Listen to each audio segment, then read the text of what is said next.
Hey everyone, it's VM Campos, Magic Fan.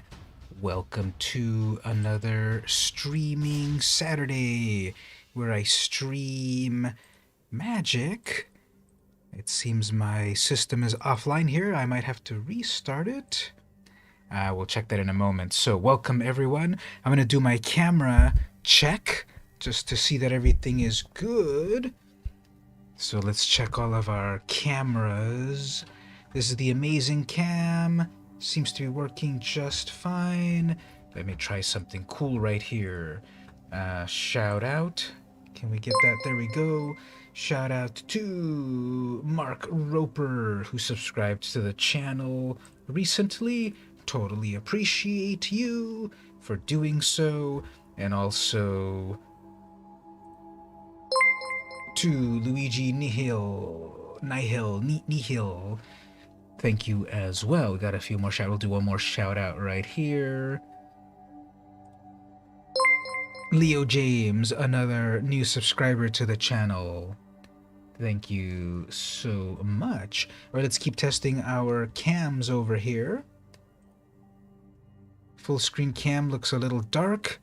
Let me fix my color right here. Configure a video. And change that up to right there. That looks good. Color looks good and everything, just a little brighter. So there we go. Full screen cam looks good. There's another example right there of my cat being too powerful. Over on the web browser cam. Right there, looks good. Well, while we're here, let's give a shout out to another recent subscriber. Never Streamer, wow, subscribe to the channel. Thank you so much on that. One more person to shout out in a moment. We'll go over to the card cam. Here's our card cam. We're going to open up a booster pack. Give me that, Jar Jar. We've got a booster pack of Crimson Vow, Innistrad, Crimson Vow. It's Magic, the Gathering, Innistrad, Crimson Vow, exclamation point. Set booster. So I'll give that back to Jar Jar. Actually, Ahmed Best. We'll give that back to him, and then we'll open that a little bit later. And lastly, if you get to the game cam, my webcam also looks a little dark there again. I thought these applied to all scenes, but that's okay. Let's fix it right here. There we go. So, and we'll also set our schedule. I turned off my schedule previously, but I'll turn it back on. This has been a popular request here that I haven't fulfilled yet in like 2 weeks or 3 weeks to build a vampire deck. So I've got it right there on the agenda. Now, I've also got other things on the agenda, so I'm going to add them to the agenda, but we're going to keep the vampire deck very obviously right there. We're going to do gold digging. We're also going to do Arena Cube is going on. Crack a Pack. Arena Cube. And Snack Chat. I have a really interesting snack to chat about. That's going to be our schedule, pretty much. And as I was saying a moment ago, my friends list here, offline, go online to see your friends. Like, how can I can't even click on it. So are we getting the bug again about our friends missing? So I can't even check the friends thing. I might have to restart Arena. You know, let's do that for a moment. Just to have Arena running completely right. I'm gonna do a restart of Arena. One moment, actually. I should do the BRB. Oh, I took the cat's space over here. That's why he was so confused.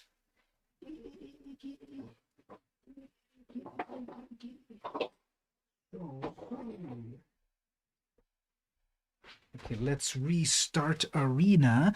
And also the cat jumped on his chair, but what I did was I cluttered his chair with my clutter, and he couldn't hang out.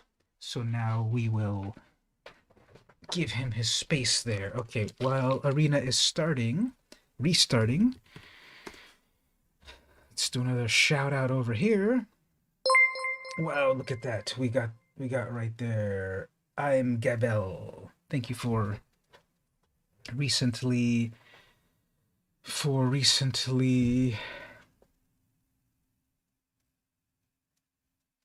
subscribing. This says 1 day ago, so that's one of our latest subscribers right there. Thanks for that. Let me just check one little thing over here. Ready to rock. I think my text should appear there somewhere. There it is. Okay. So everything looks good so far. And we'll get to the gameplay and get some gameplay going on. There we go.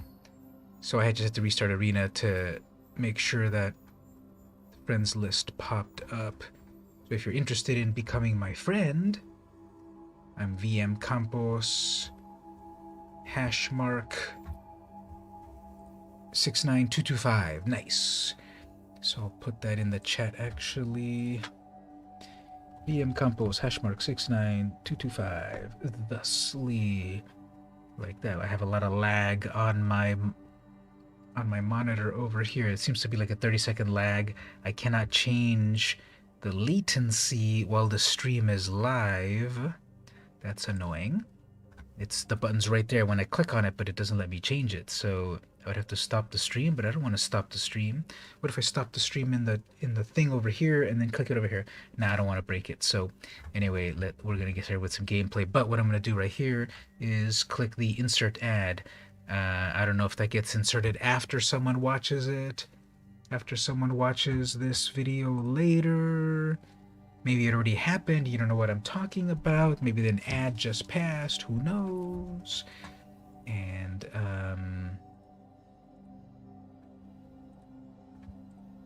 we'll do that. Okay, so one more thing, then we'll get started with today's stuff. Gonna do some gold digging, cast 20 white or red spells, but what I want to do is re-roll that to maybe get 750. There we go. Way better. Cast 30 blue or black spells. Huh, blue or black. Okay, why don't I play my blue-black deck, which I haven't played in a while. Blue-black zombies. I could do blue-black Troxy. Nah, we'll do this blue-black zombie deck that I haven't played with in a while. I want to get today's rewards, so we'll go that way.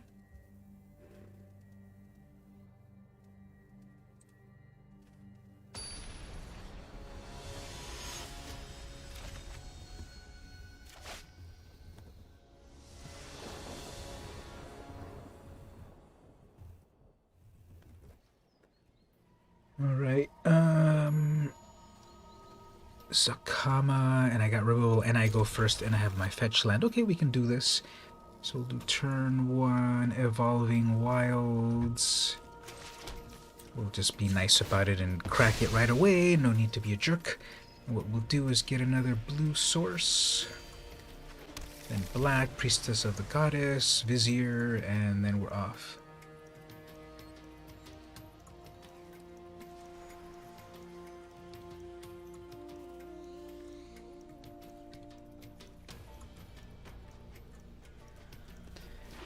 Opponent is thinking very hard, and eventually they're Scryland. Okay, so got our creature turn 2, and then what does the opponent have? William Snell the Third. William Snell.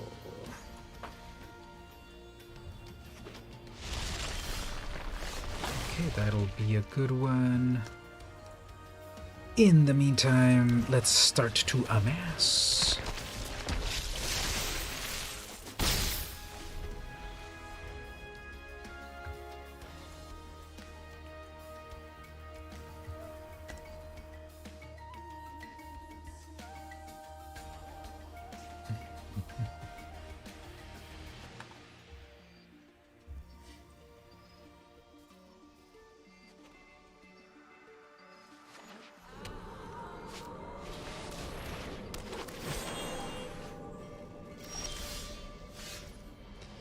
so that's their mana dork.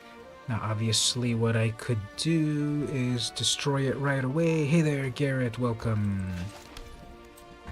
Just started the stream a moment ago. I'm trying to do my daily rewards today.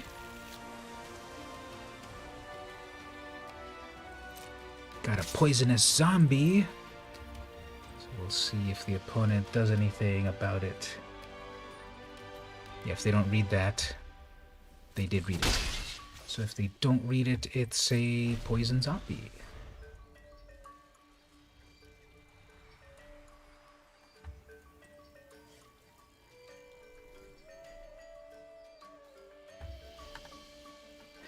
Okay, so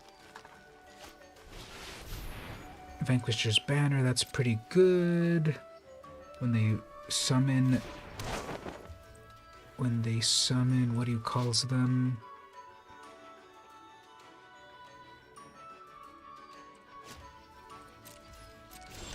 When they summon dinosaurs, stuff happens. But in the meantime, let's do this.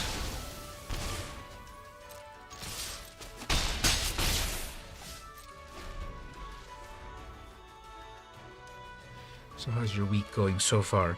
We have in store, I got the gold digging going on. I promised that I'd build a vampire deck, so that's going to happen afterwards.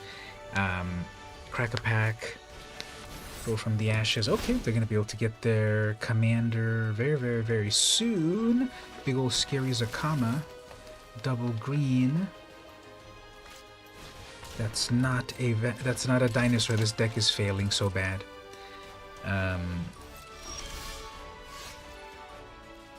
Anyway, what can I copy here? You may have this enter the battlefield as a copy of any creature on the battlefield except its whatever, and the token has no mana cost, its white, and the zombie in addition. Okay, so I can make a copy of anything that I want. Hey, Mark, how are you doing? So what I want to make a copy of this creature's and enchantment spells you control cannot be countered. Target land becomes a whatever. Nah, let's just copy my own Vizier. That way I can double my thing here. And we can do this.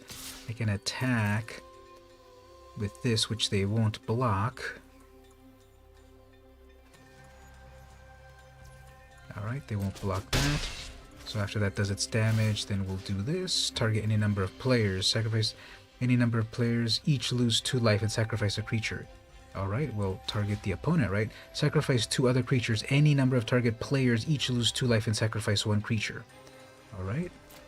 So then I sacrifice my own creatures over here.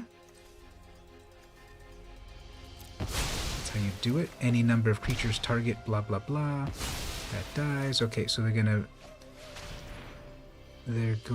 to... I just wanted to kill that creature for no reason. But, so...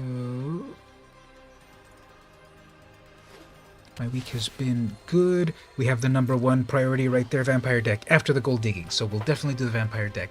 And we could also check out my Toxrill deck, that slug horror. Ooh, Chandra's a good one.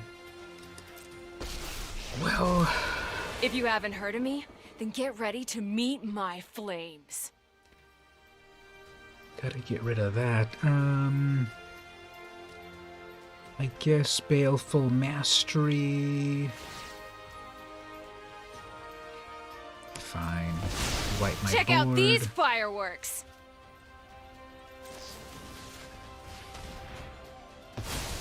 Don't know what's next for me. Their deck is such... Their deck is such a, mishmash. It's not even, Let's have some fun. It's not Well, they are even useful to me fully... alive. Oh man, I needed that. It's not even fully dino related. We'll do some cool zombie madness, definitely. And if they summon Zakama, fine. But then they have no targets at all, except I guess gain life. No haste on that. Okay, now they're going off. Yeah, keep summoning things so I can exile everything. Or I can just destroy everything. Yeah, let's destroy everything instead of exiling everything, because that is that's odd. That's even. That's odd. Yeah, let's just wreck everything.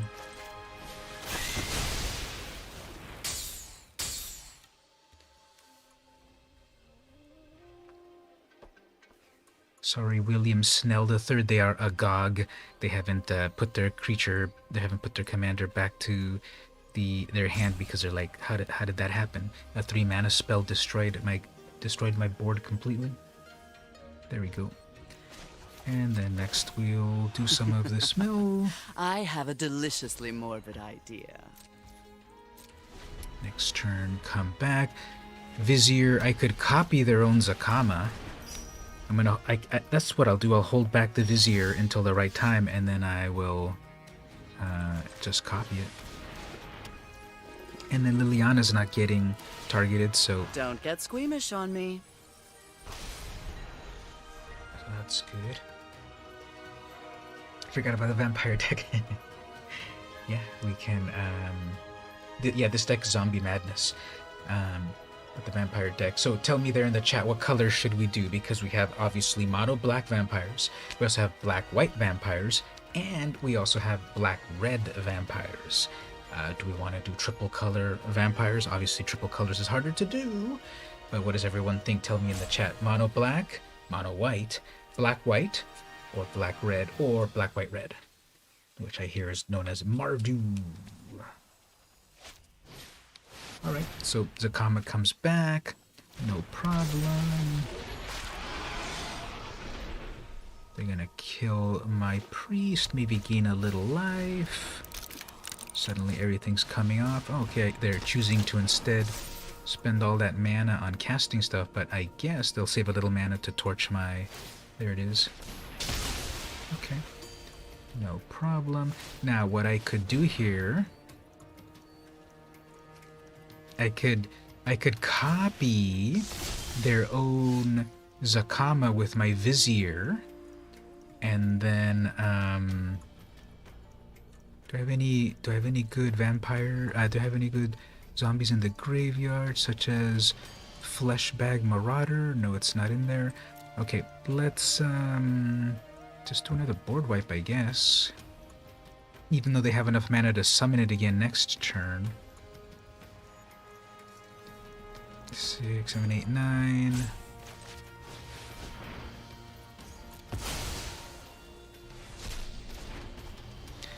So won't summon anything yet. I guess I will. I guess I'll bring back something from the graveyard. What's the scariest thing in the graveyard? Oh yeah, my Vizier Scorpion guy. So let's summon from the graveyard. Open the graves! This critter right here. They have enough to resummon Zakama anyway. So I guess what I'll do next turn, unless I get another removal. So they need 13 mana. They have 4, 5, 6, 7, 8, 9, 10, 11, 12, 13. Yeah, they have 13 mana. So they resummons Zakama. Let's see if I pull a removal spell. If I don't pull a removal spell, that'll be annoying.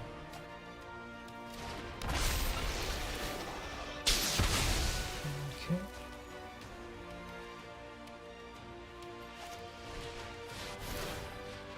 Alright, well, GG opponent. Everything came together for you. They have too much advantage. They have double card draw off of the banner and then the Guardian Project, so there's too much to get through. Plus they have a lot of mana and they have a lot of cards in hand, so the opponent got it. I'd have to dismantle too much to try to get back. I already wiped the board enough times, and then I'd have to remove those. I'd have to get my enchantment removal and my artifact removal, so that was too much. So Rakdos vampires, okay, I guess. I don't know, because I got back into Magic after Hour of Devastation, and then the first set after that was Ixalan, so I really got used to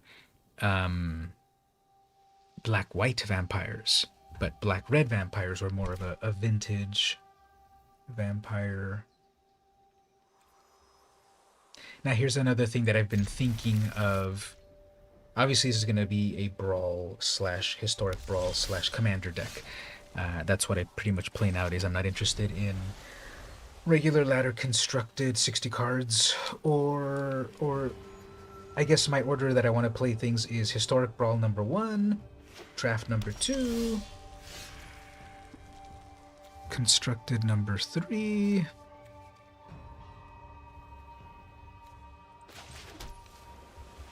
But anyway, what I was going to say, so I've had this idea of, in these brawl decks, especially if the creature is a, I'm going to go get a haste goblin here. Anyway, if it's a creature-based brawl deck, I'm thinking of doing a kind of fun deck building exercise in terms of it's going to be one creature, just the commander, and then everything else. Let's see, there's exactly what I said there, and then I'm not getting any swamps. So okay, so the idea is to get the to have one creature in the whole deck, and then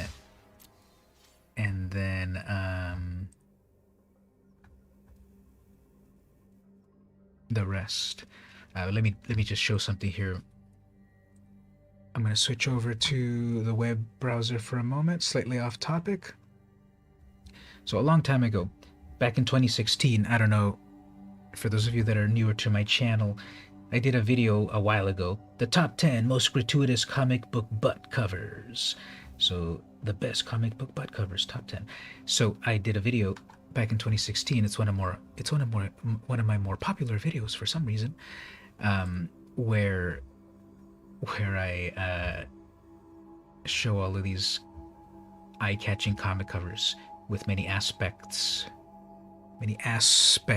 to them, many features to them. And this is one of my more popular videos. So people comment all the time telling me their opinions about which ones I missed. And there's millions of comics that I missed. And so here's the latest one. Someone is saying Wonder Woman number 220. So I'm okay, what is this one that they're telling me? So I'm going to look up Wonder Woman 220. And this is their Wonder Woman Bondage cover, 2005, first print, second print. So someone is suggesting, when you do your next video, part 2 on this amazing series, make sure you do this cover here. So Wonder Woman, guest starring Batman, issue 220, Wonder Woman under arrest by the Gotham or Metropolis Police, I guess. And then I think that's J.G. Jones, sometimes confused with Catherine Jones. But yep, so faithful viewer of the channel is recommending for my next top 10 most gratuitous comic covers that we put in Wonder Woman number 220 from 2005. Yep, that one would work. So there's also a second printing which has a red cover. Or there's the vintage 1975 Wonder Woman 220 with more bondage. Superheroine number 1. Did people talk like that at that time? That's interesting to see that there was Wonder Woman Volume 1 in 1975, 220 issues, and then in 2005, when they went to Volume 2, there was also another Wonder Woman 220. That doesn't really happen in comics, except for these really long-lived books. Yeah, there might be Volume 1, Issue 10, Volume 2, Issue 10, Volume 3, Issue 10, but getting to Volume 2, Issue 220, Volume 1, 220, Volume 220, that's very rare to have comics that have gone to multiple volumes with such high triple-digit numbers. It's Kronos, my arch-enemy. He's mastered time. Yeah, it's in his name. And he's using it against Wonder Woman. He's mastered time. Mastering time doesn't mean that you can make clocks come to life and tie up Wonder Woman. Mastering time means you can go back in time and kill them before when they're children. That's what mastering time is. But comics in the old days. So a couple of watch hands are overpowering Wonder Woman. That was when she was very low powered, I guess, back in the 70s. Wonder Woman. Why? What does this say? Why he did? No one knew. Why he did? No one knew. Why he did it? No one knew. Not even the Amazon princess could guess what David Clinton, alias Kronos, stood to gain by trapping the city of New York in a timeless zone. Watch, along with the Atom, and how the amazing Wonder Woman plunges into battle against a time thief who proves frighteningly worthy of the name The Man Who Wiped Out Time. Martin Pasco writer, Dick Giordano, classic comic artist Dick Giordano, editor Julie Schwartz, another classic creator. October, November 75. October, November. I guess that's when Wonder Woman was not too pop. Yeah, this is in the 70s. Wonder Woman had really lost her luster, and they really made her like a 70s bell-bottom wearing character in the 70s, and they cut her book down to bi-monthly instead of monthly. And then after these newer creators came in, she got very popular again, 80s and nowadays. But there was a time in the 70s that she was so passe. Here's the old ship in a bottle trick with a new twist. Now you can build a car in a bottle in just minutes with the pop art from Monogram. Classic 7-Up and Pepsi bottles. Anyway, back to our gameplay. So that was our little detour over to comics. The Black Red Vampire deck runs like my slash and bash kill decks.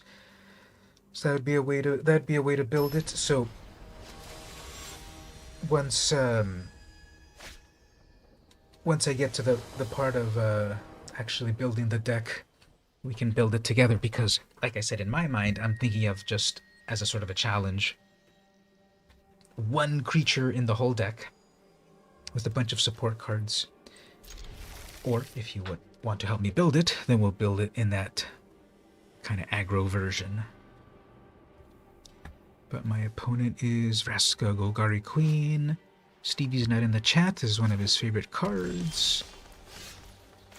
But if he stops by, met up with him and Mason the other day for some in real life Commander. I actually played my I built out of all of my unstable cards. So I bought packs of unstable back when it debuted, and it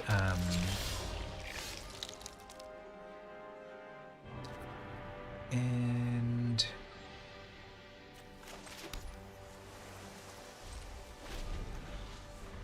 we I played with my I made a deck the day before, an unstable focused deck. Well, like I was saying earlier, I'm focused more on Brawl nowadays. I'm not too interested in the 60 card decks like before. I like the variety of a singleton format, because yet another of that same card. Oh, that card again. Another of that card. Right? It's like 4 of the same card. So the singleton format, I've been enjoying that a lot. So historic brawl is what I'm going for.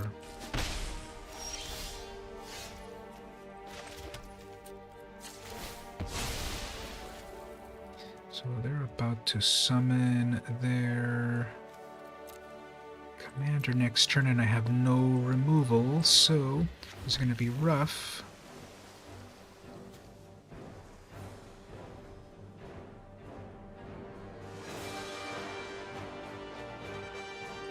I need a blocker. Target player creates whatever. Okay, so target player. So this is one of these vintage cards where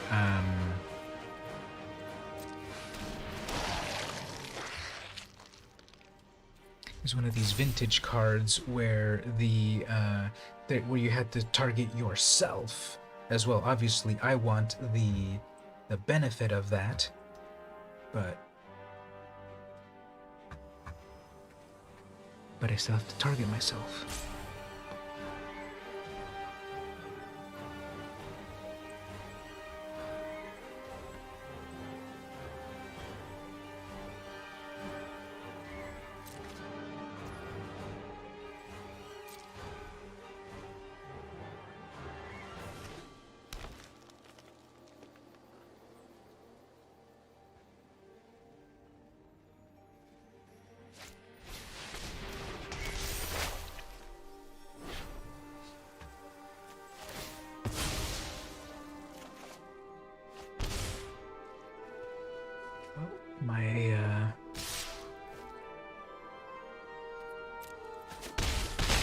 Falling pretty far behind on my deck. Yeah, I'm falling too far behind. Missing too many land drops. They have way too much going on.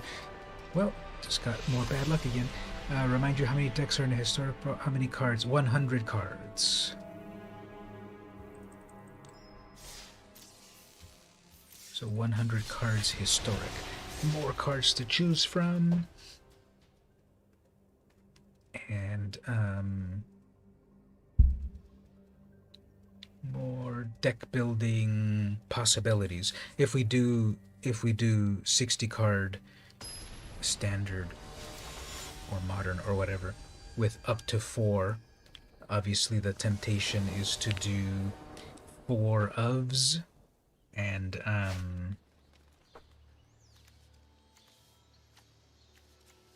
4 ofs, and then there, in theory, then there's only 9 unique cards because you're going to do 4 of each plus 24 lands. Alright, so Hamza, this deck's all about tokens to get out their creatures so fast. Huh. Usually someone plays...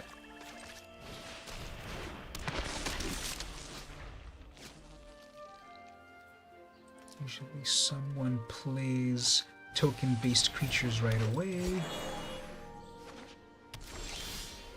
So the opponent is playing it very slow. Fine by me.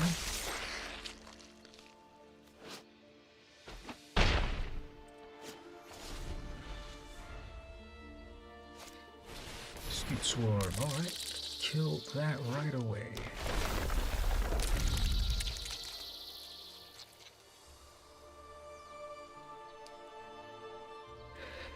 Don't tell me you have another card and another land spell.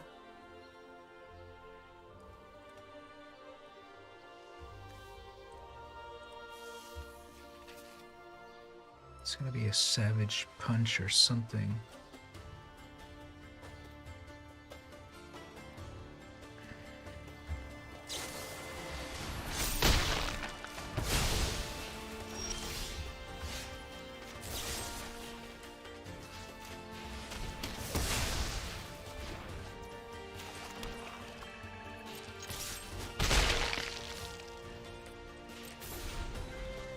Alright, so if they tap, how much mana do they have? 1, 2, 3, 4, 5.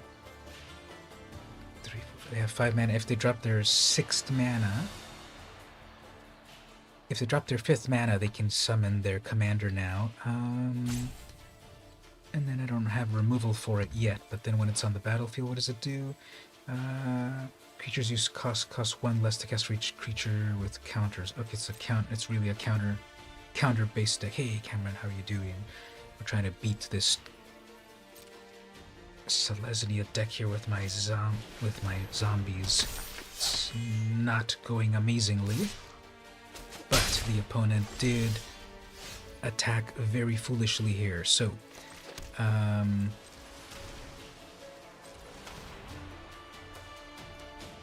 the math on this. How does this work again? I think I can do 2. Math. I think I can do 2. So target myself, and then target a creature. There we go. Make a bunch of zombies. Kill their mana dork. And I got 2 poisonous zombies. Okay. Passing with a bunch of mana. Clearly that is bad. So what do we want to do about that? Well, we'll just send one creature just in case they had some sort of retaliatory spell. Interesting. Okay. They probably have then a board wipe, so we shouldn't really put too much on the battlefield. Although if I put my commander on the battlefield, I can just resummon it from the graveyard, so we'll be okay. This is going to be a board wipe, I bet, but again, who cares? I can bring back Narfi. See, there it is right there. Wow. Obvious deck is obvious. Command zone decline, and then I'll do one of these right here, and then I'll give him one of these. Obviously, it would have been better actually at the end of their turn, but couldn't wait. Azri, put a counter on nothing. Oh, I guess itself. Okay.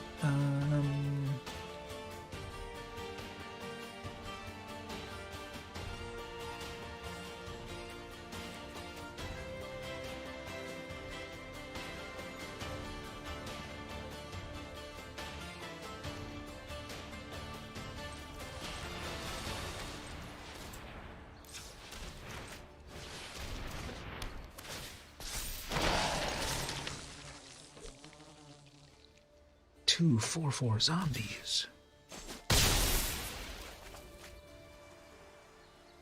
Alright, reading the card explains the card. What happened here? Vigilance, protection from multicolored. Okay.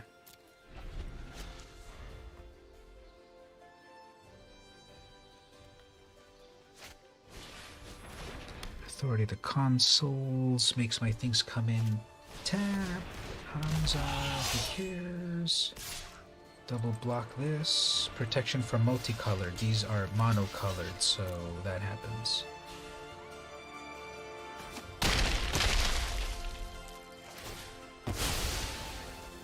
And it makes a knight. Amazing. Okay, well, anyway.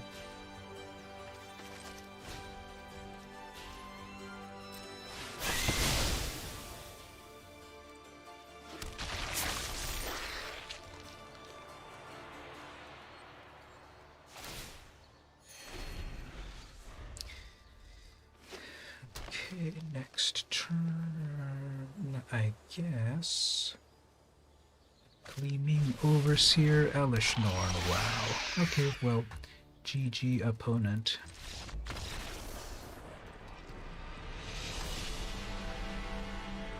I'm getting a lot of bad luck with this deck. I'm going to switch to something else.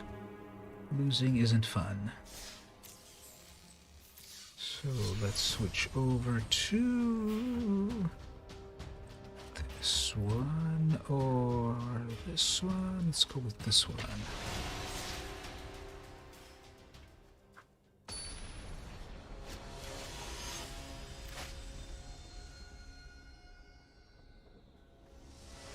Oh, mono black versus mono black, but they have a much more annoying deck.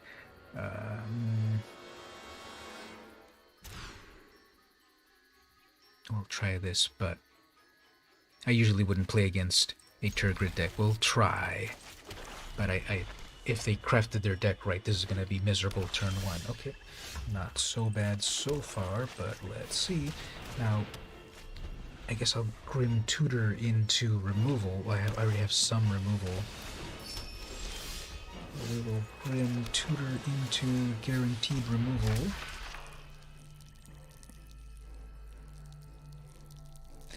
I should use Turgrid's killing spell versus Turgrid herself. But instead, we'll just go with the easy... Actually, I can go get a Thoughtseize and use it right now. Yeah, let's do that. Let's get a Thoughtseize, because then we can see their whole game plan. Alright, what's here? Acquisition Expert, Demonic, Rot, all of that's bad. Okay, well, let's get rid of that Disciple. Anyway, everything's bad in their hands, so I'm gonna have to drop a bunch of stuff.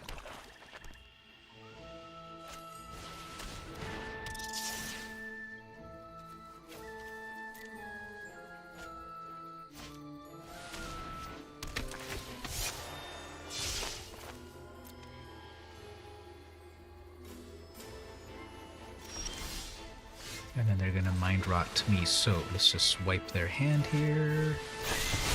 And graveyard, okay. So mind rot next turn. I'm gonna lose my land. I needed that land for Professor Onyx.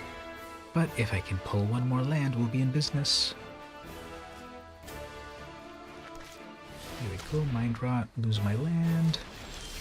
That's not what I needed. Okay, so we need one more land. Come on, one more land. Play nothing, okay.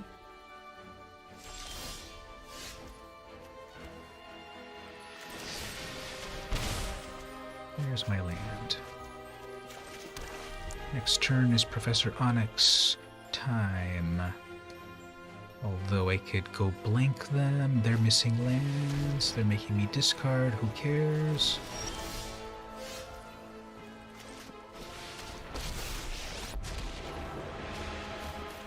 Under my tutelage, even you can master death.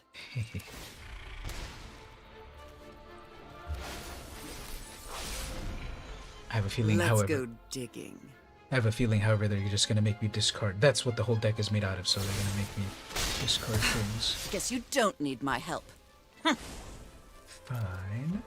We can resummon her in a moment. Oops, Kozilek can't get my Liliana.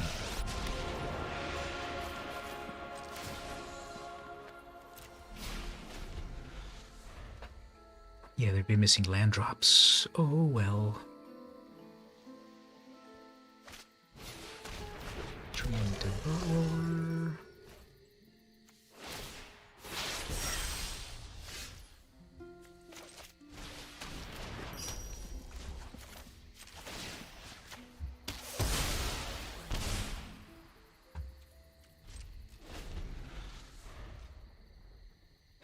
Okay.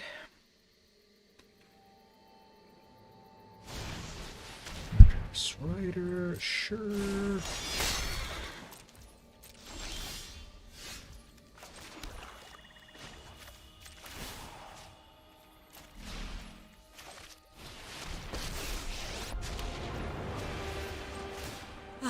New job, new life, new... It was going to die eventually anyway.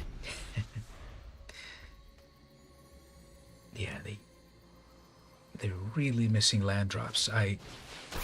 Well, what a Guess you waste don't need of my my help. time. That was so lucky. Anyway,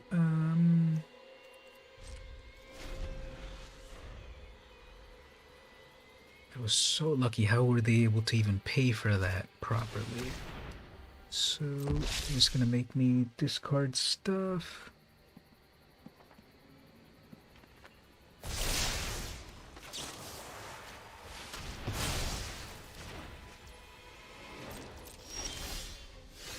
But another Liliana. Ooh, I love what they've done to the place. Oh, look what I found. What did I mill here? Good stuff. Sure, there we go. And now you got your... You got enough for your Turgrid. Do I have any defense against Turgrid at the moment? I need to draw some removal. 4, 5, 6, 7, 8. I only have 8 mana, so I'm a little bit far from... Yeah, I'm gonna chuck this before Turgrid gets on the battlefield. Hopefully draw an answer. That's not an answer. That's not an answer. Okay.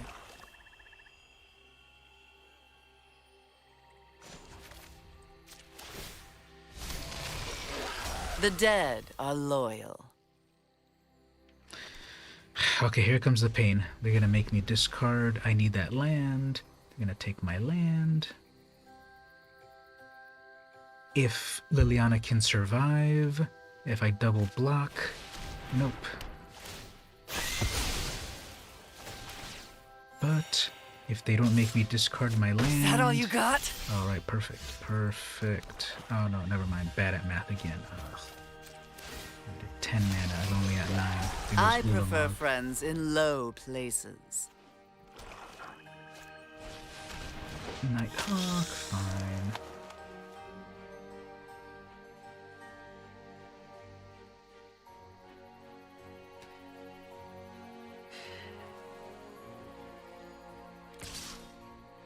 Ah!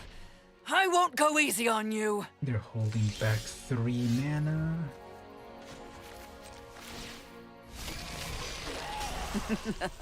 Another minion never hurts. Welcome to Witherbloom College, class. You'll learn the power of death.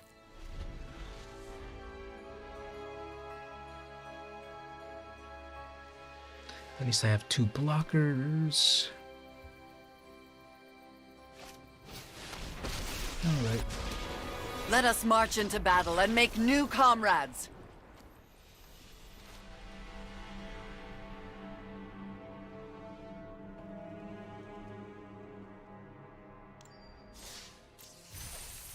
Well, I got my gold, so I'm gonna take a little break. Try to reset our luck. BRB.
Alright everyone, we are back. So we'll get to the gameplay in just a moment. We've got a deck to build. Let's do Snack Chat. Welcome Stevie. Hello to everyone. So here's something unique. I was at 99 Ranch, which is the local Asian food supermarket. And it was the first time I've been to this one. I've been to one a while ago, like 7 years ago or so. And there's one near my area. It's been there forever and I haven't gone to it. So I was nearby and I went in and I went through the various aisles and I found this cool product. So this is our Snack Chat. This is, of course, it's not going to focus. So just one moment.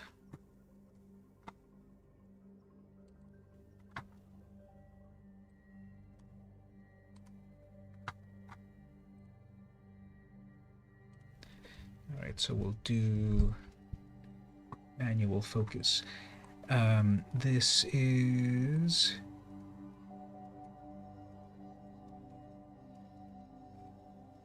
in Chinese, but if you look at it over here, it's in English, and it says rice milk with peanuts. So this is a beverage, Taiwan's classic breakfast treat. And this is from Golden Fortune with a little peanut character right there. And then the package shows right here, I cannot read that, but the package shows there a beverage and it's bursting with peanuts. So rice milk with peanuts, Taiwan's classic breakfast treat. So yep, we're gonna try this out. This beverage, I've had it chilled. I don't know if it's even supposed to be chilled or not. Everything is in Chinese except for, oh, I guess there's some Chinese there's some English right here. Ingredients. Let's get a nice close-up right here. Ingredients: water, sugar, peanut, one, I guess, brown rice powder, cornstarch, another death drink. Oh yeah, the peanuts. Don't worry, I'll chug it for you. Fructo. Oh no, wait. Fructo oligosaccharide. Fructo oligosaccharide. Okay. Germinated brown rice. Tocopherol concentrate. Mixed. So that's an ingredient? Mixed? Okay. Contains peanuts, grains and gluten. Allergy information. Manufactured in the same equipment that processes soybean milk, sesame, wheat, tree nuts, coconut, and chestnut. Shelf life, 2 years. Expiry date, see bottom of can. 2022, 8/24. Okay. Well, if it expires in 2 years, does this mean this has been on the shelf since 2020? Because it's going to be 2 years. 2022. No, I guess it's after the expiry date, 2 years after that. I don't know. Shouldn't think too hard. What else does it say? Manufactured by AGV Products Corporation, product of Taiwan. That's right, Taiwan, not China. Number 11, Kengye 2 Road, Minhong in District, Chiaya, Taiwan. Storage. Store the product in a dry and cool place and refrigerate after opening. Okay, got that. I've had it refrigerated since I bought it. No need to check the nutrition facts. I'm just looking for anything else interesting. Oh, this is interesting. Whenever I see this international stuff, it's not as common in the US, but other countries. Tell me, Mark, if it's common in New Zealand. The ISO standard of stuff. There's like ISO 22000 right here, and there's other ISO, International Standards Organization. That's what it stands for. So there's these international standards, various numbers, and so this is ISO 22000 compliant. It's also HACCP compliant. I have no idea what that is, but my beverage is compliant. I don't know if the beverage is compliant, the aluminum is compliant, the aluminium is compliant. I don't know what is compliant, but we're going to try this rice milk with peanuts, and I would love to be able to pronounce what it is in Chinese. Now in Japanese, that means flower, which is hana. That looks familiar, but I don't know what the word is. That looks familiar too, right there. Hey Gabe, you're right on time. We're gonna drink a death drink right here. If you have an allergy to peanuts, this is a rice milk with peanuts beverage. Now, what's also interesting, it comes with a spoon at the top. Let me fix my focus right here. It comes with a spoon on the top. Now, I don't know if you're supposed to shake it or not. It doesn't seem to say about shaking, but at the top, it has this other lid and then a pull top, and then it comes with a spoon. So this is a beverage that comes with a spoon. Okay, and lift the ring. Well, I'm trying to read the instructions, but the instruction is below the pull tab ring, so I can't read the instructions. Lift the ring and probably bend back. Mind your hand. Very nice of them to tell me that this is probably razor sharp. Pressing the thumb on lid center, then pull up. So it's got instructions to simply open it, plus pictures. So grab it here, then put here, then pull here. Okay, so it's just a pull top, right? It shouldn't be anything dangerous. But let's open this up. Thumb over here, pull it back over here. That is not a color I am expecting. I thought this was gonna be like an actual, like a drink or a soda, but it's like literally, it's like peanut soup. And then it's like a can of, it's a can of peanuts in liquid. I thought it was going to be a soda. Okay, it says rice milk with peanuts, and it smells like beans, more like peanuts. So I'll pour it.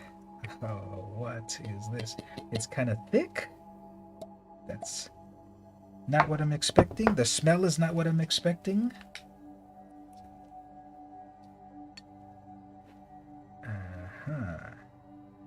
It's not exactly gelatin-ish, but it's kind of thicker than I would think. I'm gonna drink a little bit of the liquid part first.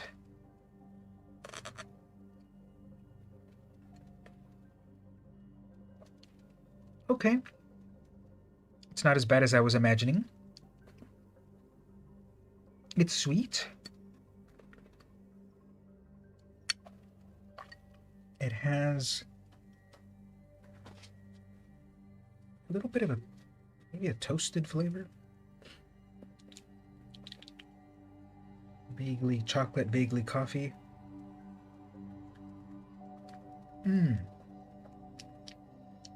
These peanuts. These peanuts have become, you know how you bite peanuts and they're crunchy? This turned completely into mush as soon as I bit it. So it's been saturated in the rice milk solution so long that they are so waterlogged that they are mush as soon as you bite one. Yeah, an infant with no teeth could eat these peanuts. Complete mush.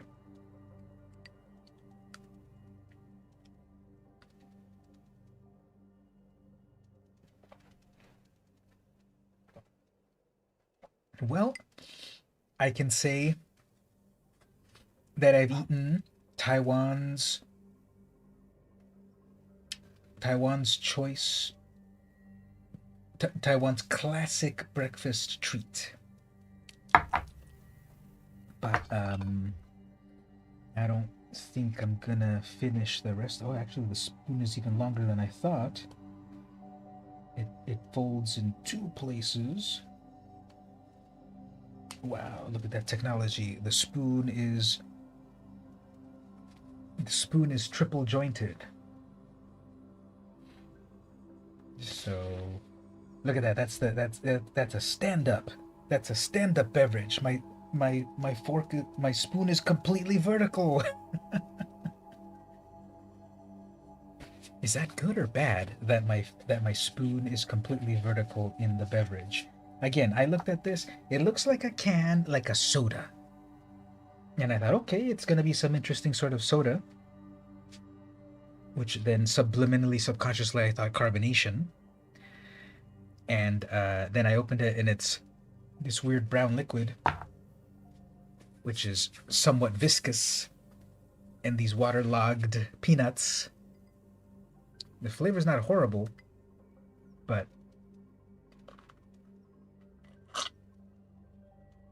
it's so weird. It's like a soup, peanut soup. And it's got sweet flavors and like toasted peanut flavors and chocolate-ish flavors, and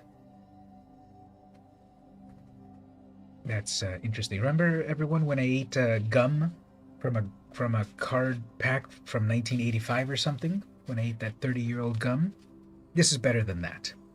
That was well, I shouldn't have eaten that other thing. I didn't even want to eat it. It also just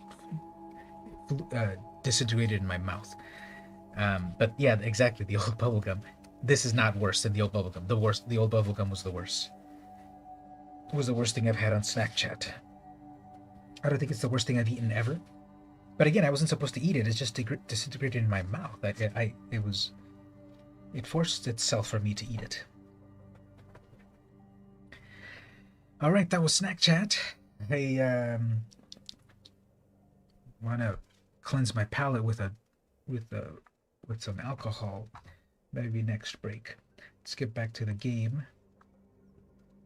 But yeah, it doesn't even have like a name. Like, okay, there's 7-Up, there's Coca-Cola, Royal Crown Cola. Tell me, Mark, what's a famous beverage in your neck of the woods? So it doesn't even have like a name. It's just rice milk with peanuts. I would have thought that this had like a traditional name. You know what? Let's take a little side detour for a moment over here. Taiwan rice milk with peanuts. Is there any peanut brown rice milk? How to make rice milk? Easy Taiwanese peanut rice milk. Well, that's exactly what's on the package right there. Flour something something something. Taiwanese peanut brown rice milk. 4 ingredients. I can make my own. Yeah, that's what's on the package. Does it say somewhere how to pronounce that, or is it just literally, I don't think it's literally Taiwanese peanut rice milk. I bet it's peanut rice milk. This thick, creamy, and nutty drink is lightly sweetened and can be enjoyed warm or cold. This Taiwanese peanut rice milk is a simple, nutritious drink perfect for breakfasts or any time of day. Yeah, mine doesn't look that nice. Mine is way more brown. It's probably been on the shelves too long. This, oh, here we go. Hua Sheng Mi Jian. There we go. Is a delicious drink that is relatively quick and easy to make, minus the soaking time. It's a common Taiwanese food, often served during breakfast, alongside with other Taiwanese breakfast staples such as xiaobing. Of course, good old xiaobing, right? Chinese sesame flatbread. Ooh, that looks good. Yo Tiao, which is a Chinese cruller, salty soy milk, and Dang Bin. Of course, Dan Bing, everyone knows. Taiwanese egg crepe, Dan Bing. Its creamy texture and rich nutty flavor make it a filling drink and a great pick-me-up for the morning. However, this peanut rice milk can also be enjoyed as a snack any time of day. Yeah, that looks way better than what I just drank.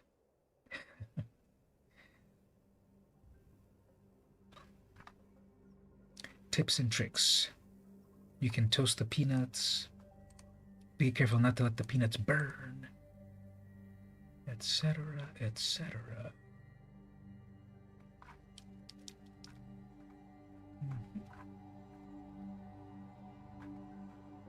All right, back to the gameplay.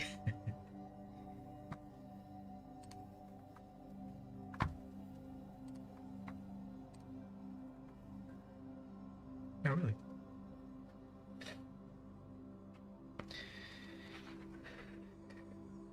MtG.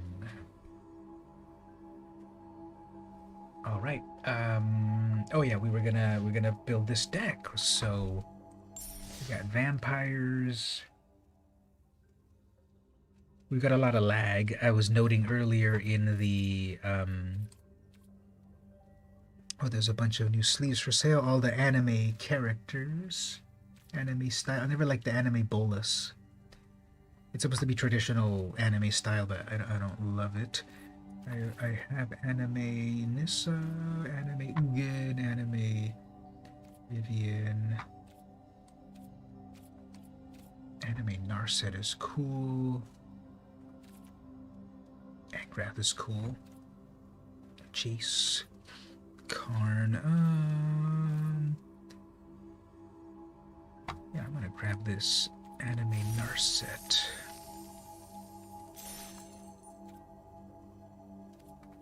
Anyway, okay, so the fabled vampire deck. So going over to build a deck. So we have a few more people in the chat. Let me get your opinions as I contemplate stuff. What colors should we make this deck?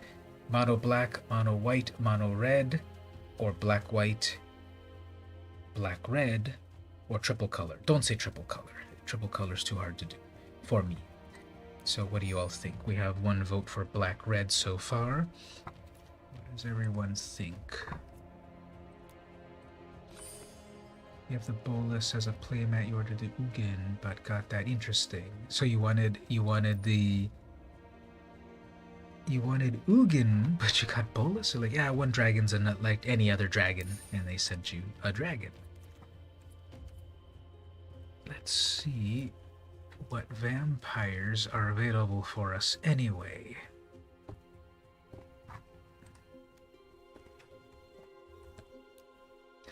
So you have Mavren Fine, mono white. Every time you attack with a vampire, you make more vampires. That's kind of cool. Make a huge vampire army. Aggro in with a lot of fast vampires. 1 drop, 2 drop, 3 drop vampires. Put a lot of removal in white.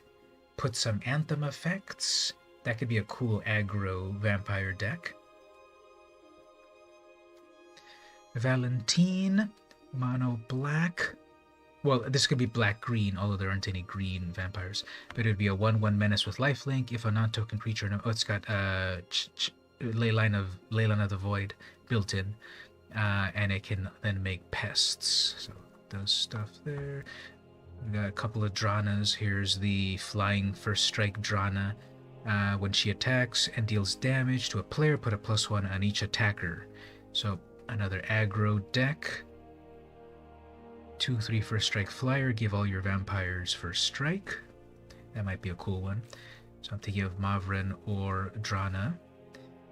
Veto. I think I already had a type of deck like this. This one's based more on life gain. As I gain life, the life damages the opponent. So he's a 1/3. Whenever you gain life, target opponent loses that much life.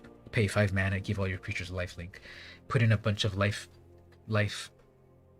gain cards, and then the opponent gets mono green.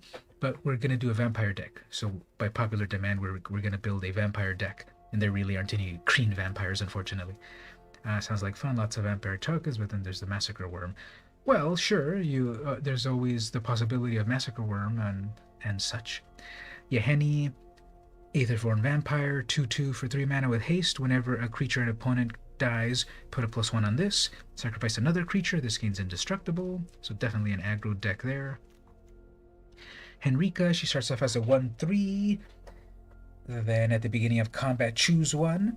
Each player sacrifices a creature. You draw a card, lose 1 life, and transform. When she transforms, she becomes a 3/4 flying Death Touch lifelink. 3 mana. Each creature you control with flying, Death Touch, and or lifelink gets +1. Alright, so you got a flip vampire. We got the other Drana right here. 5 mana, 4/4 fly. When she attacks, defending player chooses a non-legendary creature from my graveyard. I put it back onto the battlefield with a +1. So bring back more creatures. Do I have the Curse of Vitality? Maybe, let's look it up. Curse. Hold on here. Curse. Curse of surveillance. Trespassers curse. Reality curse. No, I don't think Curse of Vitality is on Arena. Cradle of Vitality. Rush of Vitality. Target creature gets +1 and gains a life link. Nope, we don't have that curse. It's probably too broken for Arena. AKA not fun. Alright, so where was I? Okay, this one's fun. The Haunt of High Tower, it's 6 mana. 3/3 flying lifelink. Whenever this attacks, defending player discards a card. Whenever a card is put into an opponent's graveyard from anywhere, put a +1 on this. So it keeps getting bigger and bigger and bigger. Flying lifelink. If they discard cards, no matter how. If they crack their fetch land, it gets bigger. We have Khazarov, Sengir Pureblood, 7 mana 4/4. This is Rakdos colors, it's black and red. Flying, whenever a creature an opponent controls is dealt damage, put a +1 on this. So if my 1/1 damages their 3/3, this automatically gets +1/+1. 4 mana, this deals 2 damage to target creature. So you can have Khazarov deal damage directly to the creature. Gets bigger. We have Alenda. I like this one. She's a 1/1. Whenever any creature dies, we put a +1 on her. When she dies, then she makes a bunch of vampires based on the 1/1s.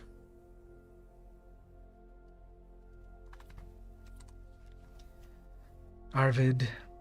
On Puzzle Quest, it says when you gain life, deal 1 damage to target player.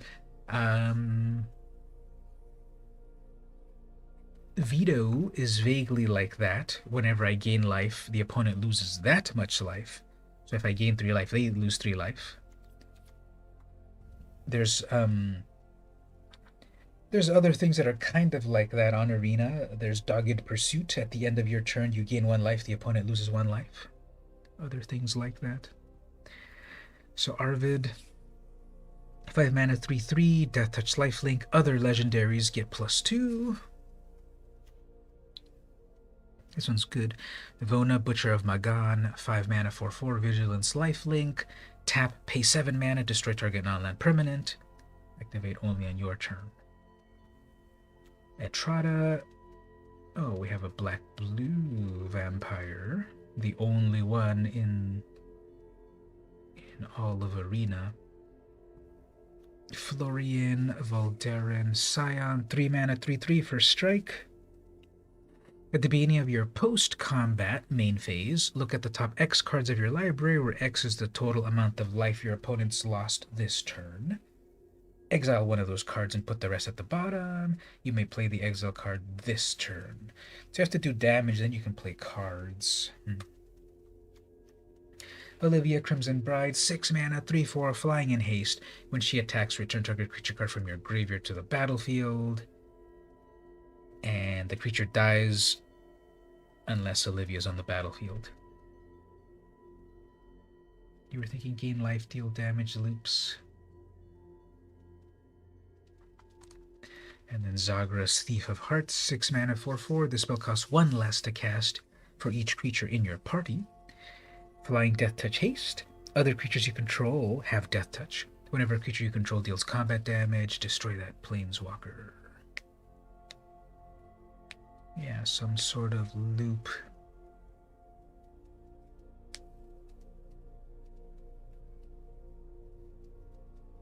Yeah, I don't think there is a loop that is that locked down. There's like half of that loop in that when Vito's on the battlefield, you gain life and then they lose life, but then there isn't they lost life, so you gain life. There isn't that infinite loop on Arena. How about we try this mono white aggro vampire deck? Because it's attack with vampires, make more vampires, overwhelm the opponent with vampires, gain a bunch of life. Let's try that. Let's try mono white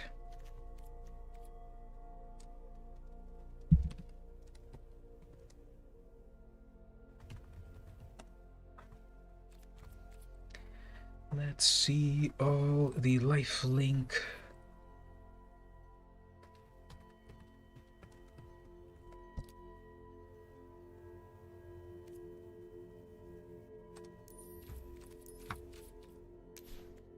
Yeah, that's sad.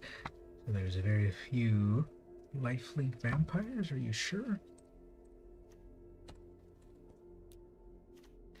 Well, there's way more lifelink creatures, but very few lifelink vampires.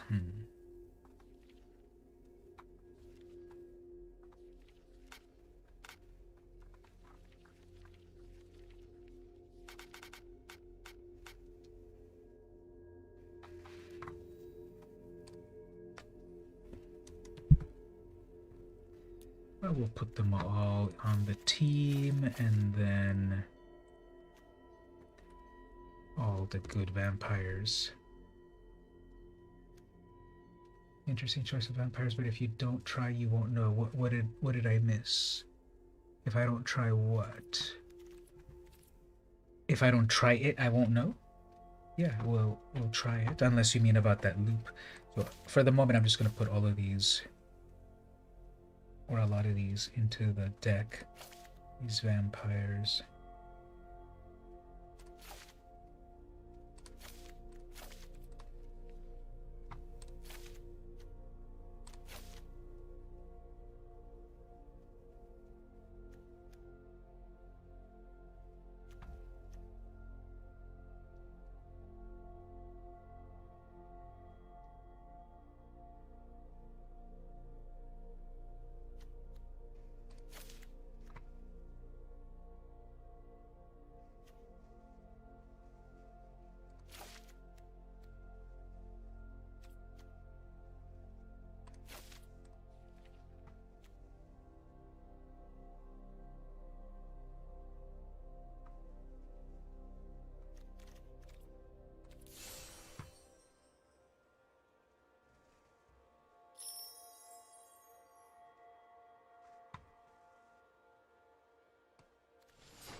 Okay, I'm still building the deck, but I want to save it for the moment.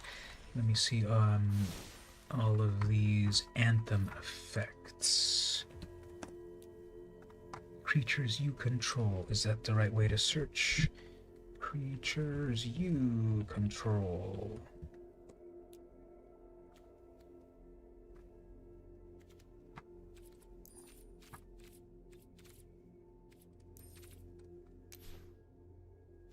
Radiant Destiny. Paladin class, Rally the Ranks. Glorious Anthem Path. Bravery.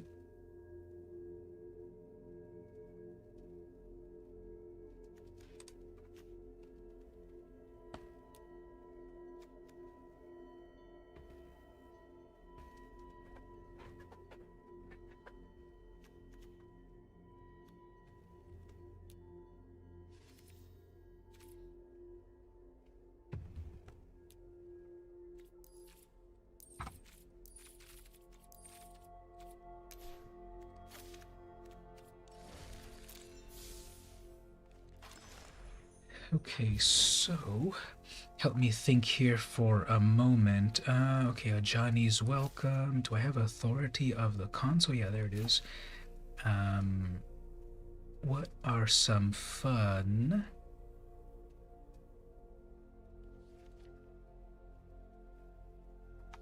cards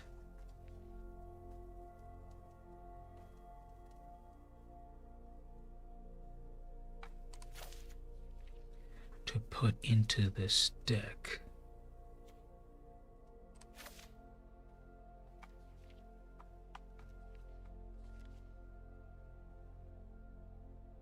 Yeah, the banner, exactly. That one. Well, let's put a mana tithe in this deck for no reason except to annoy the opponent. But what other related? Sentinel's Eyes is cool because you can keep bringing it back from the graveyard. Gives the creature vigilance, and then it keeps it coming back over and over. Yep, Mana Tithe, we got it in there.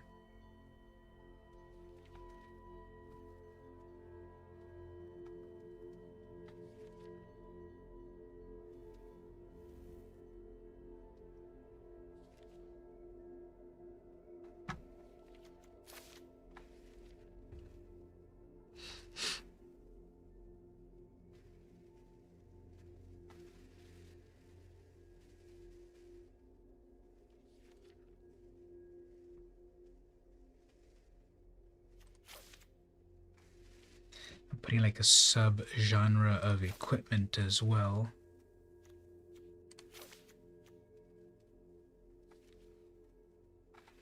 Speaking of which, then disenchant.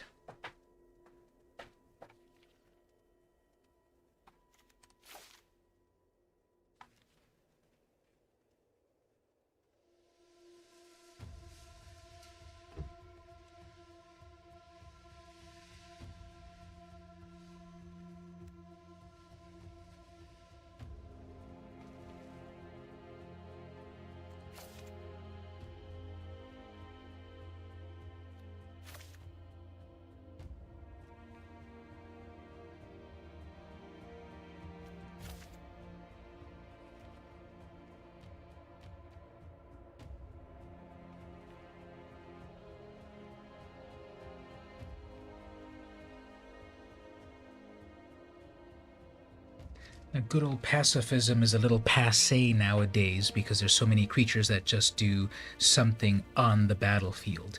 So exile enchantments are way better. Do you have Angel's Feather on the game? It's an artifact. Doesn't sound familiar, but I'll look for it one moment. I don't want to lose my place in my scrolling here. I'll look it up on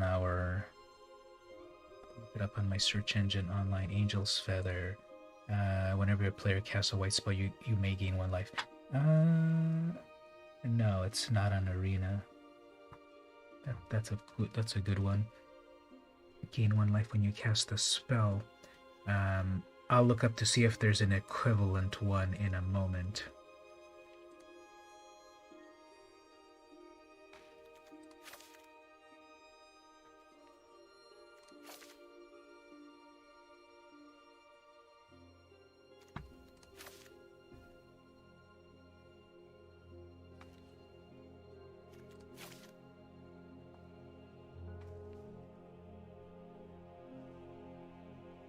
Yeah, the last time it was printed was Magic 2012. That was 10 whole years ago? That can't be.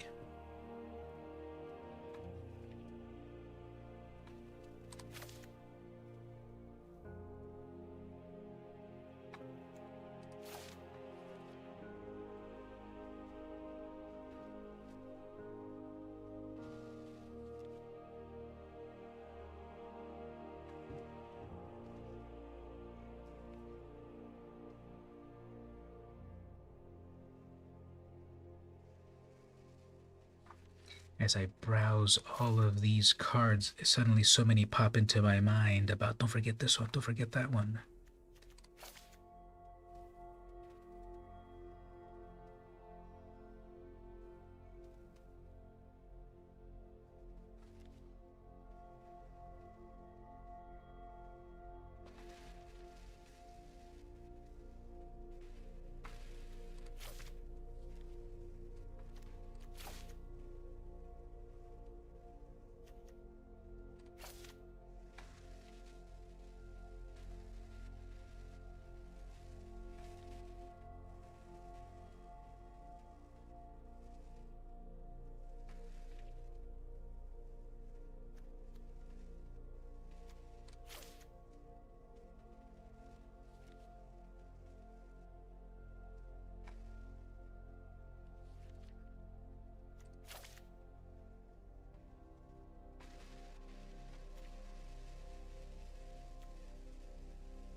Yes, let me, before I forget, let me go into the removal. Destroy all. We have Wrath of God, Cleansing Nova, Doomscar Fumigate. Fumigate gains life. Doomscar cost reduction. Cleansing Nova.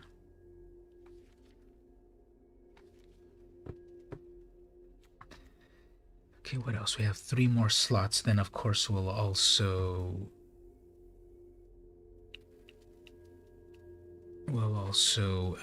refine it. But Angel's Feather, when you cast when a white spell is cast, you gain life. Ajani's Welcome is whenever a creature enters a battlefield under your control, you gain 1 life. So maybe there are more. Obviously, that's not the same, but maybe there's a few more of these. Oh, I just noticed. I'm looking at the art right now, and I just noticed it. If you go look at the art, it's like, oh, okay, cool, there's a feather there. But if you look closely at the art, you're getting an angel upskirt art, which I just noticed because I saw there's a big feather. But then I actually see the true meaning of the art right there. So let me just respond to this text message that I missed 34 minutes ago. Maybe when I took a little break, it rang and no one told me. Just one moment.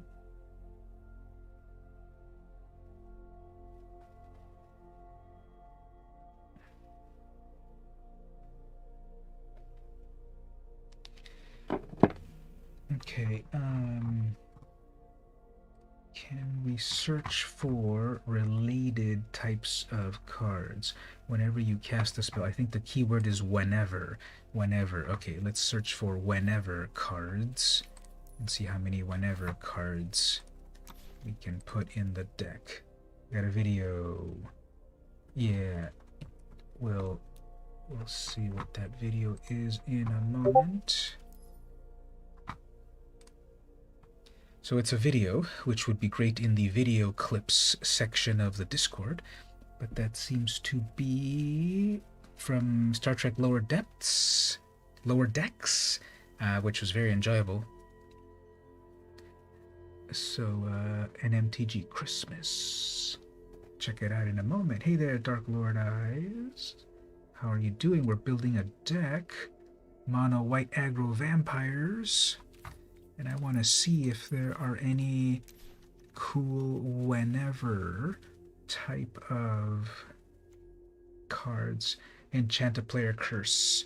As curse enters the battlefield, choose a card name. Spells with a chosen card name of the player cost 2 more. Whenever enchanted player casts a spell with that, you may sacrifice this and draw a card. This is mean. We can play this and name their commander, so then their commander will cost 2 more mana. And then after they do cast it, we draw a card off of it, although it has to be sacrificed. So that might be a curse to put in there. What do we all think about that? That could be any card name. So it could be even planes, their land. I could choose their land name. Spells. Okay, well, that wouldn't really work too much because then the spell costs 2 more. Whenever enchanted player casts a spell, so you don't cast a land, you play a land, so it wouldn't even work with a land. Whenever enchanted player casts a spell with that name, you may sacrifice this if you do draw a card. So that can make their commander cost 2 more, very mean, and then once they finally cast it, sacrifice this and draw a card off of it for 1 mana. That might be an interesting card to put in there. I've got a couple rares. Yeah, let's put it in the deck. Well and better. Lifestyle changing is happening. Nothing to do with COVID. How is everyone? Oh, that's good to hear. Thanks for sharing. I think many people are doing pretty well. You missed it earlier.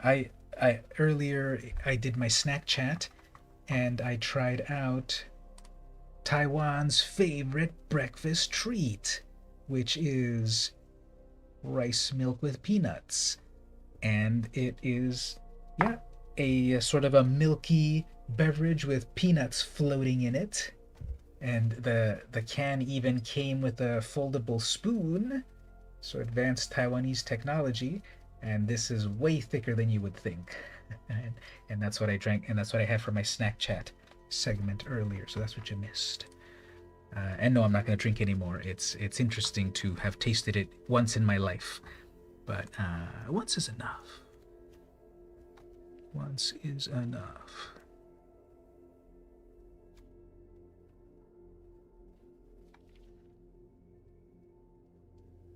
Well, there's the monument. There's Oketra's Monument. Is that a good card? Oketra's Monument. White. Oh, here we go. White spells cost 1 less. Okay, it doesn't help in the way that your example card did, but it helps the other way there. We're at 99 cards. We just need one more card. Oh yeah, I was looking for a few more whenevers. Let me see what artifacts have a good whenever.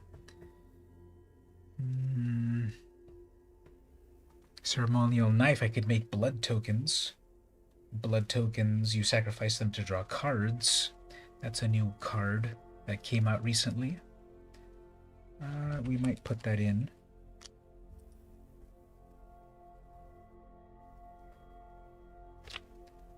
I have one more slot. This is still version 1 of the deck, but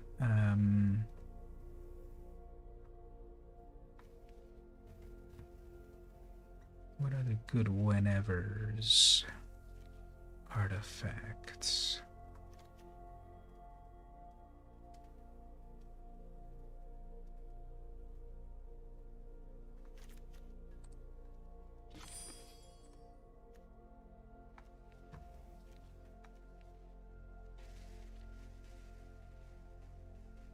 Oh, I forgot. I also haven't added the mana rocks, mana ramp.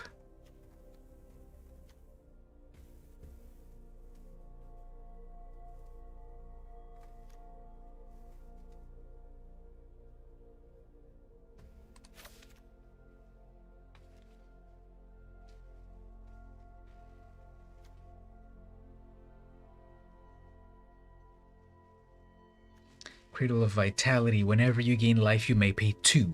If you do, put a +1 on target creature for each 1 life you gained. So if I gain 3 life, you can put +3/+3 on a creature. Oh, Smothering Tithe. Of course I need that in there. Okay, so I have 101 cards. We need to cut out 1 card. And then also we need to put in our complement of mana rocks.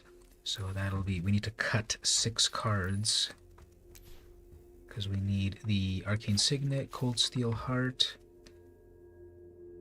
Guardian Idol, Mind Stone, and Ornithopter. So I always put in those 5 mana rocks there. Ramping faster than your opponent is important. So I need to cut 6 cards. Okay. A Johnny's Welcome. Let's do a browse over these again. What was the card that doubles tokens? Yes, there was actually. Okay, I'm forgetting that one. Thanks. That one is Anointed Procession. Yep, let's put that one in the deck. That's going to make double tokens with Mavren. Perfect. I almost forgot it, so we need to cut 7 cards now. But if there's any others that pop up into mind, let me know. So let me do a browse over what the deck is. Alright, so we got Johnny's Welcome. When you cast your creatures, gain a life. Authority. When the opponents cast creatures, I gain a life, and they come in tapped. Curse of Silence. I'm definitely keeping this. I paid a wild card for it, so I have to keep it. Dustborn Skymark. Okay, keep the creature. Yeah, I think I'm gonna remove most of these equipments because they cost something to cast, something to equip.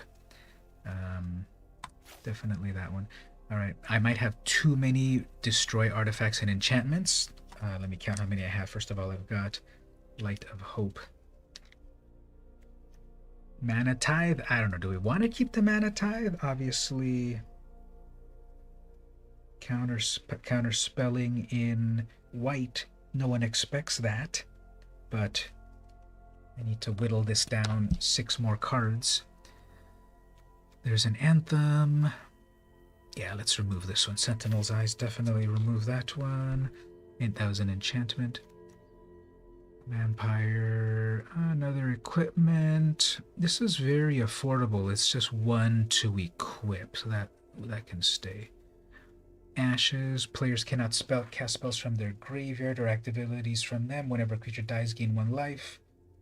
So I get a lot of life gain. When my creatures enter, gain life. When their creatures enter, gain life. When their creatures die, when any creature dies, gain life. What else? There's another. Okay, so here's another affordable equipment. Probably keep that. Dawn of Hope. Draw cards. I really like that equipment. It's just repeatable effects. Disenchant. Okay, so that's my second disenchant-esque ability. Lethal Absence removal, Glass Casket removal, although it only affects small things. Yeah, I'll remove that because we've got a bunch of the others that hit everything. This one makes griffins. If I follow my rules, and of course I would only put vampire-themed cards in here. This makes griffins. Yeah, I'm gonna remove that one.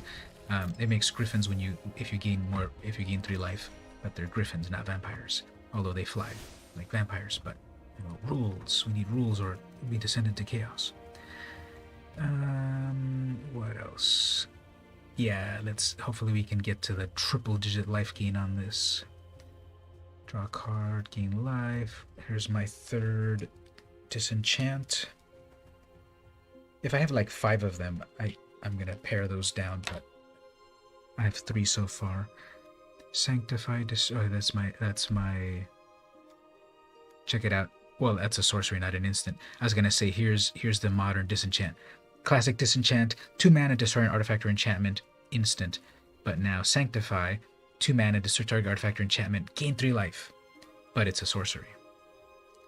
Seal Away's got exile only for creatures. I have other exile effects that affect everything, so cut that one.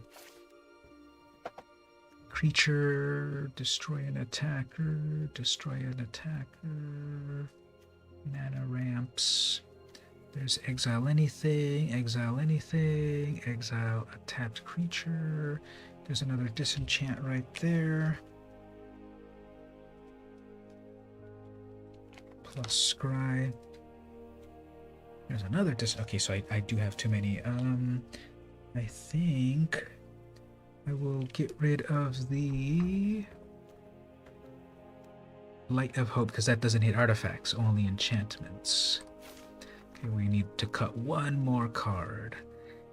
I think the answer question about the mana tithe, was that what you mentioned earlier about the mana tithe? Nah, we have enough lockdown. Yeah, because it's just they pay 1 and then the counter spell is countered, so it's not as good as a real counter spell because if they pay 1. Let's at least look at the flavor text. The tyrant's bellow of rage trailed off into a whisper as the last of his fortune escaped his grasp. And that's the Dethroner's Grimoire. Alright, so there we go. We got 100 cards. Let's pick some cool lands. Or should we put in every land is a different art? Let's do that. Let's put every land is a different art. How can I take out 10 at a time? So we're going to do every plains is a different plains. I have a lot of them in the collection, so we might as well use them.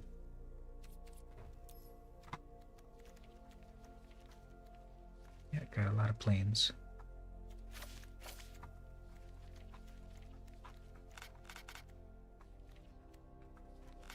We'll put the Mirage plains. One of the Zendikars, Ravnica, Amonkhet, Ixalan, another Ixalan. Oh, I think this Ixalan was from a supplementary product. I don't remember it in the main Ixalan set. I definitely remember that land because Jace was in them, and then I remember that one. I really liked that land. And then that one was very nice colors. Yeah, let's annoy those opponents. Check out the video, it's quite a treat. Yes, one moment. Dominaria with the Weatherlight art. Another Dominaria art. Your next deck build will consist of fire and something. What do we want to, how do we want to help Dark Lord? We want to do red plus what else? Red plus black. That's my default color to pick. So that's my advice, red and black.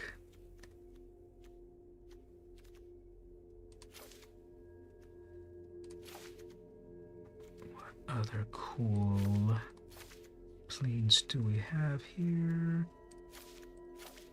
War of the Spark planes, Eldraine, very idyllic planes.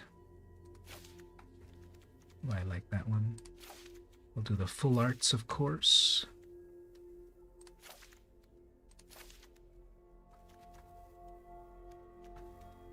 A lot of interesting ones on Jumpstart. That one's really pretty. That one with the little doggy. Another full art. Dolly Zendikar full arts.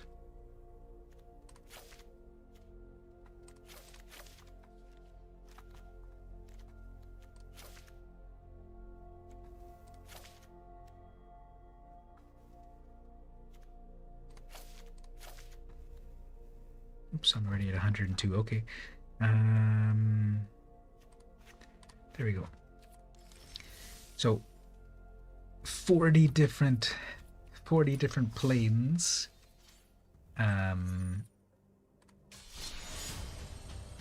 40 different planes. Take that, opponent.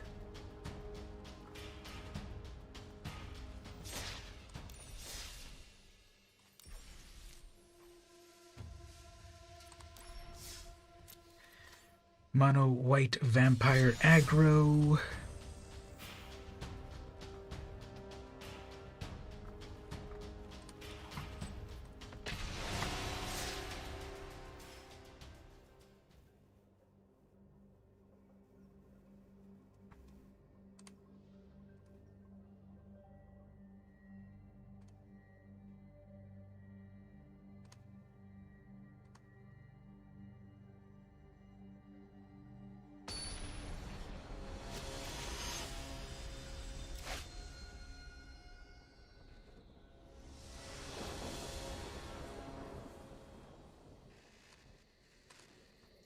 Alright, this is good.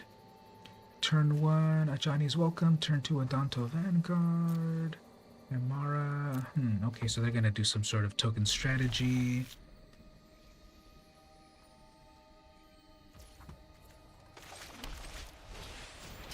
We're perfectly on ramp right here. We can put Maverin out right away. We got a Mox. Turn 1, who cares? We got our own creature, indestructible creature. We got Maverin next turn here to start. They're not going to block this. I have to just keep pressing next every time, however, because it asks me every time for every action. Alright, so gain a life on that. Here's our first vampire token. They won't block that. If they attack with Amara. Alright, perfect. Okay, they're going to tap their own creature. Good, I've got removal for that. Okay, no. Okay, so that's an instant. Let's see what they do. Whoops.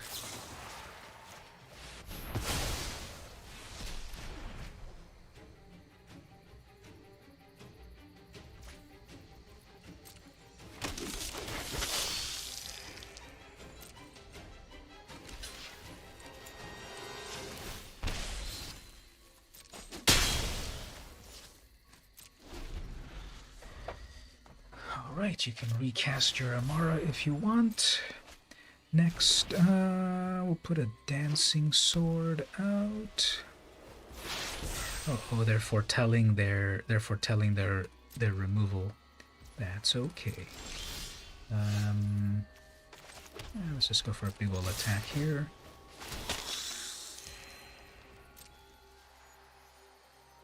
The best play would be to keep blocking my Vanguard, because I have to pay 4 life to make it indestructible. Yeah, but I'm gaining a lot of life, so who cares? Alright, so they probably have a board wipe. They probably foretold a board wipe, so we'll just build up here. I don't want to bring out that Paladin yet. And we'll bring out the sword. And if they do board wipe, well, I've got enough mana to resummon Mavrin. Oops, okay, that's not a board wipe, fine. Trample, blah, blah, blah, blah, blah, whatever. Alright, it's a big old scary 6/5. Sure. Oh, I can destroy their Mox. Yeah, let's destroy that Mox. Ugh, that's annoying. Whenever I target their stuff, they draw a card. Wow. Anyway, let's attach this right here. And it looks like a 3/2, but it's actually a 5/2. I can triple block. What does this else do again? Whenever a permanent you control becomes a target, blah blah blah, whatever. Sure. Alright, they've got another one of those. If you target my stuff, I draw a card. No attacks, okay.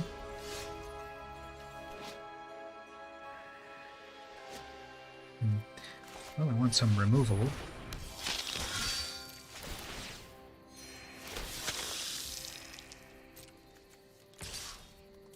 Now all I need now is my Anthem effect and make all those 1/1s into 2/2s or something.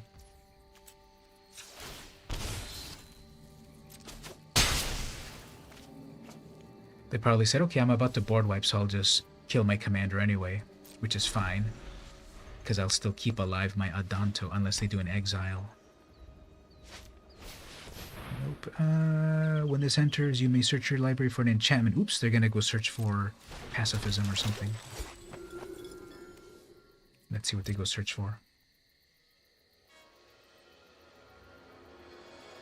It's bad enough when they banned Loki. You can now use your deck. Yep. Sometimes these decks... Okay, Mirari's Wake. That's a good one. Where's my disenchant? Where is my disenchant? Okay, I need a few more things. I need either an exile to get rid of that Mirari's Wake that's coming, or I need a board wipe. If I do a board wipe, make my creature indestructible, wipe everything, and profit. What do we get? Okay, that's what we need. So when they cast their Mirari's Wake, disenchant it right away. Anyway, I would like to be attacking with multiple things. Yeah, let's just attack with everything, and no matter what they kill, it's still gonna have a lot of things that get through.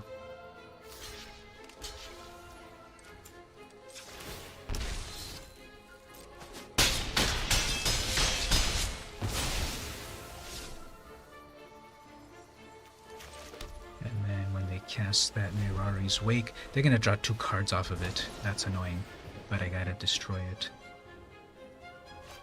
Oh, Orrery. Okay, I gotta destroy that. Ugh. We're gonna cast the Mirari's Wake. No, Beast Whisperer. That's annoying. Okay, well, let's destroy that mana. They draw 2 cards, I think. Or 1 card. Whenever a creature becomes a target, draw a card. Okay. But they still drew off of that big old 6/5.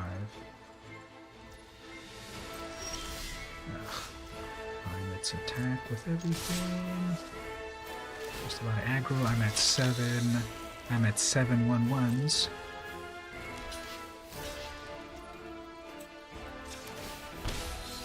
That was really good ramp. Oh, one more attack. Come on, one more attack and we're okay. Mirari, blah blah blah, whatever. It just doubles. It doesn't gain life or whatever. Okay, that's a 7/6. They're passing, and okay, that could still be mana to. That could be. They have enough mana. They have enough mana with Mirari's Wake to settle the wreckage. So let's just attack with all the tokens. If I lose all the tokens, who cares?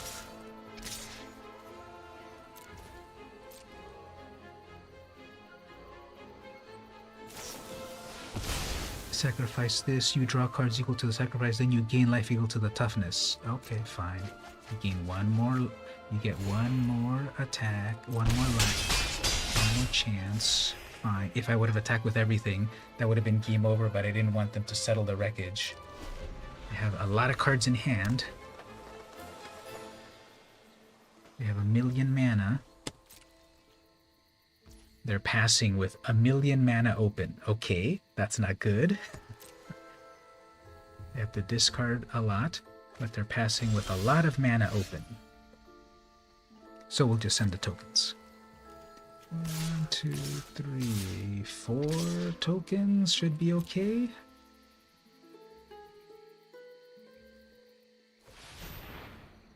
Here we go. 4 mana for Settle the Wreckage. Nope. What are they summoning? They're not summoning anything meaningful, are they? For 16 mana? Okay, they're making 13 multitudes. Okay. So they have 13 lifelinks. Well, everyone, if I don't pull a board wipe, I'm gonna concede because now they win.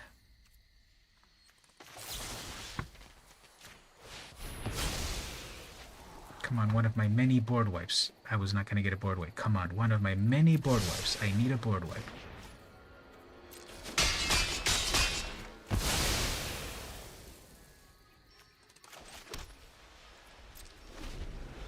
Next turn, I need a board wipe.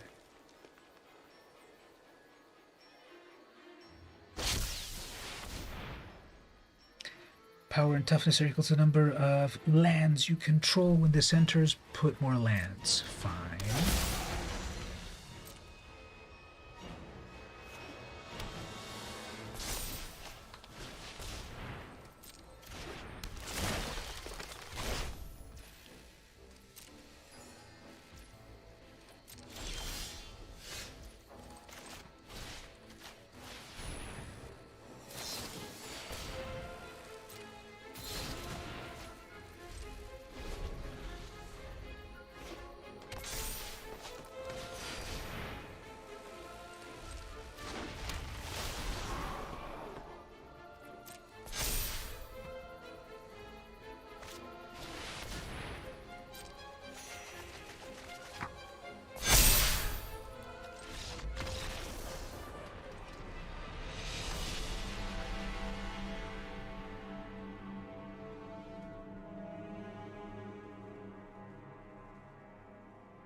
If I had only attacked with everything, but I thought they had Settle the Wreckage ready, so...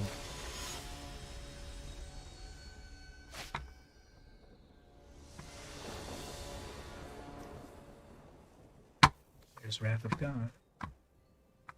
Double Wraths on my opening hand. Wow, sometimes I think the freaking app just upset you.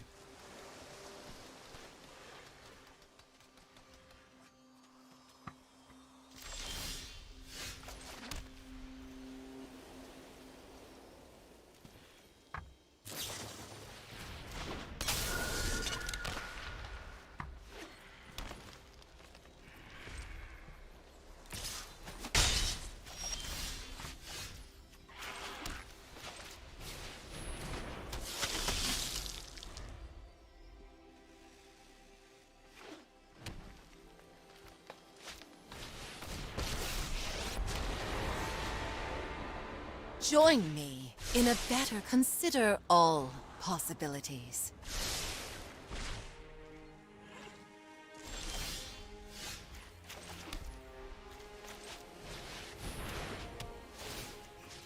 The course of time is now altered.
audio is off. Sorry about that. Yep, the audio is back on. I clicked on the wrong thing over here when I switched modes, but thank you for that. So I was just saying we're opening a booster pack of Crimson Vow cards, and they come with this art card, the set boosters. And then I got a really cool foil, full art, basic land. So that's cool. Next, Reckless Impulse, 2 mana sorcery, exile the top 2 cards of your library until the end of your next turn. You may play these. So Wizards is doing more of these cards in red, known as Impulse Draw. That, yeah, for 2 mana you can get 2 cards, but they go to exile and you have a time limit of when you can play them. So traditionally, red didn't have a lot of card draw. Then they started to give red card draw with you must play them this turn. And then now they're starting to give red, you may play them until your next turn. So that's Reckless Impulse. Ancestral Anger, 1 red, sorcery, target creature gains trample and gets +X, where X is 1, plus the number of cards named this in your graveyard. So obviously, if you're playing Draft, and you get a bunch of these in your graveyard, the creature gets stronger and stronger and stronger. If you're playing Commander or Brawl, you can only have 1 of these in the deck, so that's worthless. And if you're playing 60 cards, well, you can have 3 others in the graveyard, and you can give it +3/+3, and you draw a card. So even 1 mana to draw a card, that's cool, and then you can make your things stronger and the like. So yeah, that's this deck. Now, what is this noise over here? The cat is playing with something. Okay, then we've got Bloody Betrayal, 3 mana, so got a lot of red cards so far. Set boosters are often also themed, so far the theme is red cards. And we got a sorcery.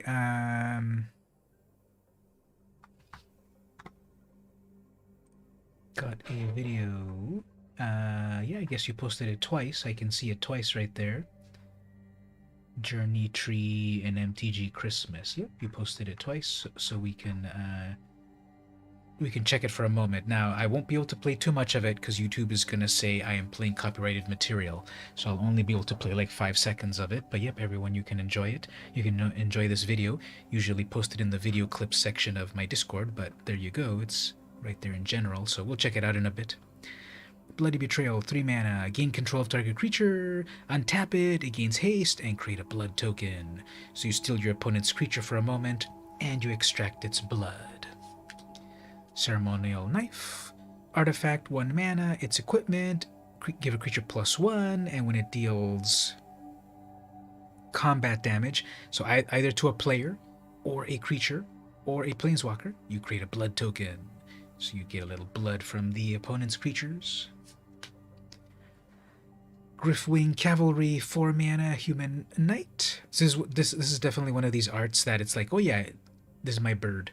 But no, it's a human knight. It's the human riding the bird. Flying plus training, so when this attacks and it attacks with a bigger creature, this gets stronger. Whenever this attacks, you may pay 2. If you do, target attacking creature without flying gains flying. So you also give another creature flying. Then we got Laid to Rest, 4 mana. Enchantment. Whenever a human you control dies, draw a card. And whenever a creature you control with a +1 on it dies, you gain 2 life. So some life gain strategies there. Here we have a flip card, Panicked Bystander, 2 mana, human peasant. It's a 2/2. Whenever this or another creature dies, you gain 1 life. At the beginning of your end step, if you gain 3 or more life, transform this. Okay, so this transforms into what? A human rogue. Cackling Culprit. Whenever Cackling Culprit or another creature, you gain 1 life. Pay black. This gains Death Touch. Alright, so oftentimes with these flips, they also have some cool flavor text. Help! There's been a horrible murder, says the panicked bystander, but wait a minute. Actually, they fall for it every time. So that's fun. This is a new level of their flavor text that now, because you have two sides of the card, you can have like a whole story front and back.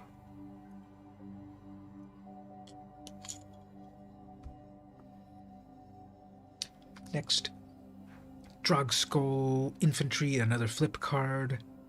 2 mana Spirit Soldier, it's got Disturb. In this new set, when something dies, you can replay it from the graveyard for the Disturb cost, and it comes back as an enchantment. So it comes back, and it is an aura. You attach it to a creature, give it +2/+2. So it's a creature first, and when it comes back, it comes back as an enchantment. Next, we have one of these new border cards, Unholy Officiant. Single white for a 1/2 with vigilance. Pay 5, give it a +1. It's kind of a lot of mana, but it's a common. Cool art. Then we get the rare. I already had 2 of these, unfortunately. Or maybe, I don't know if I have it in real life. I see so many cards online that I think I have them in real life.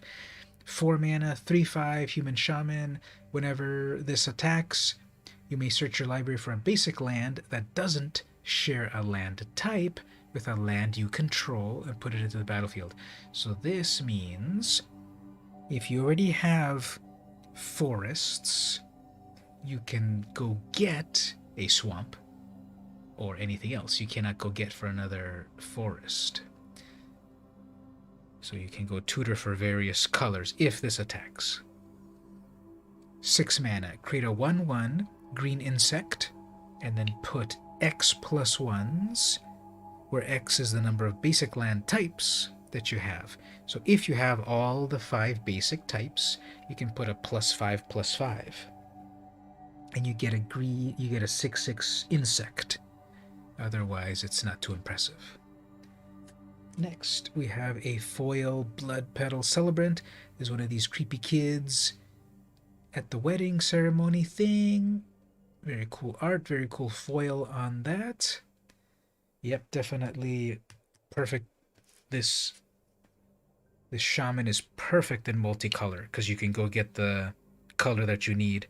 And it's got a good block. It's a 3/5, so it'll be able to live if it attacks. But yeah, go tutor for whatever land you need in multicolor. All right, so 2/1. This has first strike when it's attacking, and when this dies, create blood. So cool art. Ooh, the foil like on her belt and stuff looks cool. And lastly, we got a card from the list. So this is reprinting vintage cards, and they have a brand new little symbol in the corner. So what is this? Soul Catcher's Airy, 2 mana enchantment with the vintage border. Version 2 of the vintage border, because us old timers, we know the difference, right, Mark? Version 1 of the vintage border had the copyright on the left. Version 2 had it centered. And then version 3 of the border was the 8th edition border. And we're currently in version 4, the 2015 border. Enchantment. Whenever a bird is put into your graveyard from play, put a feather counter on this. All birds get +1 for each feather counter. So this is bird tribal. Pretty cool. Bird tribal. Now, were they colorizing the set symbol? Because this feels like a rare card. Because it's very mana efficient, and it can really synergize. Let's look this up for a moment. This is from, what set is this? Judgment, I believe? This is Judgment, right? Because it's got the Scales of Justice. This is Rob Alexander, classic artist from the beginning. And this is from 2002. Now, unless this is reprinted art, that's kind of cool to see that Rob Alexander was creating magic art since '93. This is card number 250, or this is card number 25. Let's take a quick look online. A little behind the scenes about that card.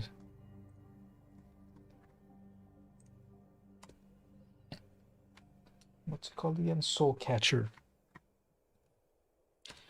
How many cards are called Soul Catcher? There's literally Soul Catcher. Flying. Whenever a creature with flying dies, put a +1 on this. Okay, and then we got Soul Catcher's Airy. And oh no, it's actually uncommon. So it feels pretty powerful for an uncommon. If you've got Bird Tribal, of course, it's very powerful. If you don't have Bird Tribal, it's not powerful at all.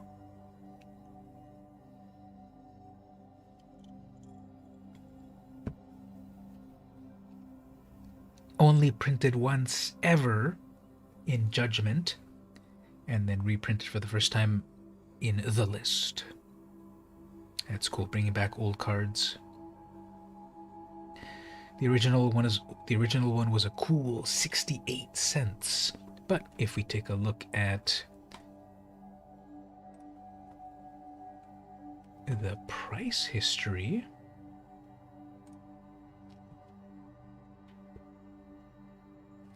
yeah, price is going down because it got reprinted. So it wasn't ever that expensive. It was $1. And then now that we've got it reprinted, it's going down to 60 cents. So, whoops, the time when you needed to cash out your collection of Soul Catcher's Errors has passed. There's got to be insider trading right here, because for some reason it jumped up to $1.50 before it got reprinted. So someone must be feeding the markets some hidden information. Or did I tell everyone? Now this is not a complete condemnation. I bought some cards from TCG Player and they lost the cards, so I never got them. And then I told them, and then they said yes, we'll ship you another batch. Sorry. So okay, I said yes, ship it. So they said it was gonna take until like January 5th.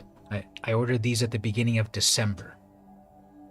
And then I didn't get them in a timely manner, and I told them, where are my cards? They said, sorry, they're lost, let's ship them again. But you'll get them January 5th. So January 5th came and went. I still haven't gotten them.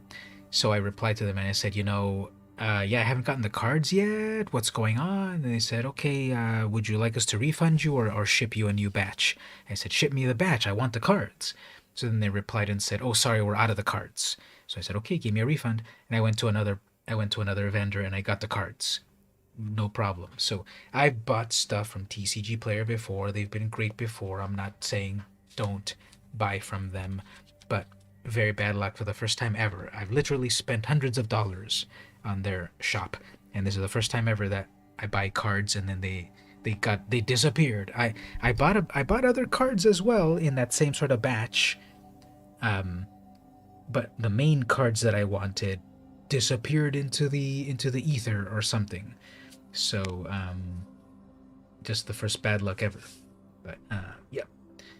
And then I went with elsewhere. I went to Channel Fireball, and then I got the cards that I wanted. So all's well that ends well.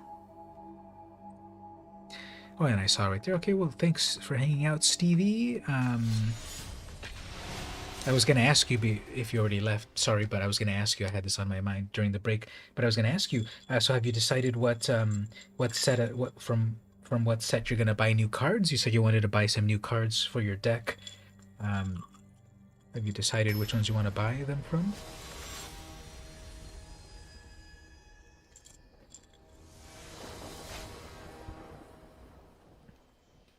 Good game the other day as well.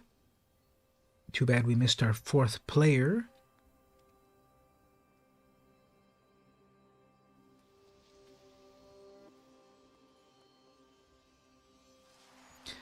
Alright, so I don't have any removal, and I'm going to battle Olivia, and that's Rakdos colors, so that'll probably be a lot of removal. We'll see. Turn 2 Skyblade, turn 3 Mavrin, maybe, but it's probably going to have a lot of... So there's already a haste creature there. We're thinking of the Godzilla set. Yeah, that would be...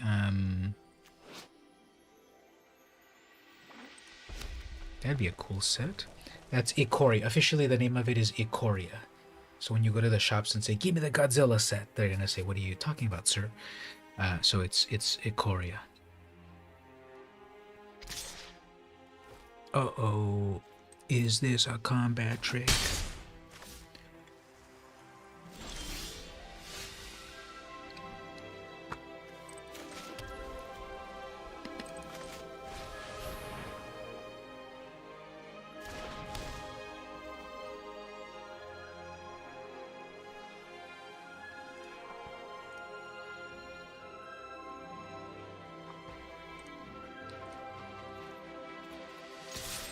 So yeah, that's Ikoria, Lair of Behemoths, is the Godzilla set. Now, be careful though. Not every card is Godzilla themed. It is, as usual with the randomness of Magic, some are and some are not. So don't expect that every card is Godzilla themed.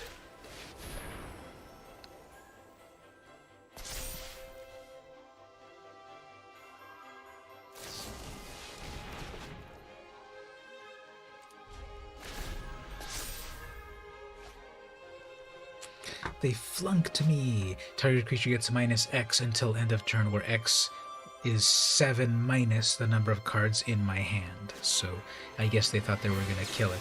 So they had to use double spells to kill my one creature. They're missing land drops.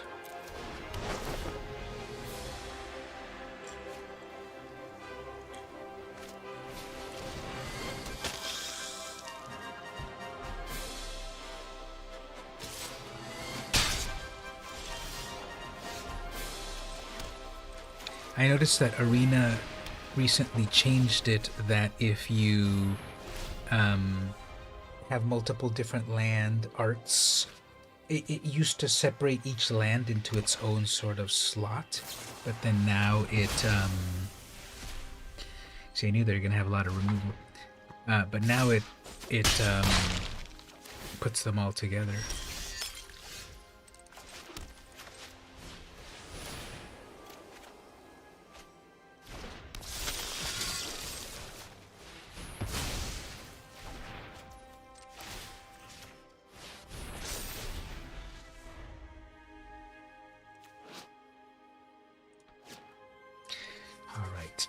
So can we survive this?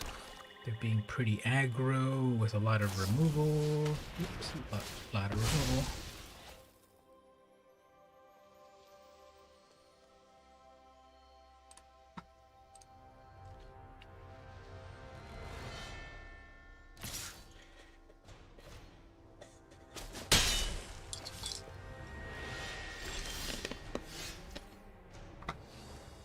Well, guess I'll start summoning my commander, but it might get killed. But I've got the mana for it.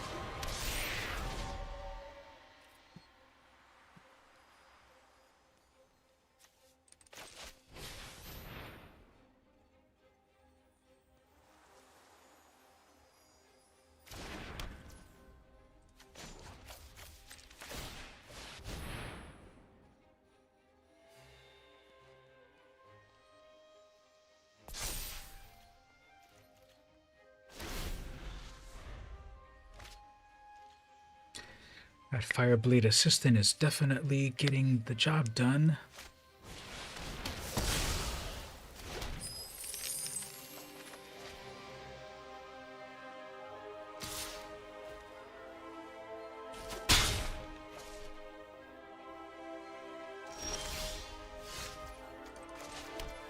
Well, they have 6 mana. This is a waste of time.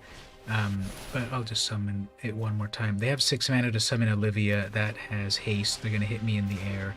So, well, I guess actually what I could do is destroy their mana.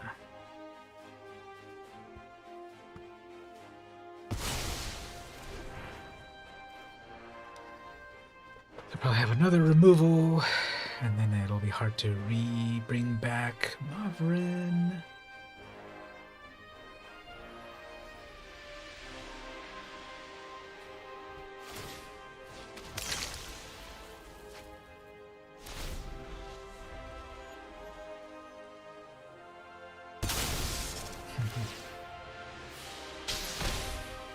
For life, they're probably just going to do some direct damage onto me if they sacrifice their own creature. 3 in the air, bring back something from the ground. They're going to hit me in the air. Then that also comes back with haste. Okay, well, that's amazing.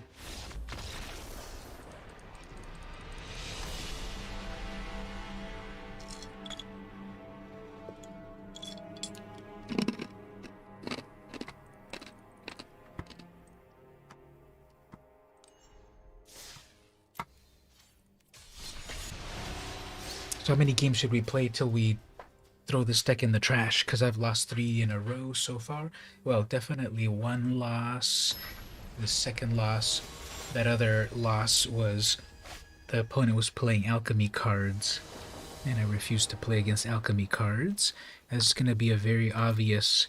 It's just going to be a million rats. Who goes first? They go first, so they're going to be able to bring out their rats quickly. Got a blocker, we got that card, we got that life gain. We'll see how this goes. Don't have any removal. Authority, the consoles will bring their creatures in tapped. That'll give me a little leeway to bring out my own creatures.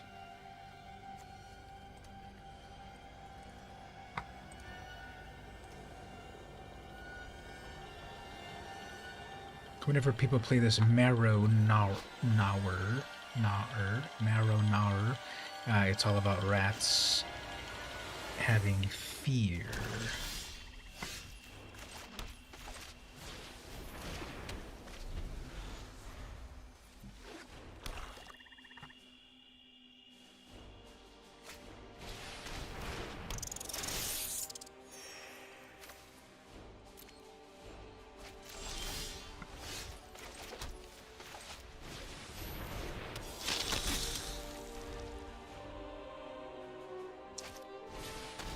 See, there it is.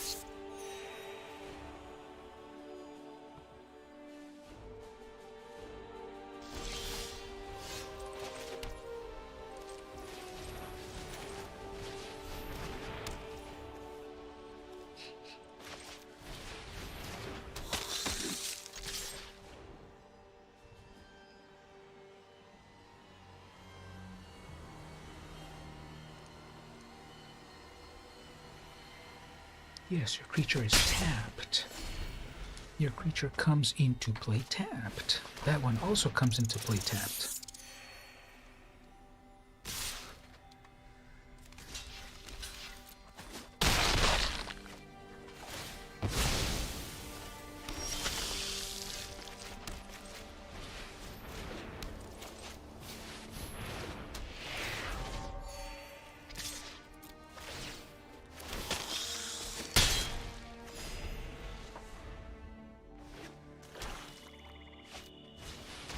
Faceless agent, that's barely a card.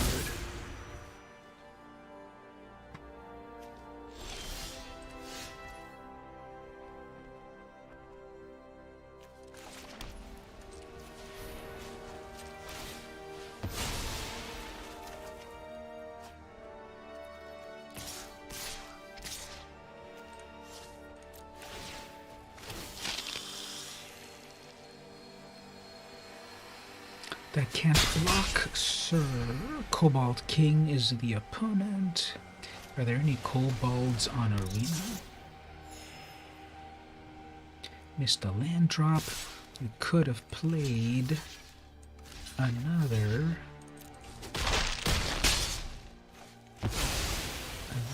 rat.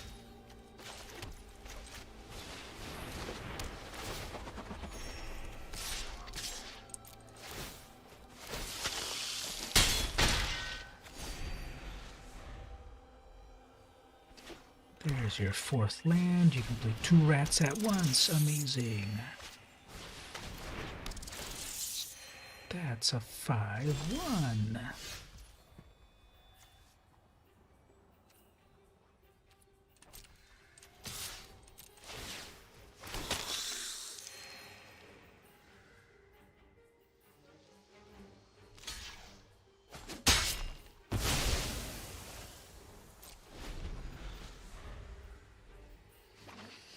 There you go. You got enough mana for your commander. All your rats have menace. Nope, instead we'll do that. And that. Wow, all my vampires are dead.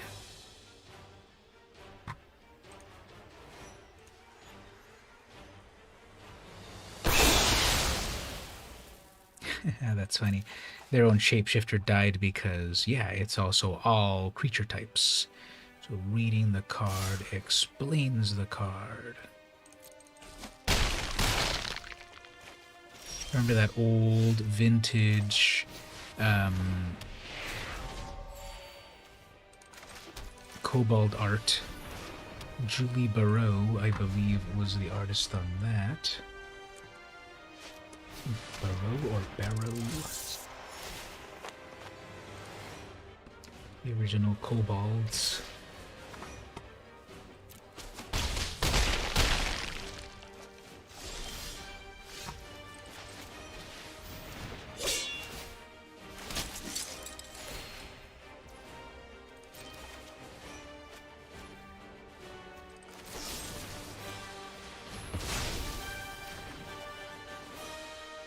Whoops, your commander was tapped somehow.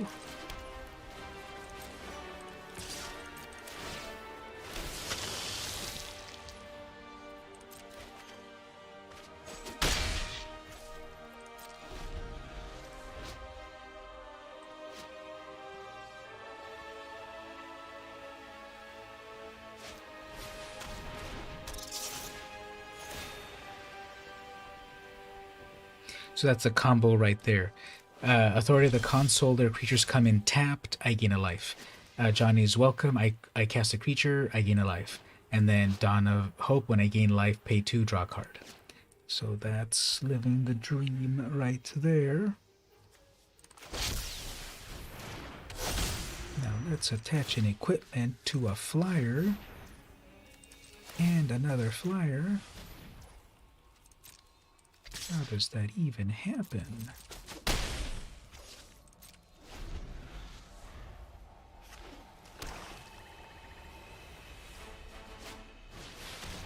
Ah, man. Fine. Warrior Queen Necromancer has a nice ring to it.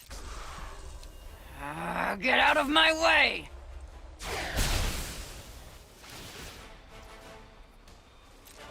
They were a lousy servant. I'll find a use for you later.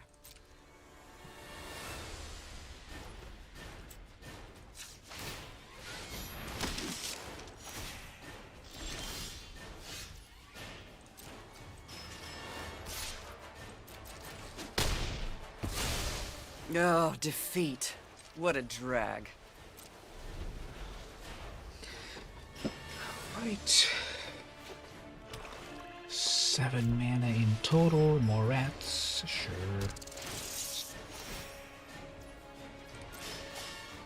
More card draw for me.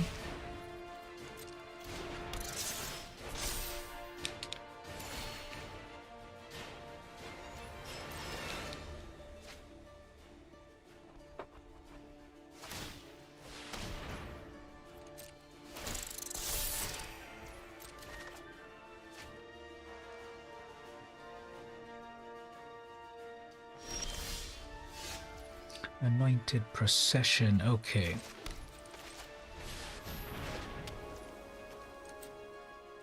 Here's living the dream.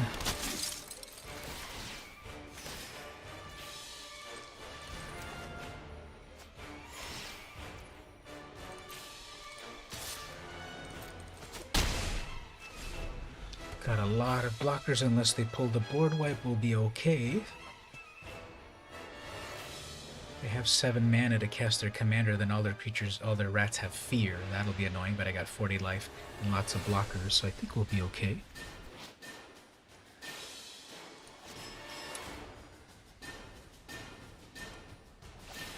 There we go. Okay, so all creatures have, all of them have fear. Even if I take everything, fine. Fine, let's just go in for our own Alpha Strike. Normally normally that fear would be utterly devastating, but I had so much life that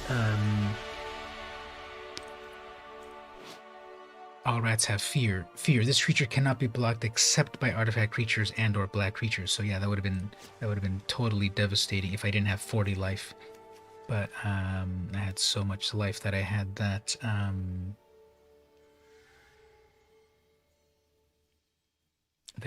buffer.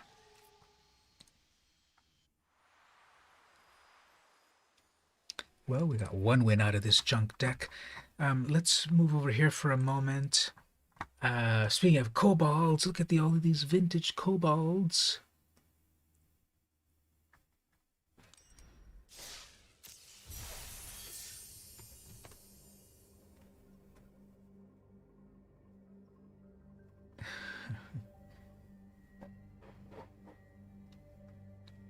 So the only kobolds ever printed was back in Legends? Really? They never printed anymore?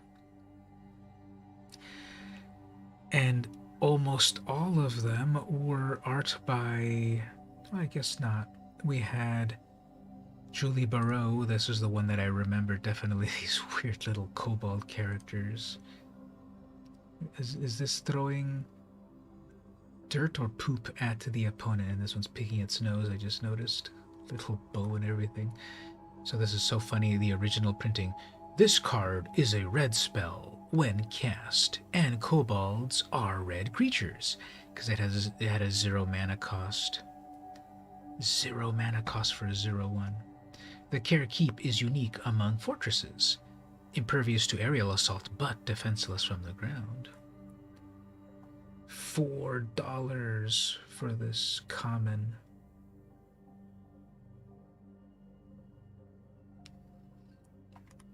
And then we had Cobalt Overlord in the same set. First strike. All your kobolds gain first strike. So all your 0/1s get first strike. And another Julie Barreau art. This one looks pretty cool. What are we looking at here? So there's a Court Jester kobold. Some sort of World War I Germany kobold with a happy trail. And then the main kobold guy, and what is that in the back? Dragon wings, sacks of something. One for all for one. We strike first, and then you're done. Oath of the Kobold Musketeers. One for all for one. We strike first, and then you're done. Interesting. Yeah, cashing those kobolds. Check it out right here. If you have one of these, it's $139. This is the rare, the Kobold Overlord. $139. Wow. And then we had the Kobold Drill Sergeant, another Julie Barreau. What's the art on this one? Just a mean old Drill Sergeant. Oh, look at that. It's got vaguely the style of the U.S. military patches there. And then this kobold is crying because the drill sergeant is so mean. And what is that in the background? Like a floating cotton ball or something? What is that background? Poking him right in the chest. What does this one do? All your kobolds gain +0/+1 and trample. Joining this army is easy, boy. Just survive your first battle. That one's an uncommon $16. So that's your Cobalt deck tech right there. +0/+1 trample. First strike. Here we go. Cobalt Taskmaster. So this is by Randy Asplund Faith. All your kobolds gain +1. So I have a degree in graphic design, and this is the most painful graphic design ever done. This first line is centered, and then this next line is aligned left, and then these next lines are all centered. The Taskmaster knows that there is no cure for the common kobold. That's funny. Now these kobolds look tough. Randy Asplund Faith drew them very tough, even though these are all cowering here. They look more like goblins than kobolds. This is back when they didn't really have a big old style guide. People could do what they wanted. Artists could do what they wanted, basically. But then, yeah, that's uncommon. $13. All your kobolds get +1. And then we also had the Crookshank kobolds. 0 mana. This card is a red spell when cast, and kobolds are red creatures. The Crookshank military boasts a standing army of nearly 24 million, give or take 22 million. That's still a lot. 2 million soldiers is still a lot. And then that art is by Christopher Rush, who's an artist, who's one of the artists that's passed on nowadays. That looks pretty tough. That looks kobold-esque compared to Randy's art. And then scar and cool teeth and lightning and a cool sky. You have 5 Taskmasters. You have 5 Taskmasters. There you go. You got $13 each at least. Near mint, of course, right? You never played with them? Or if you did, you use sleeves, I'm sure, right? Yeah, this one's really nice art. And a lot of great detail. Chris Rush. Didn't they also do the art for like Black Lotus and stuff? Really cool helmet. Although there's a lot of shadow here and you don't see the shoulder. But other than that, this is amazing art. This is a common for $3.25. And lastly, we get the least kobold-looking kobolds by Anson Maddox. I love Anson Maddox's art. And this one is like that. That looks like more like a werewolf than a kobold. Really cool flowing art. Flowing fur. 0 mana. This is a red spell. Here's another example of first line is centered, second line is centered, third line is aligned left, and then flavor text is centered. Kobolds are harmless, and that was Berand the Bold, his epitaph. Final words, right? So, $3.70 for that. Although originally printed with a characteristic defining ability that defined its color, this card now has a color indicator. This color indicator can't be affected by text-changing effects, such as the one created by Crystal Spray, although color-changing effects can still override it. So this is saying that back in the beginning, because they said the word red in its flavor text, now you cannot use things like Crystal Spray to change this to be blue. This card is blue when you cast kobolds, because it's now part of the... Oh, see, here's the latest printing of it. They put a color indicator to show you it's red. So, yeah. You got your 0/1. You got 3 0/1s. Okay. If you have the rule of 4 maximum, you can have 12 of these 0/1s. And then you've got the drill sergeants for +0/+1 trample. You have the overlord for first strike. And then the Taskmaster for +1s.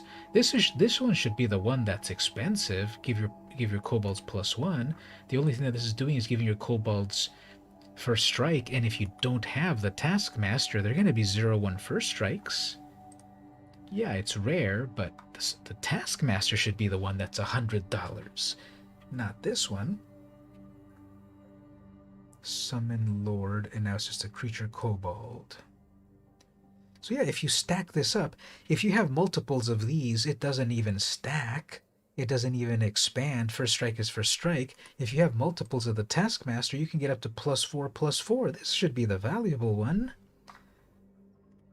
And then this one, yeah, this one stacks as well. This one's $16. Really, you want you value plus you value plus 0 plus 1 more than plus 1 plus 0? Yeah, trample, but then plus 0. $16? Yeah, these prices are all wrong.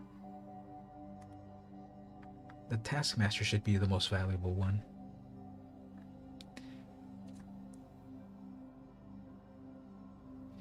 So those are the only kobolds ever printed. No, actually, wait. If you go to type of kobold, here we go. We got a few more.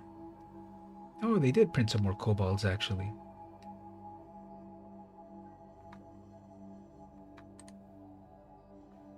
Just had a look in your card box. You have 4 Taskmasters, 1 Drill Sergeant, and 8 Crimsons. There you go. There's your retirement fund, or Anwin's college fund right there. Actually, how does college work in New Zealand? In the US, it is a broken system. Rogar of Carekeep, you pay 1,000,000 mana. All your kobolds of Carekeep, huh? So it doesn't count any other kobolds? Get +2/+2. Pay 3 during your upkeep.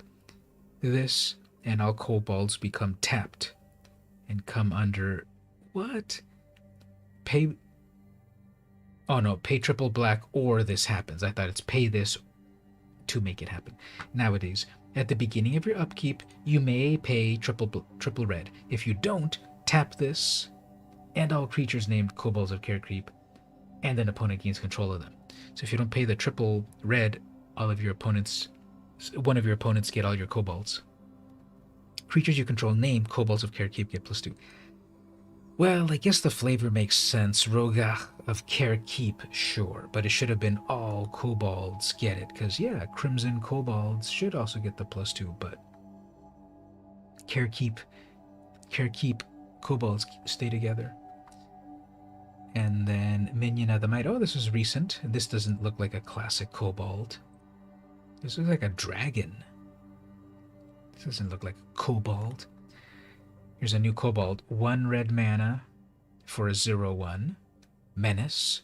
Pack Tactics. Whenever this attacks, if you attacked with creatures with total power of 6, you may put a dragon from your hand onto the battlefield tapped and attacking.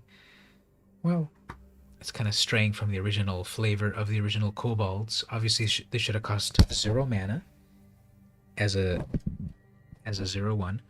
It should have been 0/1, 0 mana with Menace, and then it did need this Pack Tactics.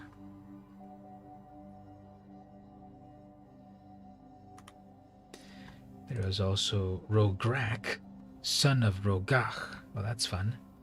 0 mana, 0/1. There you go. First strike, Menace, trample, partner. So it can be your commander. Strength is relative. Pretty epic art on that one. That definitely looks better than the other recent kobold. Big ears, little snout, big sword. That looks way tougher, especially with the sword for a 0/1, but the flavor is amazing.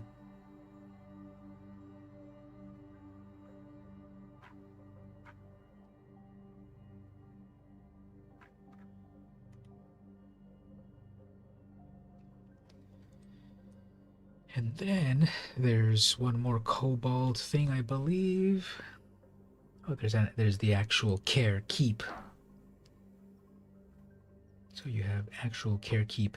Tap it for colorless. Pay 2, create a kobold. They're still here. The cockroach may have finally met its match, Teferi. And this is from original Time Spiral, $1.43, reprinted in Commander, 97 cents. The List, 12, Time Spiral Remastered, 106. And Prosh, Sky Raider of Care, Legendary Dragon, 5/5 flying. When you cast Prosh, create X 0/1 kobolds, where X is the amount of mana spent to cast this. So you're going to get 3, 4, 5. You're going to get 6. Once you cast this, you get 6 kobolds for free. Sacrifice another creature, such as a kobold. Prosh gets +1 until end of turn. Maybe wizards should pump them in a new set. That's right. Now, kobold, however, are kobolds creatures that existed previously to magic? Because nowadays wizards really wants to focus on their own original creatures. So if kobolds previously existed in D&D or whatever, well, they own D&D. So maybe they should, yeah, bring back the kobold. Remember how for a long time Herloon Minotaur was the face of magic? Remember this beautiful Anson Maddox art? That was the face of magic for so long.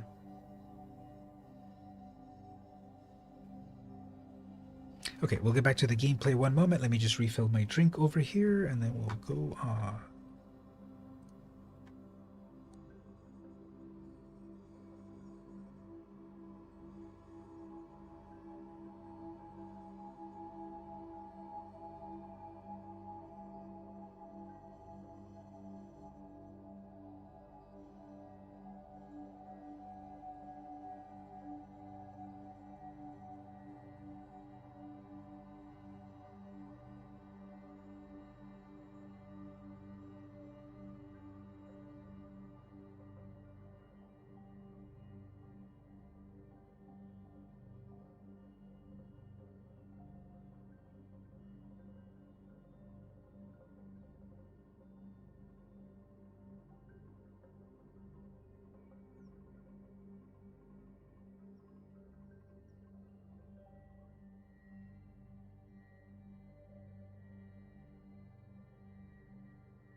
Okay, let's play this deck a little bit more, maybe one more game, and then we'll switch over to draft.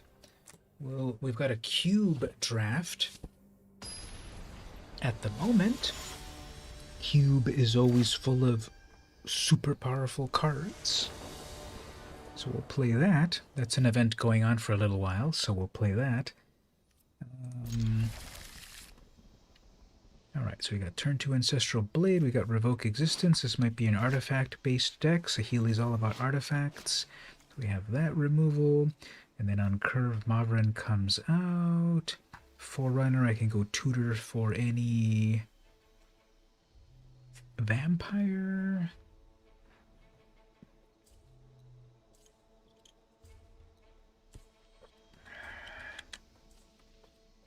The opponent is still thinking. Maybe they mulliganed very badly. Go.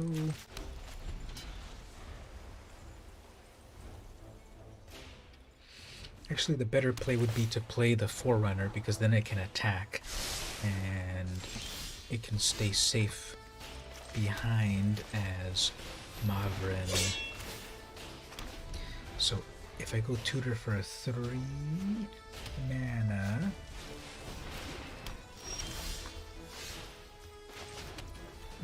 okay, I can go get a 4 mana vampire because I have 4 mana. What is a good 4 mana vampire? Bishop of Binding, exile target creature, create a vampire, get a +1, that's a flyer. My Adanto, yeah, my Adanto is going to be the good one, because that will be unkillable, basically.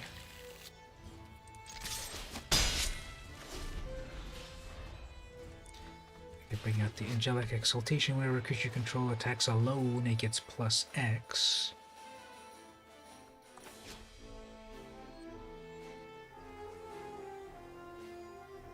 I guess they're gonna torch that. No, put it on top of somewhere. Fine. Guess we'll set this up here.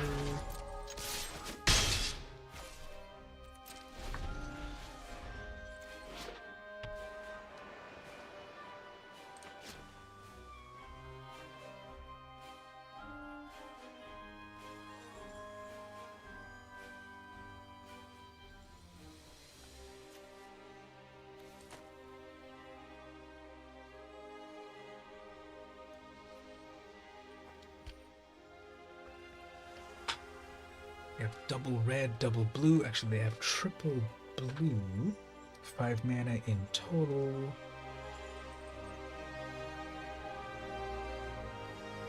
I'm looking at my Mavren. I'll probably torch it. Yep. That's fine. So what happened here?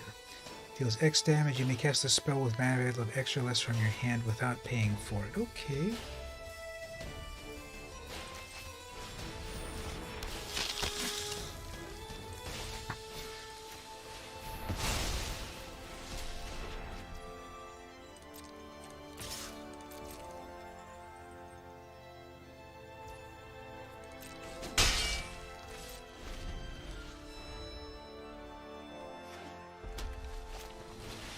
Sahili, double mana open. I'm sure that will make My them, creations are things of beauty.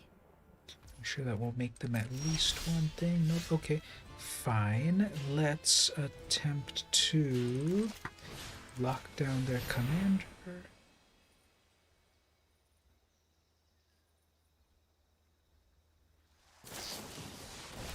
Fine.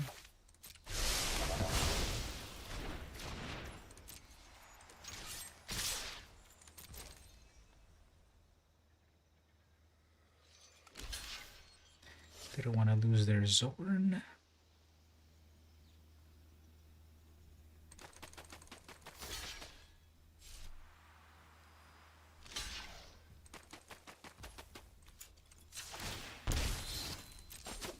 You just gave me an idea.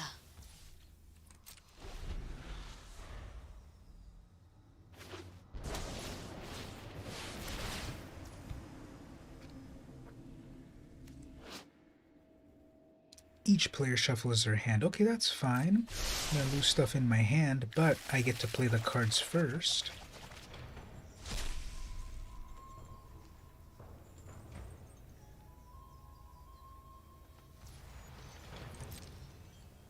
So I get to play the cards first.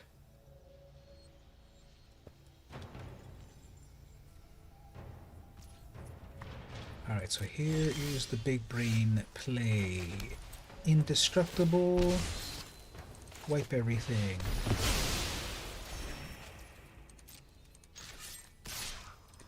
And then kill the Innovation commander. knows no bounds. I will return. Haha, they're still dumbfounded by that gameplay. They're still like, wow, indestructibility. How does that even happen?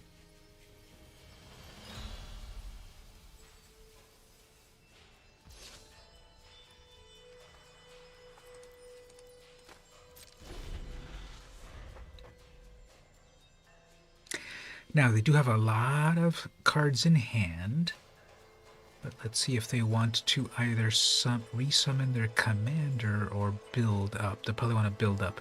So then what I will do, if they pass with a bunch of open mana, then I shouldn't really cast Mavren. They're just gonna counter spell it. So I could try to cast that sword or attach the sword, etc.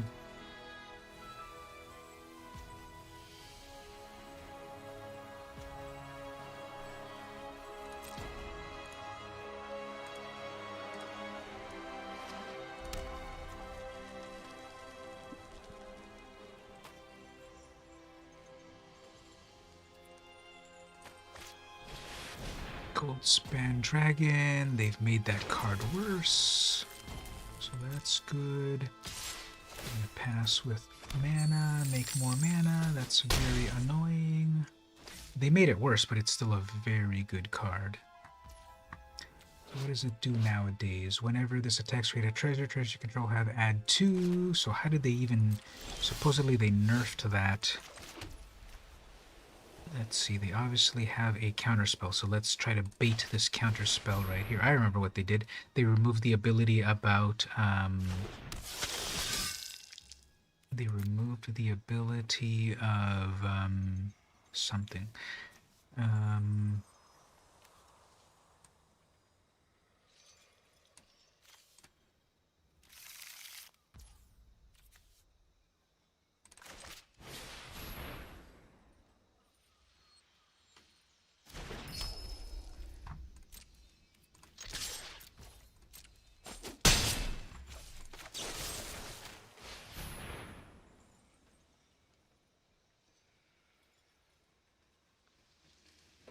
They removed the ability that when you target it, it makes a treasure. This card used to have, when it attacks, it makes a treasure. When it's targeted, it makes a treasure. And now they took away the ability of it makes a treasure.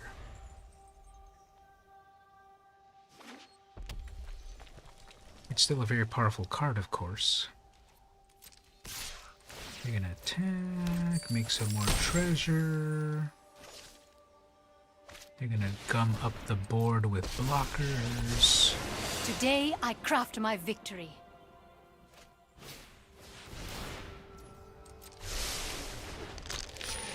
You have 3 mana left. Signet, make another freaking thing.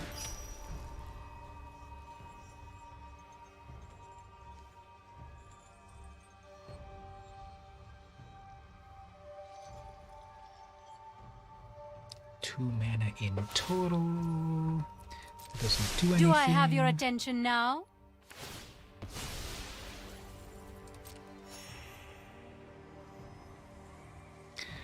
Yep, I'm not impressed with this deck. Even though I thought I had removal and stuff to do.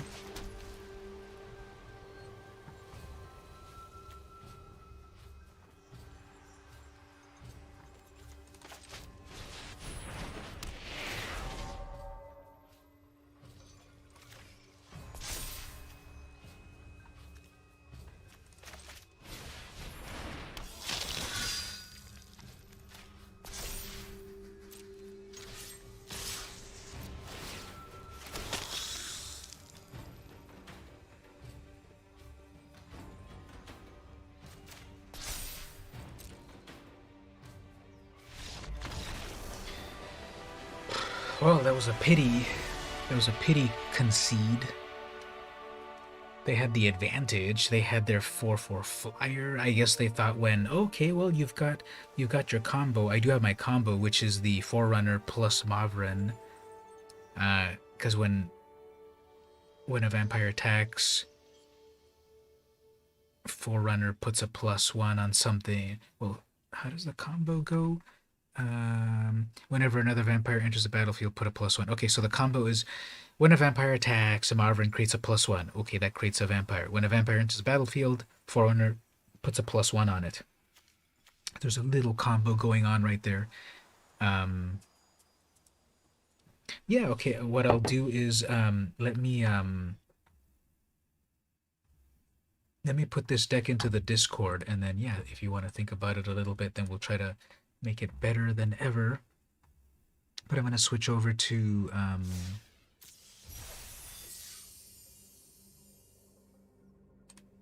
do the draft before it gets too late. Probably stream. I'll just do the draft and then wrap because it's already 11 here. But what I'm going to do is go to decks, export this, put it into the Discord. So there it is in the Discord. If you want to, your message is too long. You've hit the 2,000 character limit. Ugh. Okay. Let me somehow. I know why, because of all of those different planes. Okay, that'll work. Okay, and then the planes. So I don't even have to put the lands, but I put it right there into the chat if you want to look at it. And then also keep in mind that since it's on Arena, it doesn't have all of the cards. So I'm also going to put the valid card pool right there. These are the valid cards right there. So in the Discord, I also put. So I put the whole deck. I put the whole deck in the Discord, and then I also put the valid cards I can play are in historic. So follow that link from the list here, which is 9,000 cards. So almost 10,000 cards to choose from. Wow, that's a lot. I think in total, how many cards are there? How can we look at this?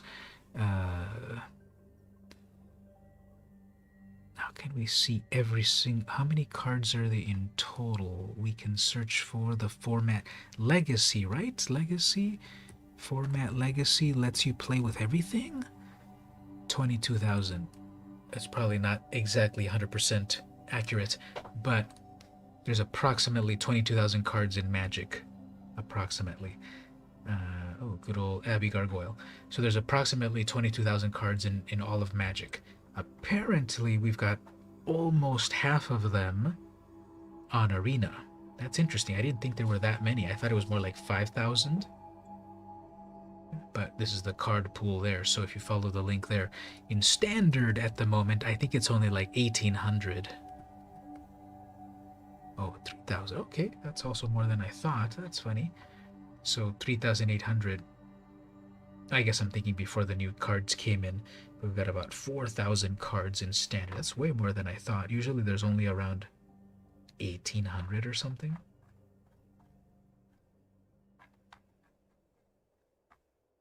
Yep, so check out the deck a little bit. Follow the historic card pool. So if you use the search engine, just make sure you search with format historic. And then you have 9,500 to choose from.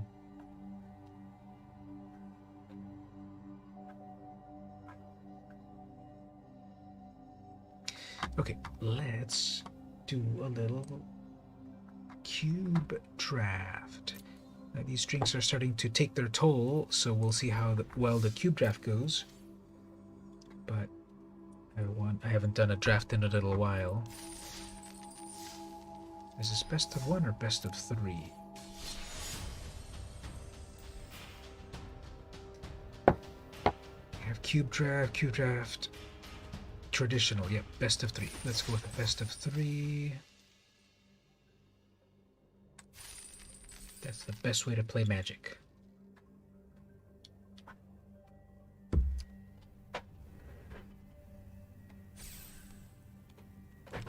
With that filled up pretty fast.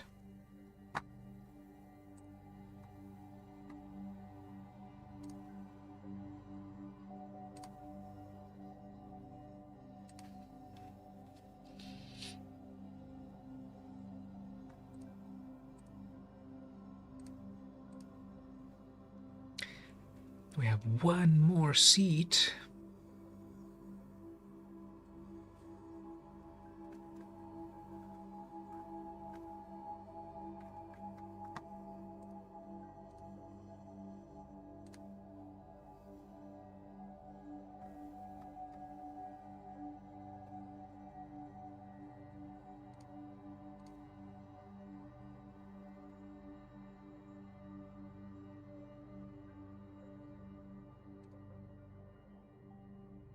Someone dropped out.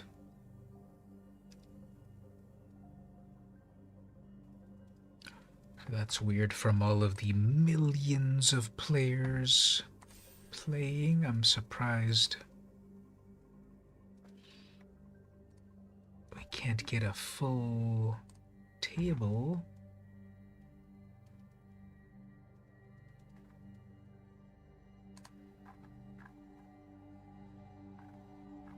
Well, while the seats fill up, let me take a moment to remind everyone.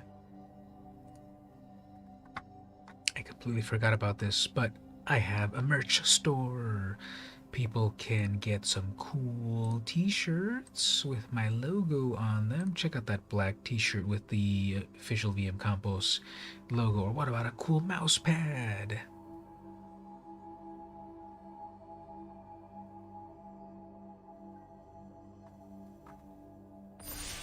Oh, there we go. And where can you get these yourself? You can go to merch. Now you can go to store.streamelements.com/vmcampos. You can get your very own official VM Campos merch, which I obviously need to promote way more of. And I need to get back to the stream, but we'll just put it right there. Get back to the stream. The game is on. What do we have? Baju makes tokens. Chandra does stuff. Great Henge is amazing. Angel Loxodon.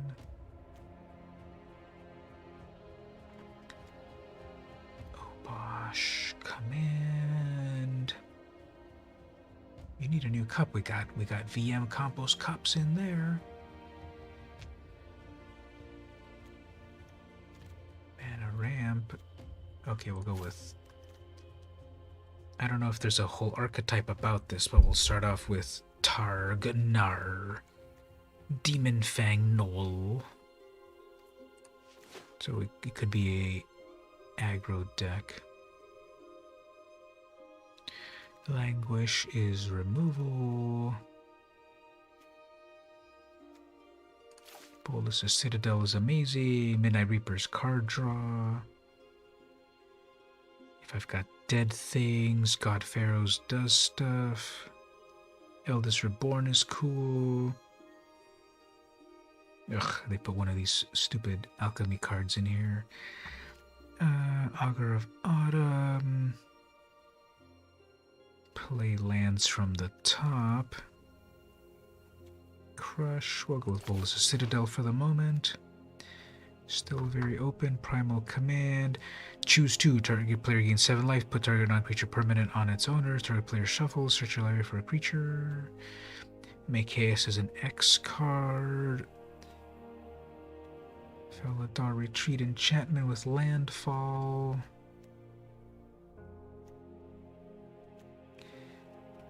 Woe Strider.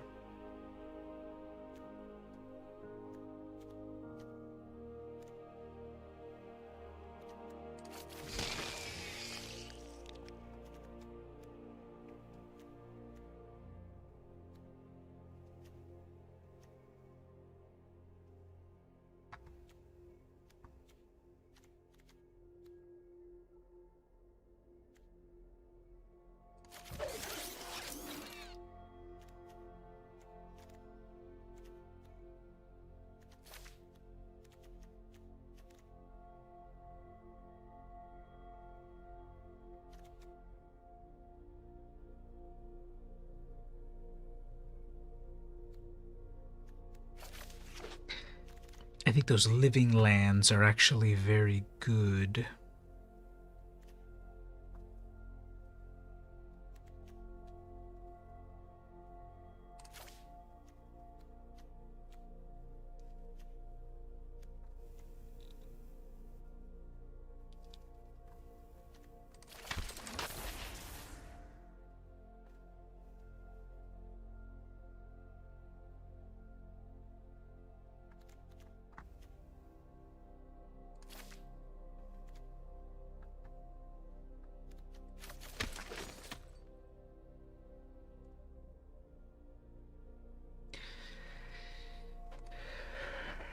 Alright, so Bomat Courier turn 1 with haste. Draw cards.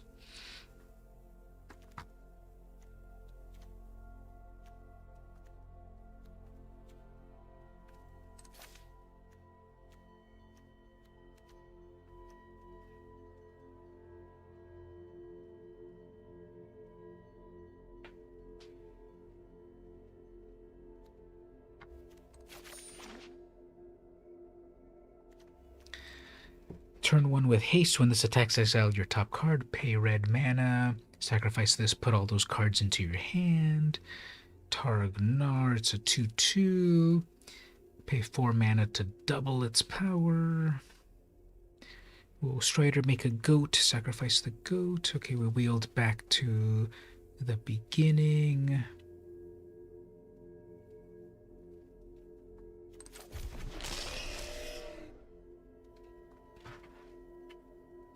Yeah, Cruel Reality's definitely annoying. Hopefully we can cast it. So I think for pack 1 I'm gonna grab like good cards, and then for pack 2 and 3 definitely look out for lands and so forth to be able to cast this stuff. Or ramp or whatever.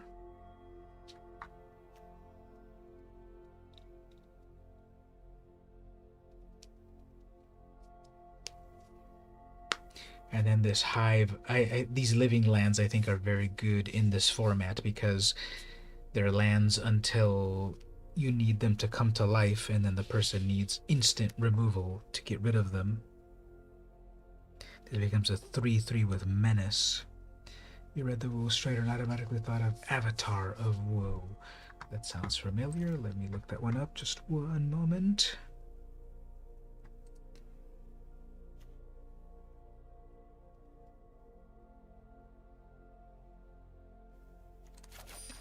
Avatar of Woe. How many avatars exist? 17 avatars in total.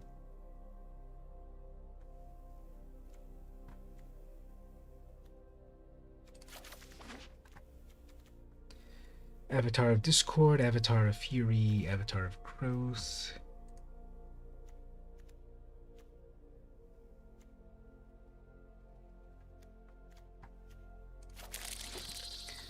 Avatar of Hope, Avatar of Might, Avatar of Slaughter, Avatar of the Resolute, Avatar of Will, Avatar of Woe.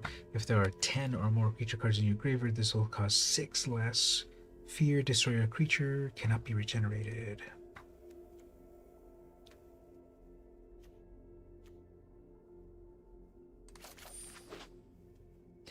Burning Sun's Avatar, Gishath Sun's Avatar, Multani Yavamaya's Avatar, Sarah Avatar, Shield of the Avatar, Verdant Sun's Avatar, and Wakening Sun's Avatar. Alright, next pack. Return stuff, mana fixing, couple mana fixings. That beast is good, that dryad is good. Yeah, let's grab some of this mana fixing.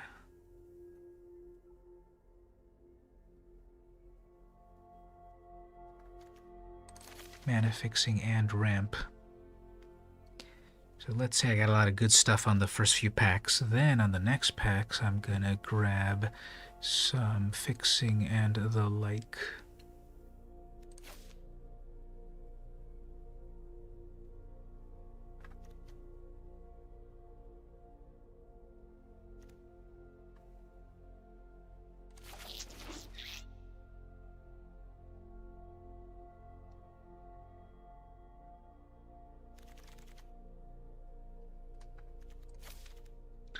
Or a planeswalker.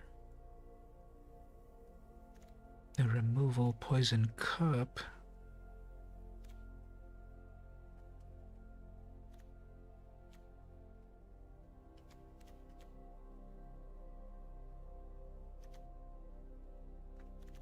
Darkness will swallow the light.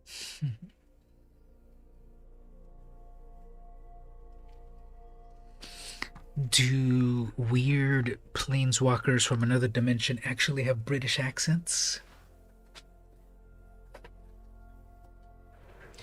Alright, so one of the things that I'm planning to do for my streams and stuff, maybe not for the Saturday streams, but for other days of the week, I'm kind of setting myself up to maybe do some streams where I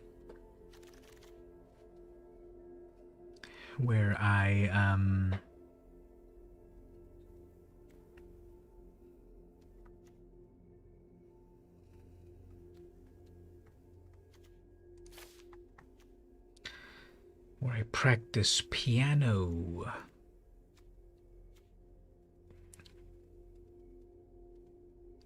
I'm setting myself up where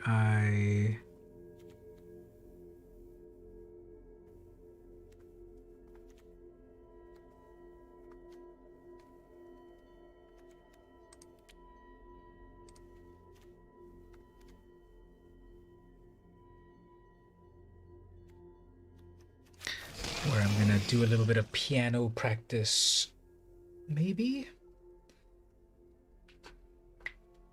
So right now my area right here, I can't really set my area up right here to put the keyboard.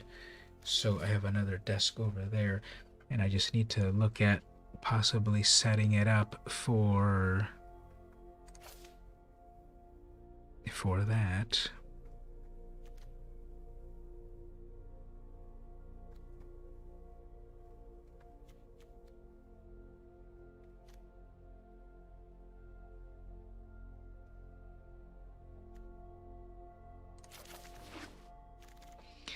And so I could do a little bit of some fun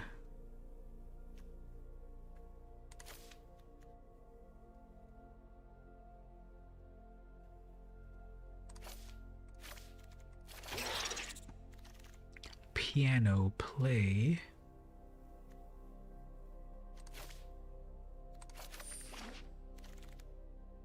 On the stream.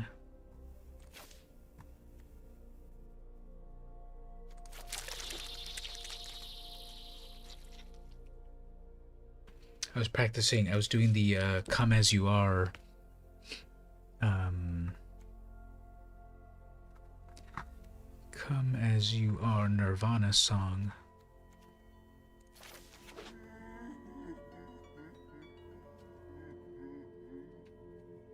Just the beginning, so that's the thing. Music is complicated. There's a lot of notes, but I can play a little bit.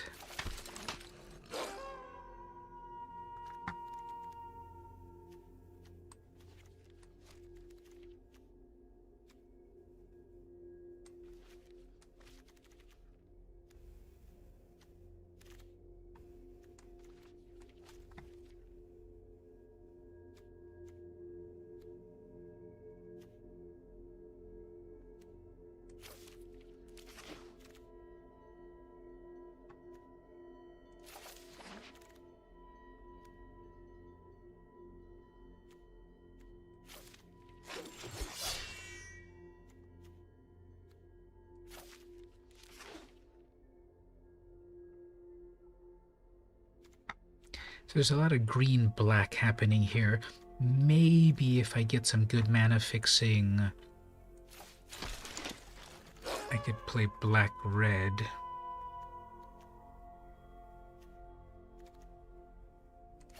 There's a black-red.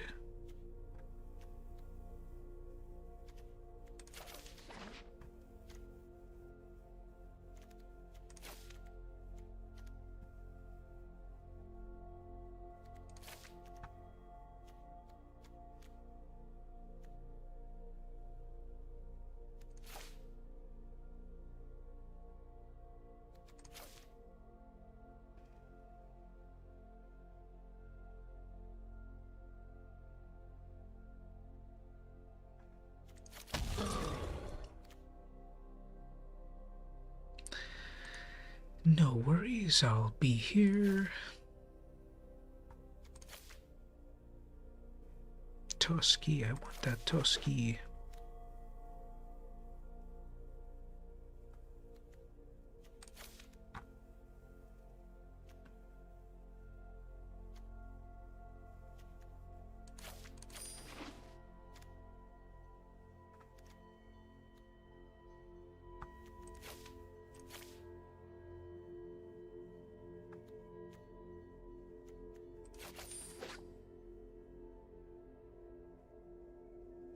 Skittering Surveyor can get me the land that I need. So this final pack definitely will have a lot of it coming together. Cold Steel Heart, I got that for mana fixing.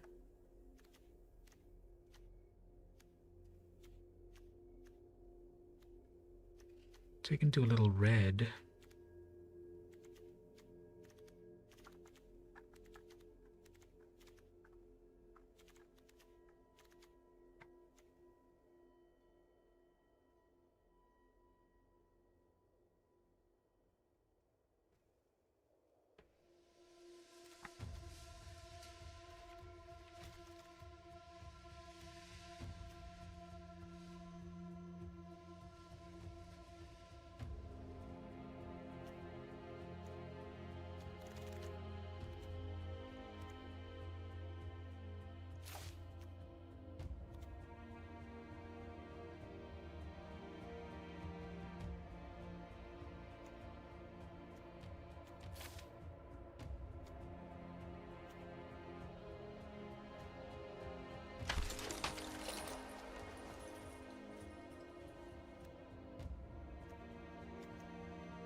It's Golgari with a little splash of red.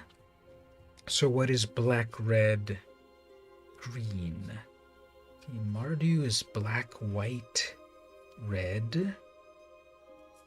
Naya is red, white, green.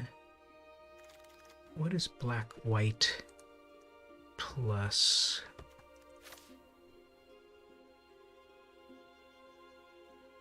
What is black, red, plus green?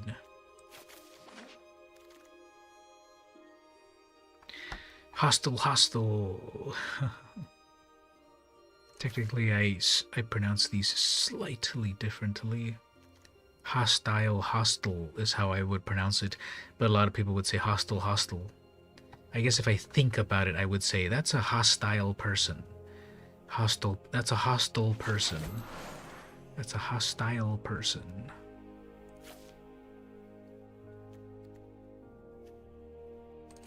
So it's black red with a, it's black green, it's Golgari with a little bit of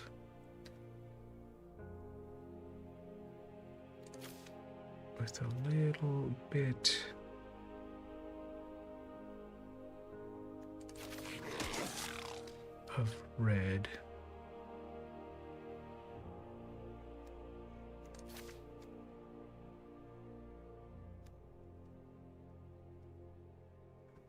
We begin!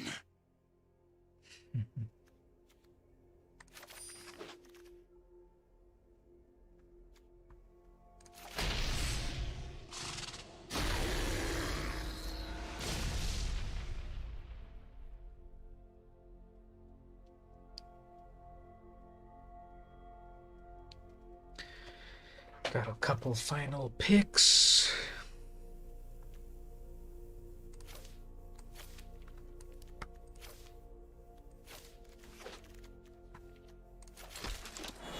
Okay, so here we go. Here's the deck. Let's see about crafting that a little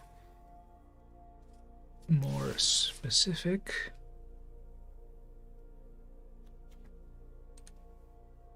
Okay, I have 50 cards, 19 creatures, so I could cut a few creatures.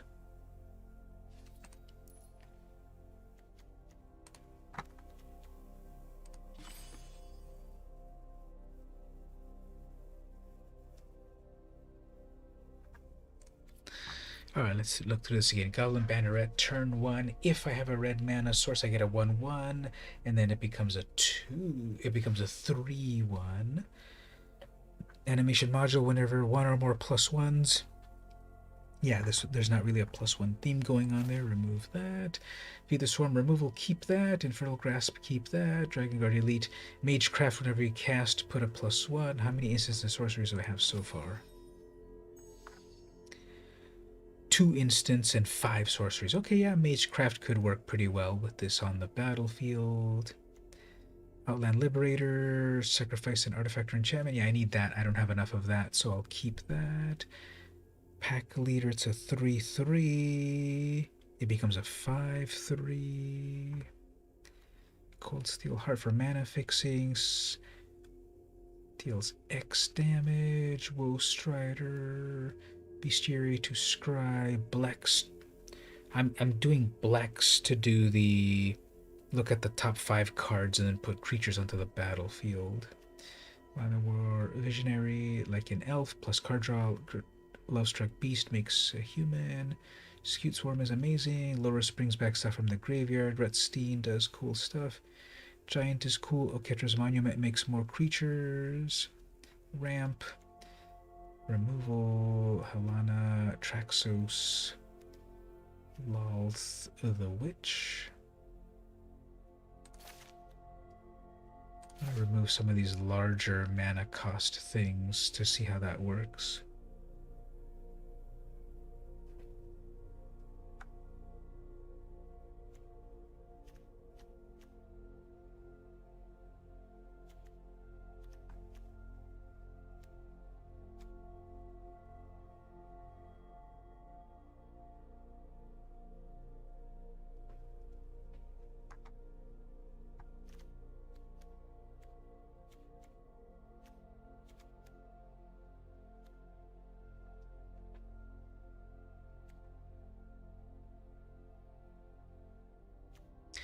Yeah, it's a phantom draft anyway, and it's not ranked and stuff, so it's about the fun.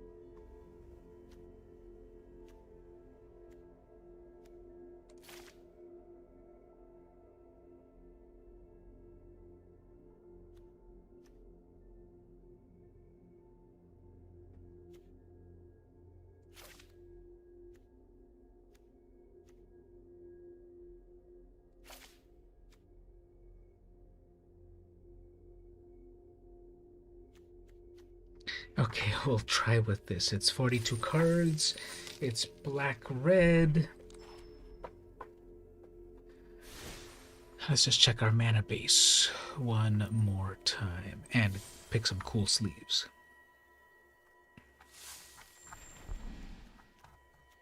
We'll do the brand new Narset sleeves that I just got.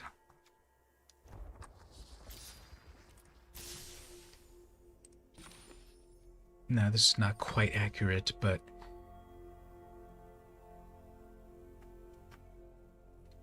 and there's the color breakdown. How did our lands shake out? 17 lands, okay. 5 forest, 4 mountains, 5 swamps, plus some dual lands. Okay, let's try this out. This is best of 3, so we can maybe pivot a bit after the first game.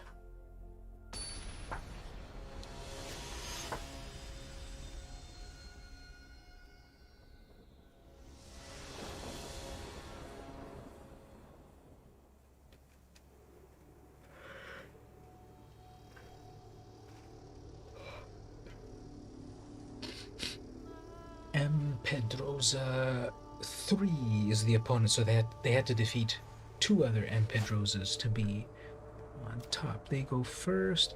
I got my Tyrant, which comes to life. Very good. I got the damage spell.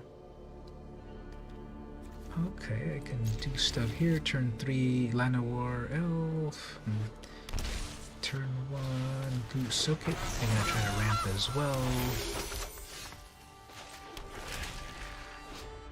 Turn 2 Crag. Unless I have a turn 2 play, I can do the Crag.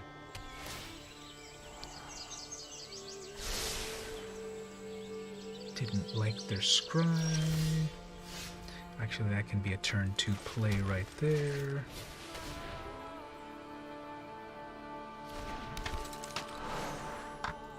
Make another treasure. Not yet.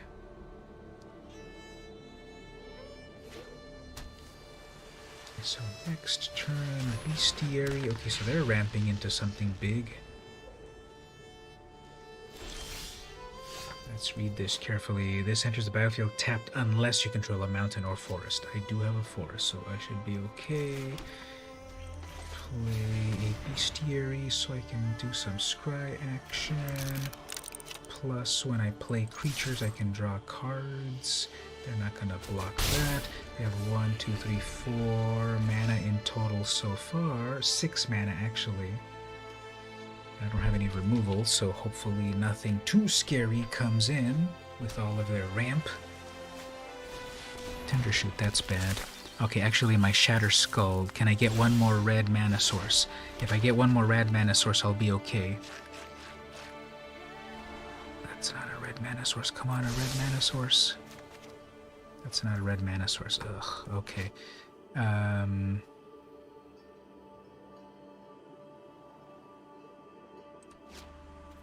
Fine. Next turn, I will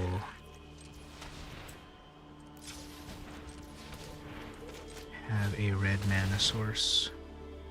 Ugh, that was a misplay, man. I should have let it tap it for me. That was a misplay.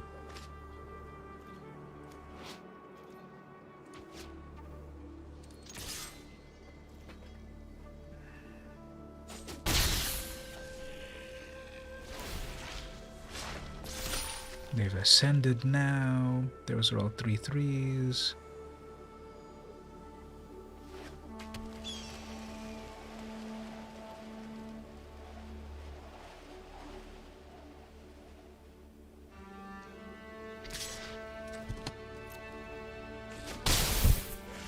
I guess they have their 7 mana, so they got a big old Ulvenwald. Sure. Doesn't have trample. I guess we'll be okay.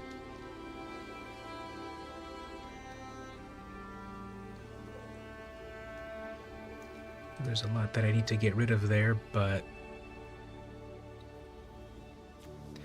that's got Death Touch. So as soon as I can cast that Queen, I've got Death Touch.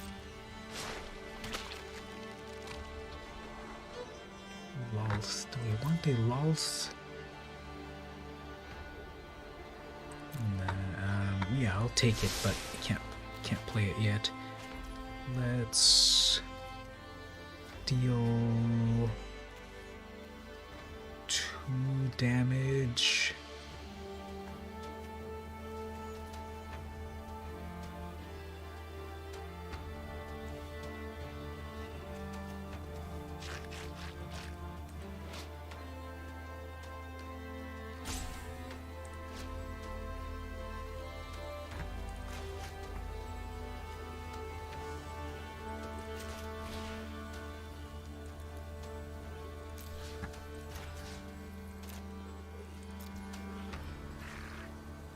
What am I doing here?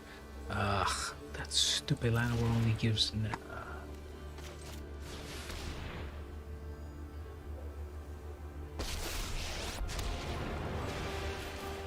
I will show you what happens when the spiders squash back. My power is for annihilation.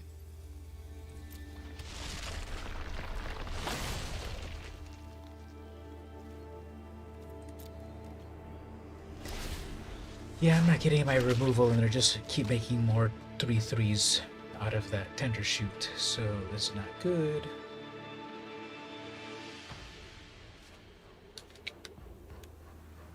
They're playing like 4 colors, and I'm barely able to do it with 2.5 colors.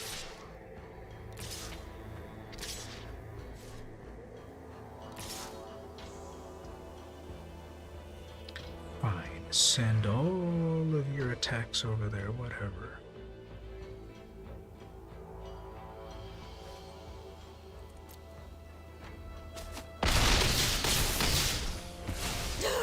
Traitors, all of you.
Well, let's see if we get a little luckier and they don't get that.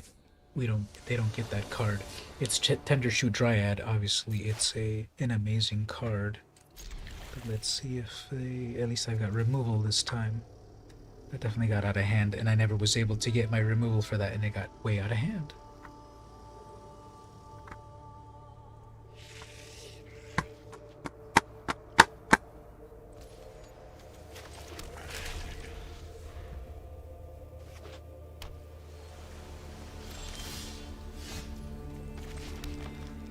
Turn one opt. Oh, brainstorm.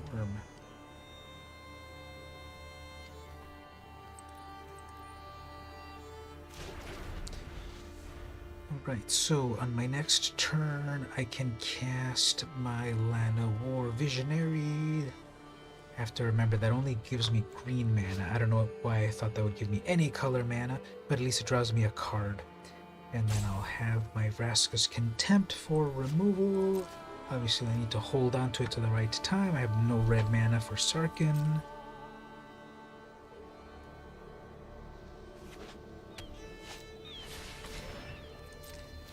They have their own mana dork.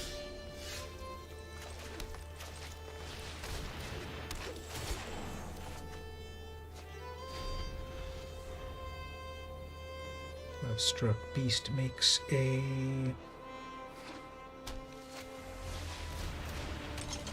Yeah, they're definitely going with a lot of mana.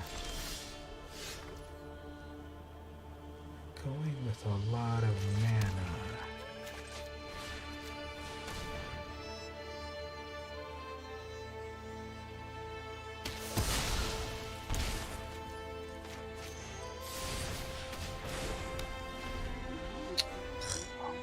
That was a misplay. And I can't even attack with the stupid beast because I didn't cast the stupid human. And then it auto-tapped it all wrong for me.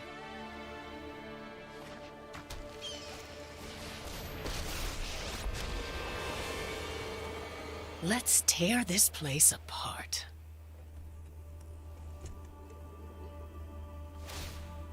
I've seen things that would break someone like you. I swear they changed the,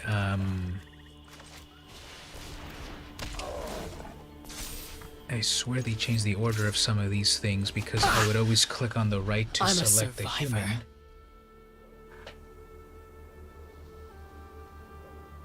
Yeah, the new Kamigawa is coming out. I'm making like a personal plan in 2022 that I'm gonna cut down on Magic. Since I got back into Magic in 2017, I've bought basically everything that they've been publishing, mostly. I haven't really bought like the pre-made commander decks or whatever, but I've bought a lot of what they've This is nothing. I've bought basically everything that they've been selling, and I feel now it's time for a little break.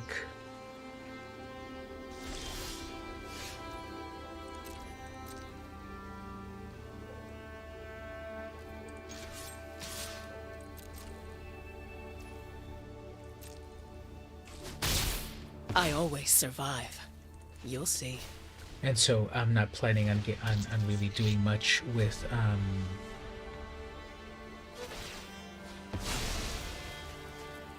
looks like the opponent is having bad luck this time.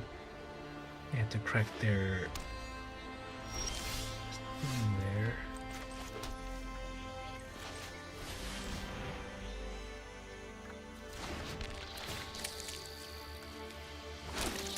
Oh, I guess those 1/1s count for my beast, so that's good. I thought only the human would count, but it's as long as you control any 1/1. Stupid alchemy card. I don't know, is this lethal? 4, 5, 6, 7, 8, 9, 10. Yeah, this is lethal.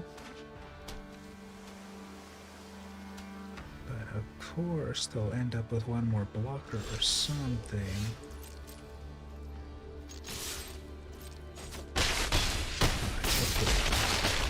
I just couldn't pull anything together. Okay, let's see if we get that luck again.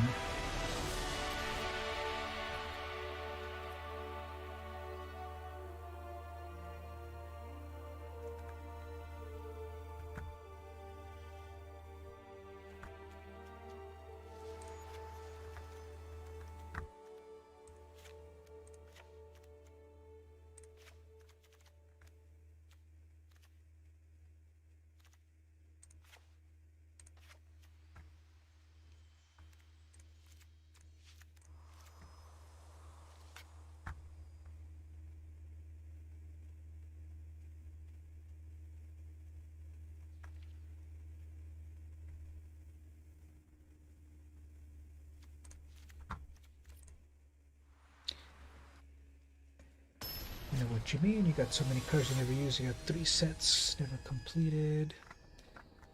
So sorry, my chat thing set you up weird.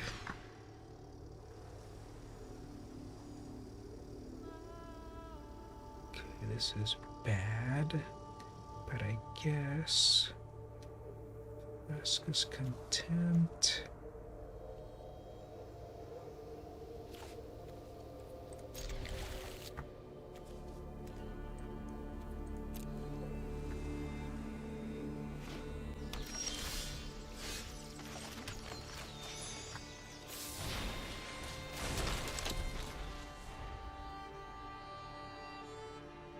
The original Tarmogoyf, yeah.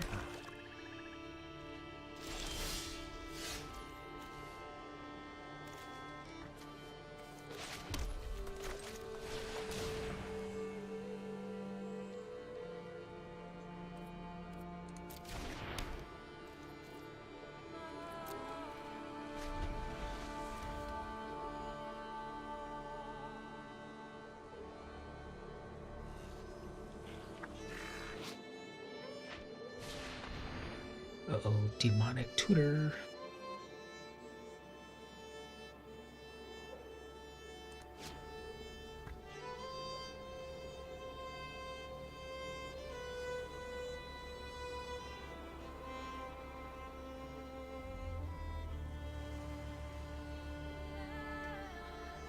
What are they gonna tutor for? I guess a land? Single blue.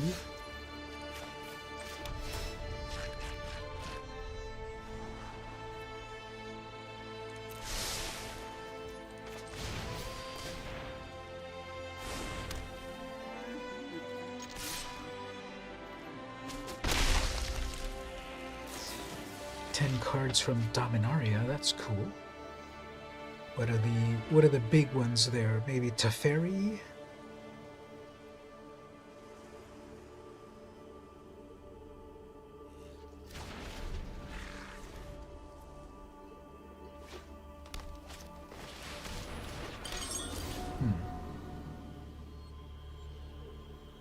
Okay, that makes them a turn. Game over. Okay, let's just go with a bunch of aggro here. We'll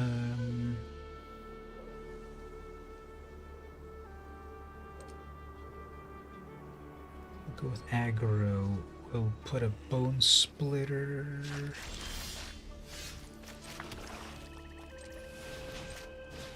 We'll equip it. Attacking with a bunch of damage here. We'll keep open an Infernal Grasp for removal. Got all of the Planeswalkers. That's good. Usually the Planeswalkers are the hardest ones to get in a set, right? So we have 4 mana in total. What does this card do? When this enters, tapped. When key enters, go get a card, tap it to add 2 mana in any combination. Ugh, these stupid alchemy cards, I hate them. That's so overpowered. Mana rock that gives you 2, you're kidding, right? And then they will exile that, fine. Single blue mana, no actually they have 3 mana. That mana rock. Guess I'll deal with that Blex in a bit.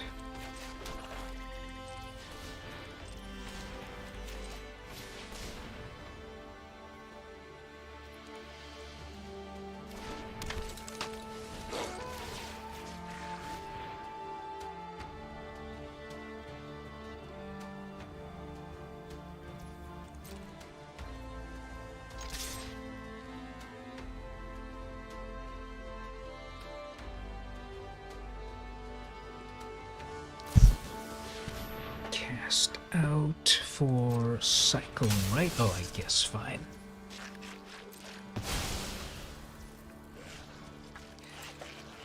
Fine. I'll still...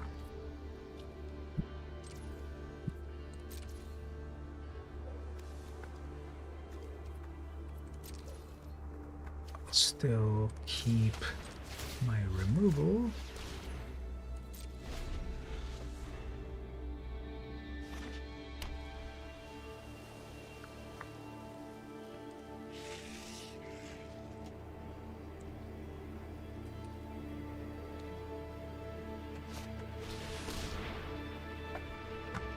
The alchemy card. Those alchemy cards are so broken. Can't believe Wizards is publishing them.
Well, hopefully they seem to have all the removal this time around. Scary Hydra.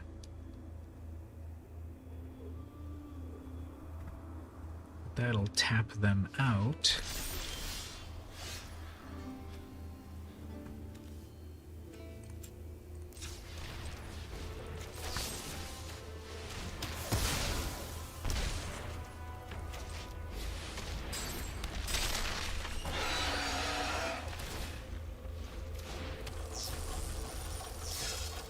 Okay, we got a 7/7. If it survives, I can equip that, and that'll become an 8/7.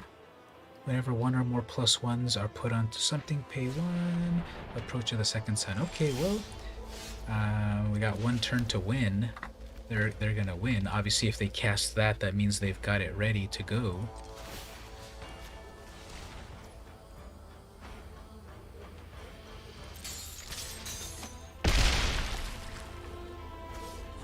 They'll probably cast it right on the next turn, and then wow, we're dead.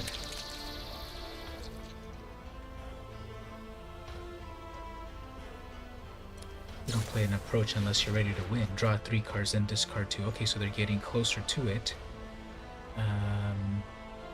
Does this tell you where it's at? Yeah, it's 3 more away. So unless we kill them very, very, very, very soon, we're gonna lose to approach.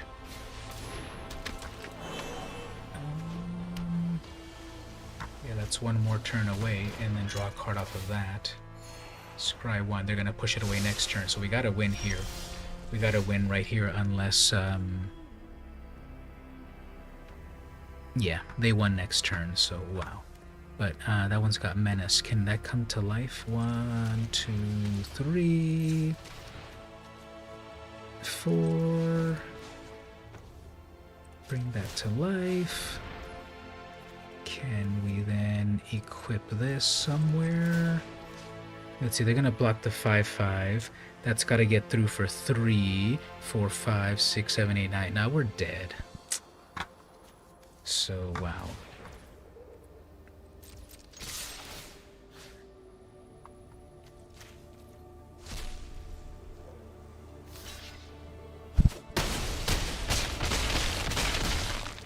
Oh, okay. Math. Wow.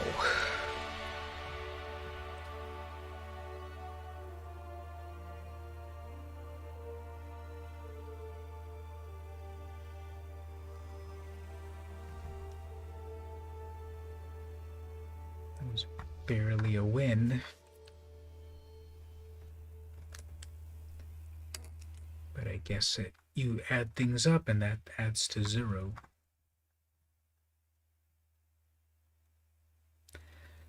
You got both Teferis, the Chandra, the Jaya, all on the same day, the first 2 packs.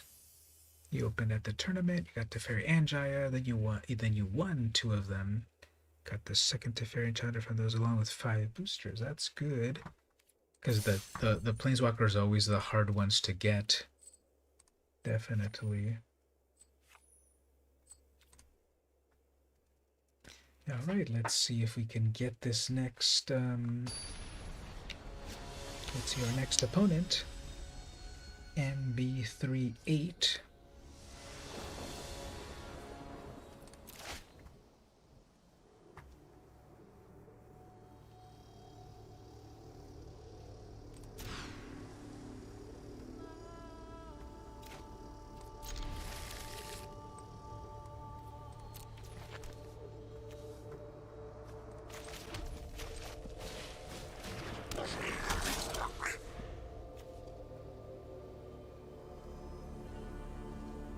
Oh, the foil Karn. I remember when I was opening Dominaria packs, I did get to I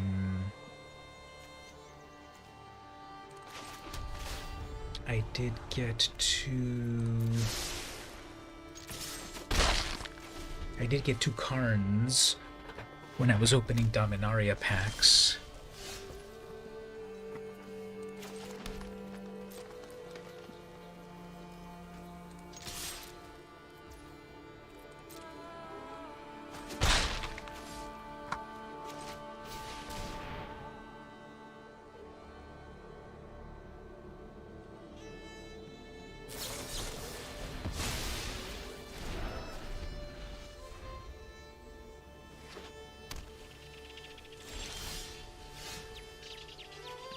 Alright, so we're probably going to deal with a lot of counter spells, so we'll pump it in here.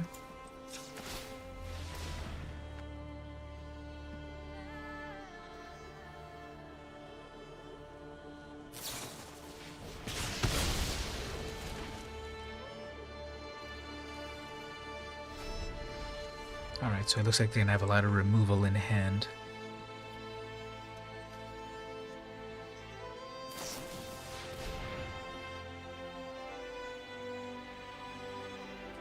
Some sort of instants and sorceries shenanigans.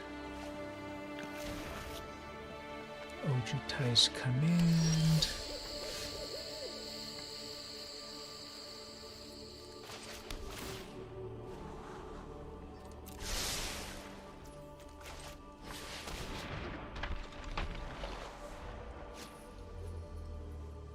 So we got Helena to stick on the battlefield, but will they stick around very long? Dominaria is your favorite plane, and then you saw you had all the walkers, you just had to collect the set.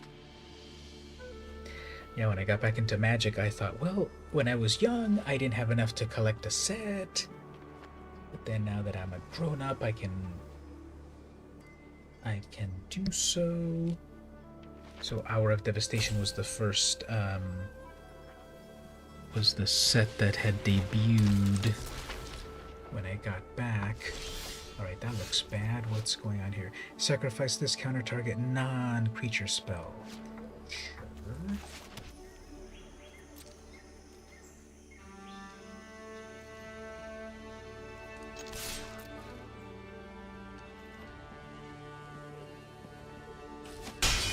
Target a non-creature spell. That's a creature.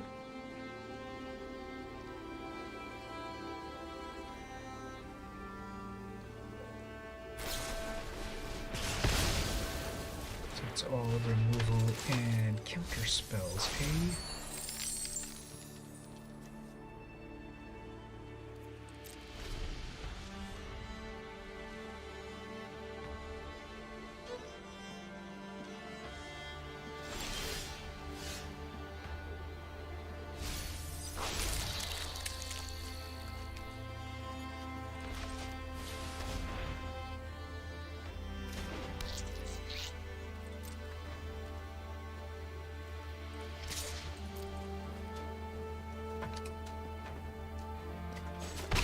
I don't quite see what their game plan is except to be annoying with counter spells and removal.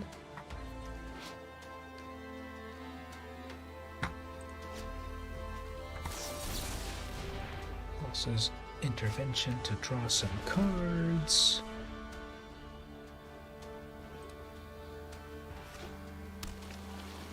Maybe after I just stick some stuff on the battlefield, then I can just attack.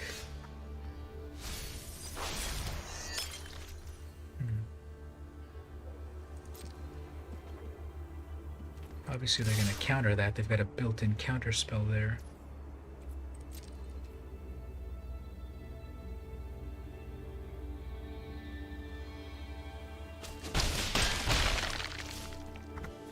Guess we'll make them use it up here.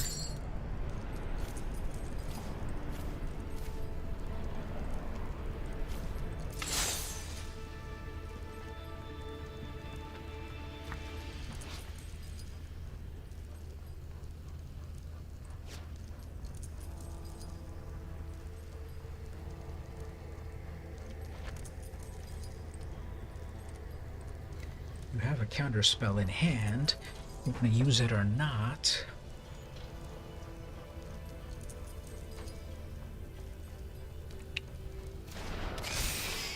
Interesting. Very weird that they didn't counter that. They had a counter spell in hand, but I guess they have no idea why they didn't counter it. Passing turn, huh?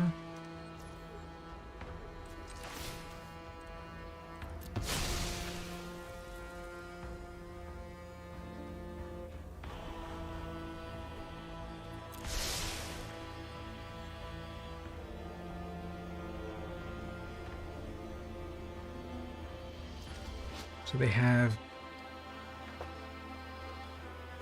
a counter spell on a creature. They have a counter spell in their hand, one at least. Choose to return a creature from your graveyard to the battlefield, nothing to return.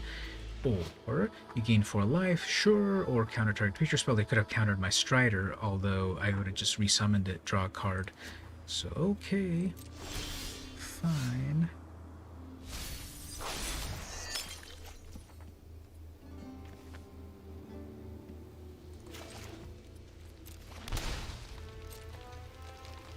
I guess I could have sacrificed that to the blood token. Finally block.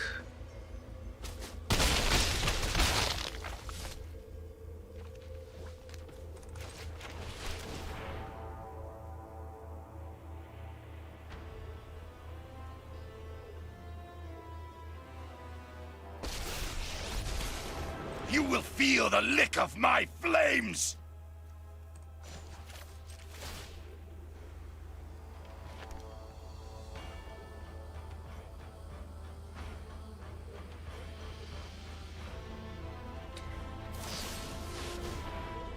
X damage to each creature without flying and each planeswalker. Fine. In the meantime, I will scry.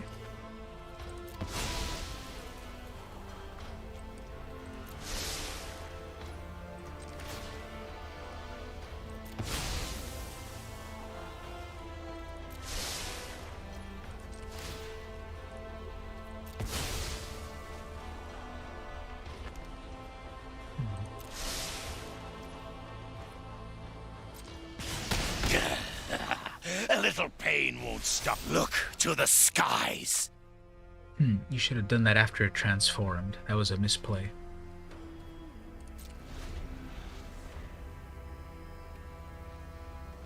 They probably still have more removal. Deliria, when this enters, choose one. If there are 4 more card types, gets 4 damage to any target. Okay, fine. Well, that's not enough, actually. Look at the top cards, put one of them into whatever. Okay. Oh, it does have 4 damage. Fine. Wow. A dragon would rather die than lose.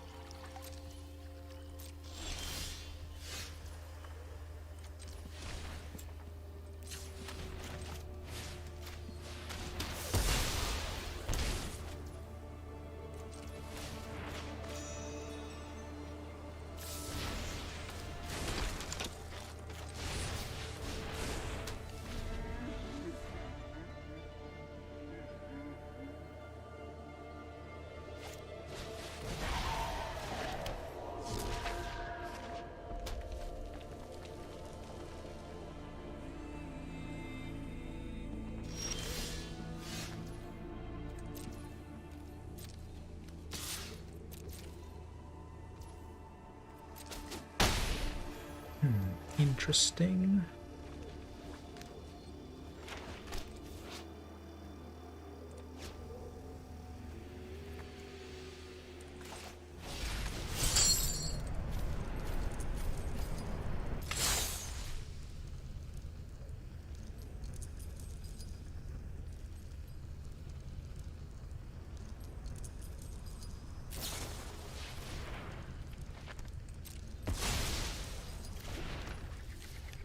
Okay, get that to the top, sure.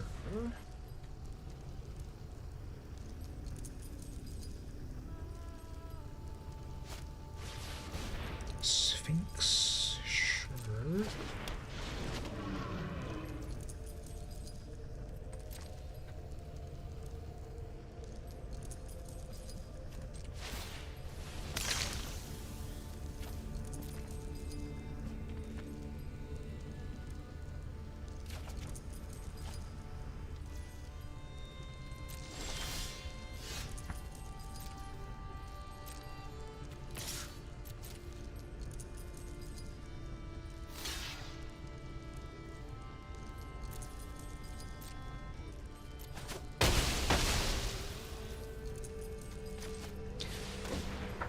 Still got a counter spell or 2.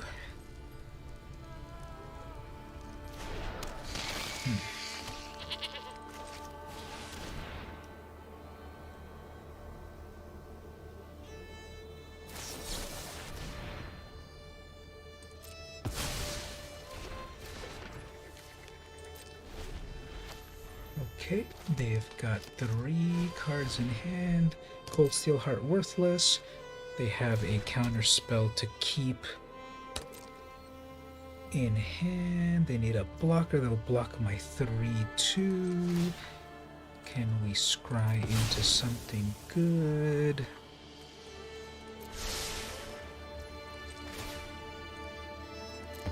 Block my 3/2 and trade.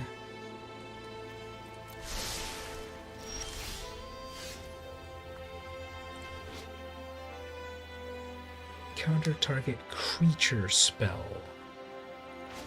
This is a non-creature spell.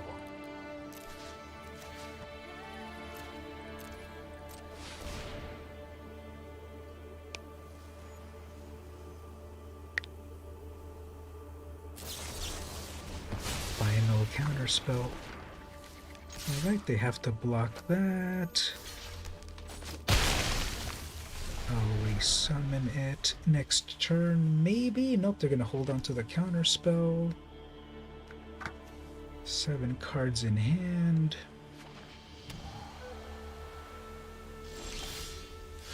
Great. Fine, we'll try to cast that again. They're gonna counter that, they're gonna gain life. And they'll have 1 less thing in hand.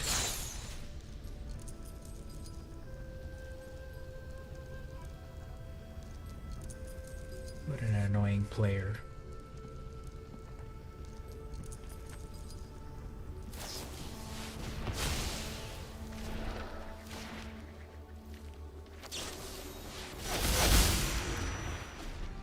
then a freaking alchemy card that gives them 3 cards for the price of 1. You're joking.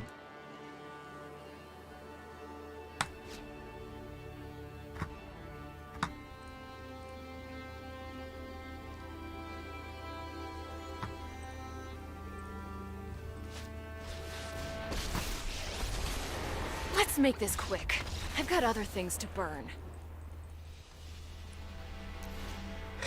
Well, the opponent's just full of counter spells.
So I'm trying to reduce my costs a little bit.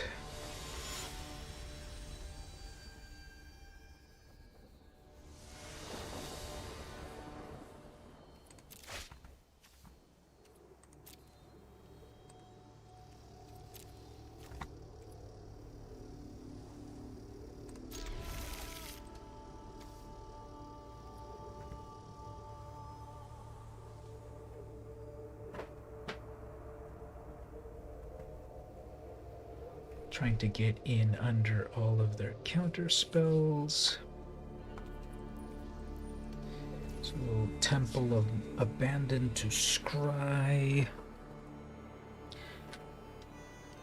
Then play the Beast's Friend. By that time they'll probably have counter spell.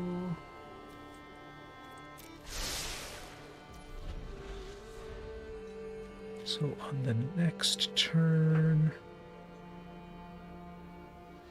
I'll have enough mana for the Shatter Skull, but I'll play the Beast's Heart's Desire.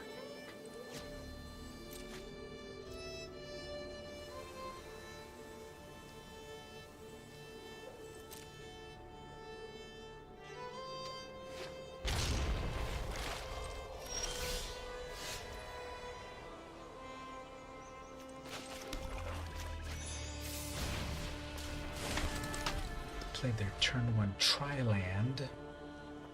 So we can assume they've got a counter spell already. Yep, double blue.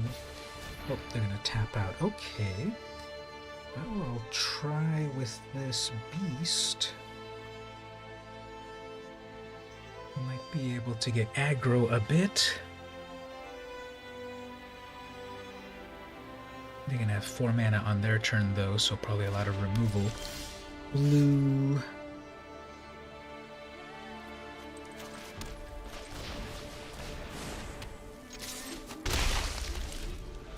Probably have their 4 mana, so maybe an exile or something. Passing with everything.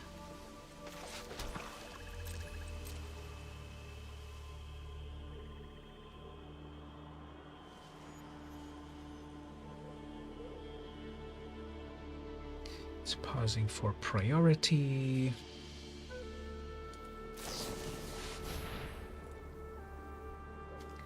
Okay. Creates a treasure.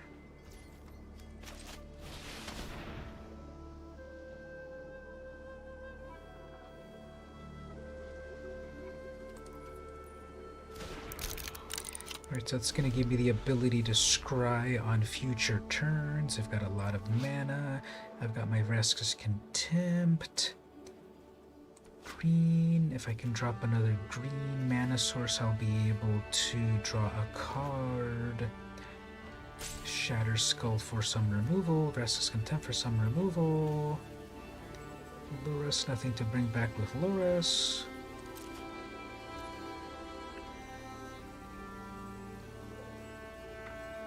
That beast is pretty inert.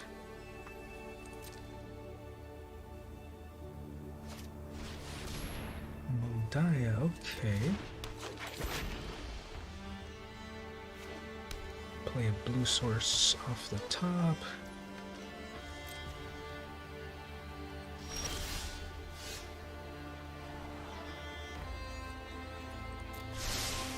They've got a counter spell, right?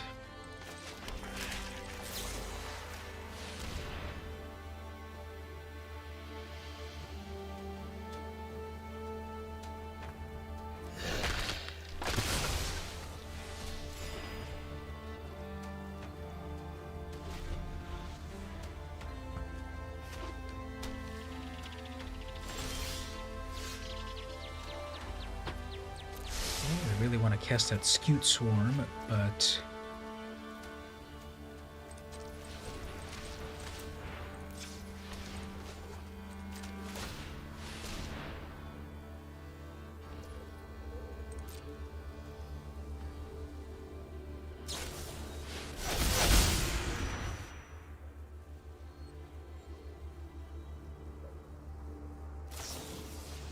I'm so sure lightning bolt out of nowhere.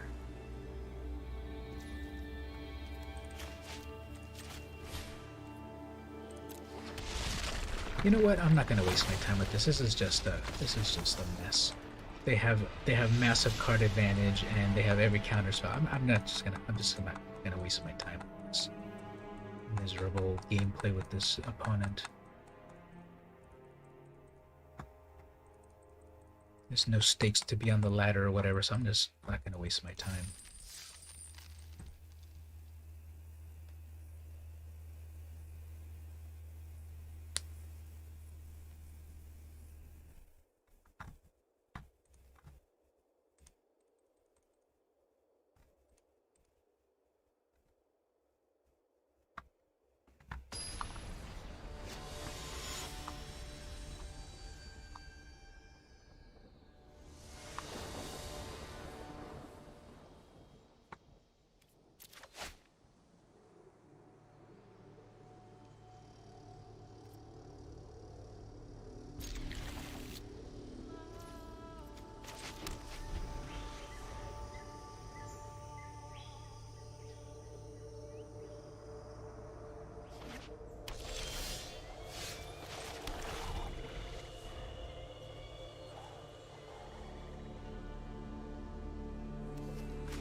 So I went first on this last match. Now I go second. No play until the third.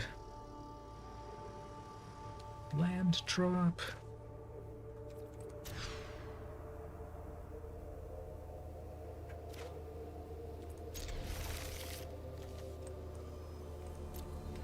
Have a Skewed Swarm. I need to get that out as soon as possible.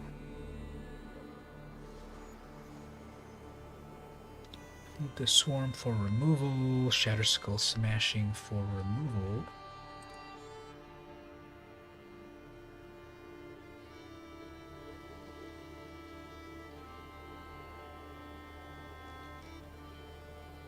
Opponent mulligan to 5. Turn 1 Indestructible Dog.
Hopefully they don't top deck anything good, because I'm dead.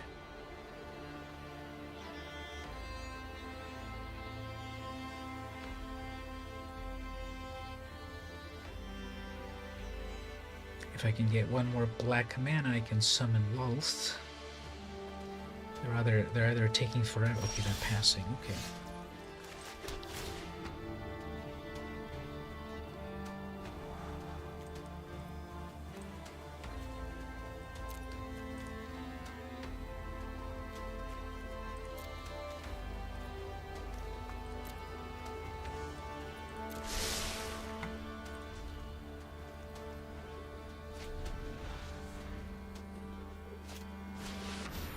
Drag Tusk, wow.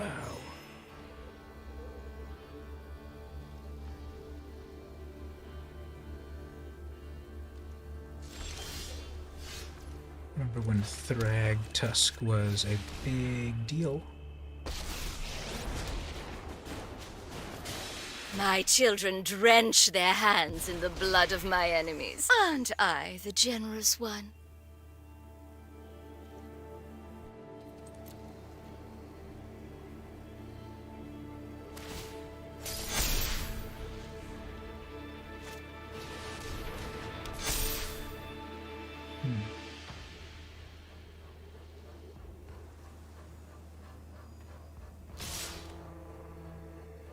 Everything at me.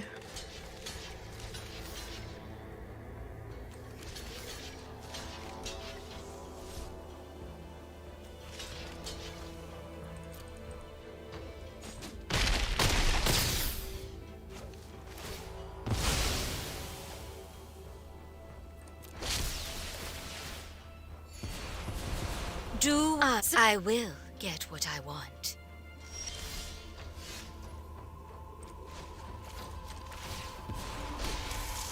I will cull the weak. Do your worst. Your end has arrived!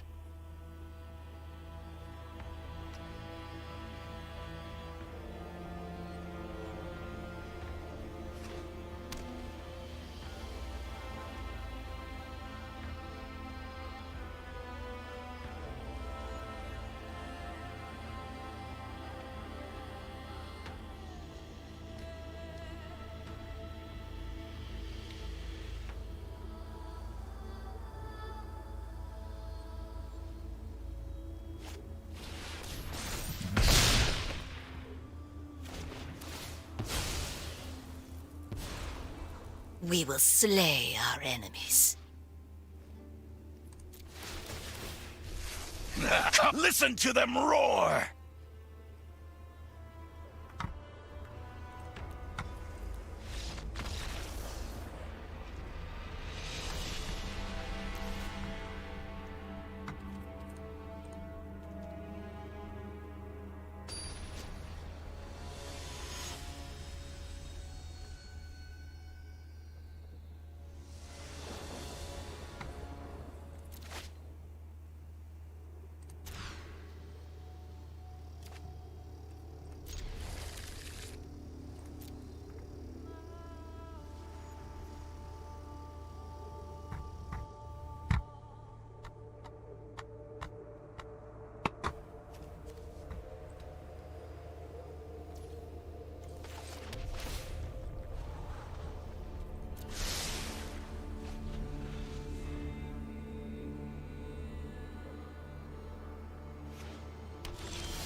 You could have such power. My will cannot be denied.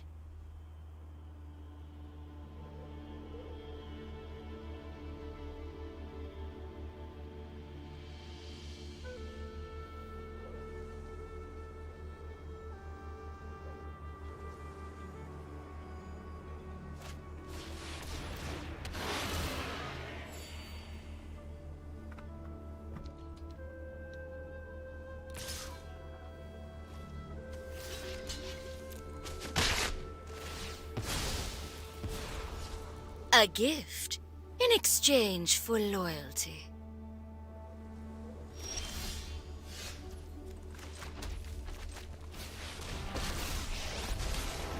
No sword can pierce my scales. Magnificent!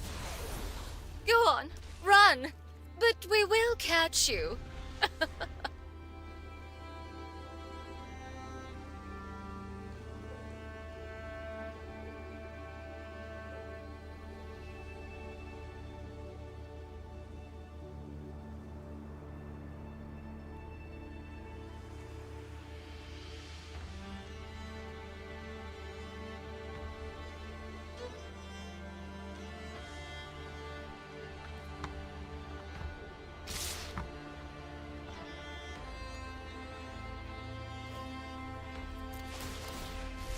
I will come on!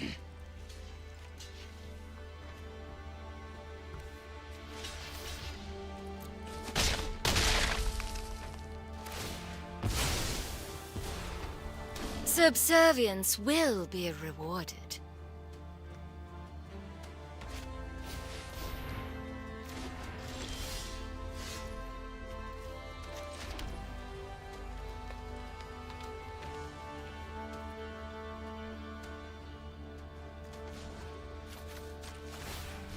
Are you ready?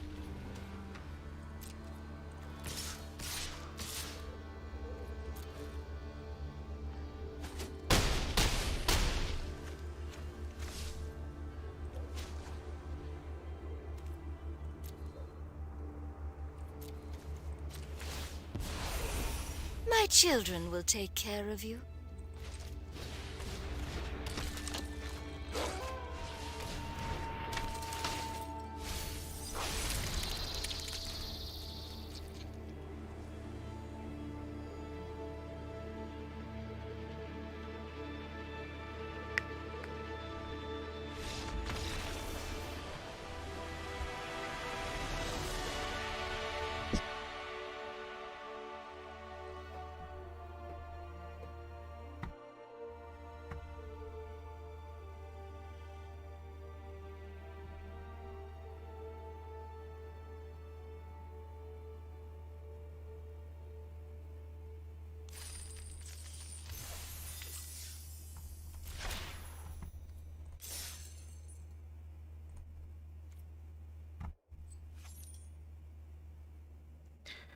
All right, we made it up to 4,000 gold and 3 cards, so that was the entry fee refunded.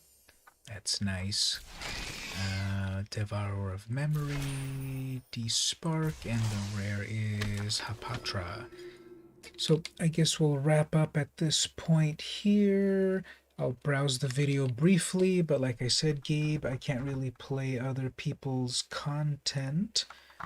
YouTube doesn't like that. So I'll play it briefly. People can watch it on their own.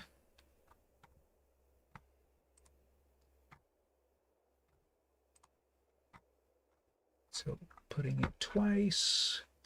Since it's a video clip, it could go under the video section best, but we'll play it a bit.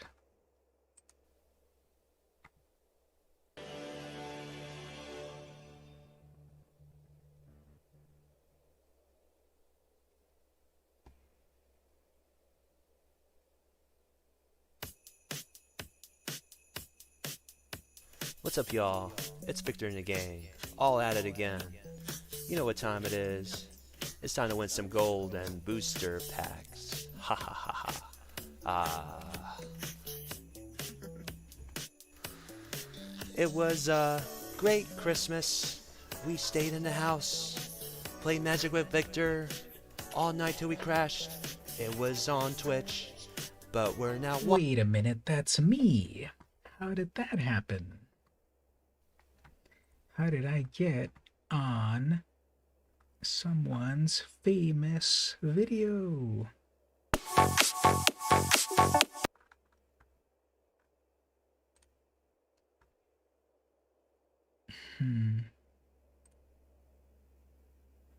That is is very flattering. So I'm in a. I need to play it muted for a moment because YouTube's gonna. YouTube doesn't like playing other people's videos. But yeah, that was me at the beginning. That's cool. Oh, Fanboy Gaming. Is this your secret YouTube channel, Gabe? Or is it someone else's? But that's cool. We're gonna be cracking some packs, that is. Although I think we'll be putting back a few drinks or so. Make it so. That's what Picard said. And we're good to roll. Like the Starfleet crew on the Enterprise. Yeah. What's up, y'all? It's Victor and the gang. All at it again. Y'all know what time it is. It's time to win some golden booster packs.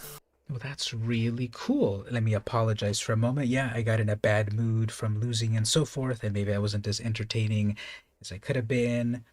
I apologize for that, and thank you so much. This really lifted my spirits. That's really cool. Really appreciate it.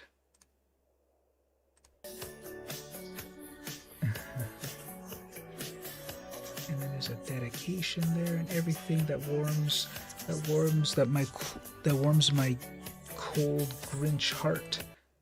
Thank you. That's really cool. Thank you.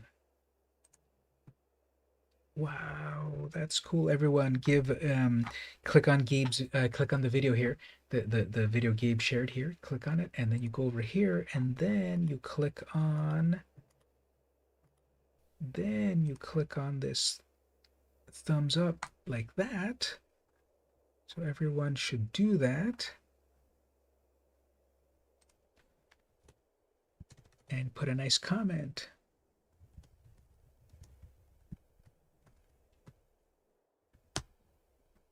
So thanks for sharing that.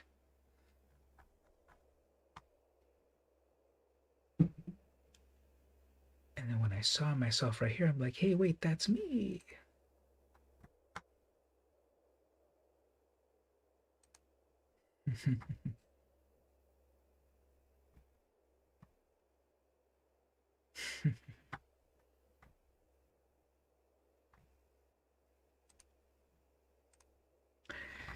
Well, thank you so much for that. I think that's a great way to end the stream at this point. Hopefully YouTube doesn't get weird that I'm putting someone else's video here, but I gave you a thumbs up on that. Everyone on the stream, please do the same. Go there and click thumbs up on the video. Put a nice comment as well. And I appreciate that. That's really cool to do that. So I'll be sure to check more out. And yeah, I'll also click right here for the moment. Let me click a subscribe. So I can't wait to see more stuff as well. You guys just got a new subscriber. So thanks everyone for coming to hang out. We'll do more gameplay and stuff coming up in these days. I have to think of a new deck to put together and such. One non-magic video that I'm working on to put up is I just let me show this.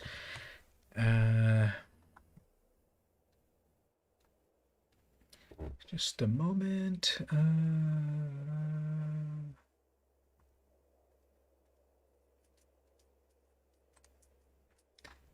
Let me pull this up here. Here's a non-magic video coming soon. I'll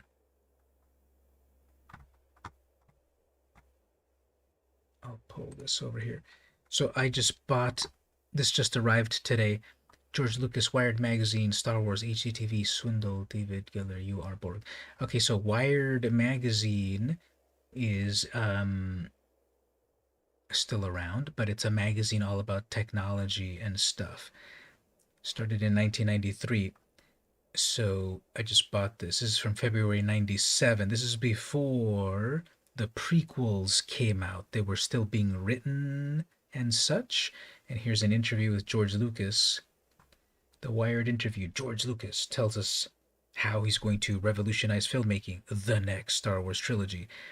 So I've read Wired magazine throughout the years, and I think it's a really cool time capsule of technology. And so think about the internet in the 90s. So the internet's been around since the 60s, but the web has been around since 1989. And it's funny, I've been involved with computers for a long time, and it's funny when people talk about, yeah, you know, it's 2003 when there wasn't much internet. Like, please, there's been internet for a long time. It's like, this is when I got on the internet, is what people need to say when they say, yeah, 2003, there wasn't internet. So I've been on the internet since the 90s, and there's been internet since the 60s. So I'm going to do a video where I go page by page in this magazine, because this is from 1997. Number one, there's nostalgia for the 90s. Number two, this was like one of the big trendsetters in technology and magazines and journalism. So that's that. And number three, here's an interview with George Lucas before the prequels. So maybe we'll see some cool insight into why Jar Jar Binks was such a big part of those. And here they're talking about the great HD TV swindle. Well, everything's HD TV now. So think about that. When did you get your first HD TV? When did you start to see HD TV stuff? This is already talking about it in 97. So this is fascinating to me, this technology that nowadays we think about the history of, like, let's say, the history of laws, the history of our nation, the history of like the world, whatever. This is like a whole big thing, right? But the history of the internet, the history of technology, the history of video games is a much younger history. But even that history now is 20, 30, 40 years old. And looking back to 1997, what is that, 25 years or so? Yeah, 25 years, right? So 25 years, that's a whole generation. This is a whole generation ago, and this was a printed magazine about the internet. We are already Borg. David Gellern's Radical Life Streams interface.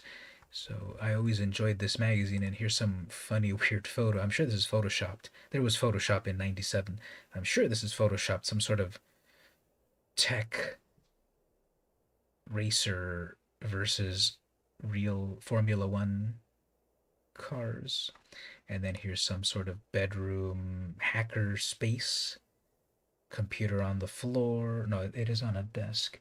And then a bunch of things. Machine art. In 1997, the Mac was like in its death throes. Not until 99 or so, when Steve Jobs returned, was Mac relevant again. But anyway, and then there's a landline right there where you can plug it into your modem and hack the Pentagon. So I'm going to do a video on this. I haven't opened it yet, so I'm going to do it as a video of page by page. It's probably like 100 pages or so. And it'll be a fun time capsule of the 90s. An interview of George Lucas before the trilogy and all the hate. That's why I had this when I did the Crack-a-Pack. What I had below the cards was this book that I bought. Well, that's the backside. But I bought this book several years ago, not I don't know, 5 or 6 years ago, maybe a little longer, at a thrift store. Star Wars: The Making of Episode 1. So obviously we love the original trilogy, and then when the prequels came out, of like Jar Jar and this annoying little kid and trade disputes and all of that, and there was a big disappointment in The Phantom Menace. And then the Clone Wars was a little better, and then Revenge of the Sith was the best of the prequels. And then we got the J.J. Abrams verse, which was obviously worse than everything. But this is a cool little time capsule published in 1999 about the making of that story. And then I can't wait to read that Wired magazine about an interview in 97 to see what were the original ideas to make the new trilogy and such. So I pulled this out because I bought it a few years ago, and here's like a very young Ewan McGregor, and what's his name again? Yeah, Liam Neeson. So look for that, where I go page by page. Maybe at the beginning of the video I'll mention something about that book. But the idea is that I'm going to do a page by page look at this vintage magazine, because the 90s are vintage nowadays, aren't they?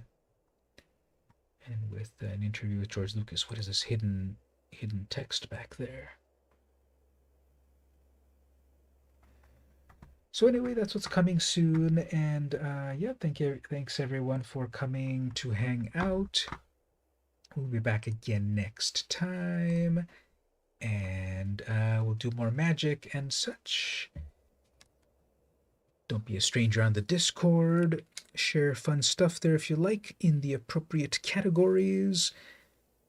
And we'll be back next time for more streaming. Be on the lookout also. I might stream throughout the week or something at some point, playing a little piano practice. So thanks everyone for coming to hang out. See you next time.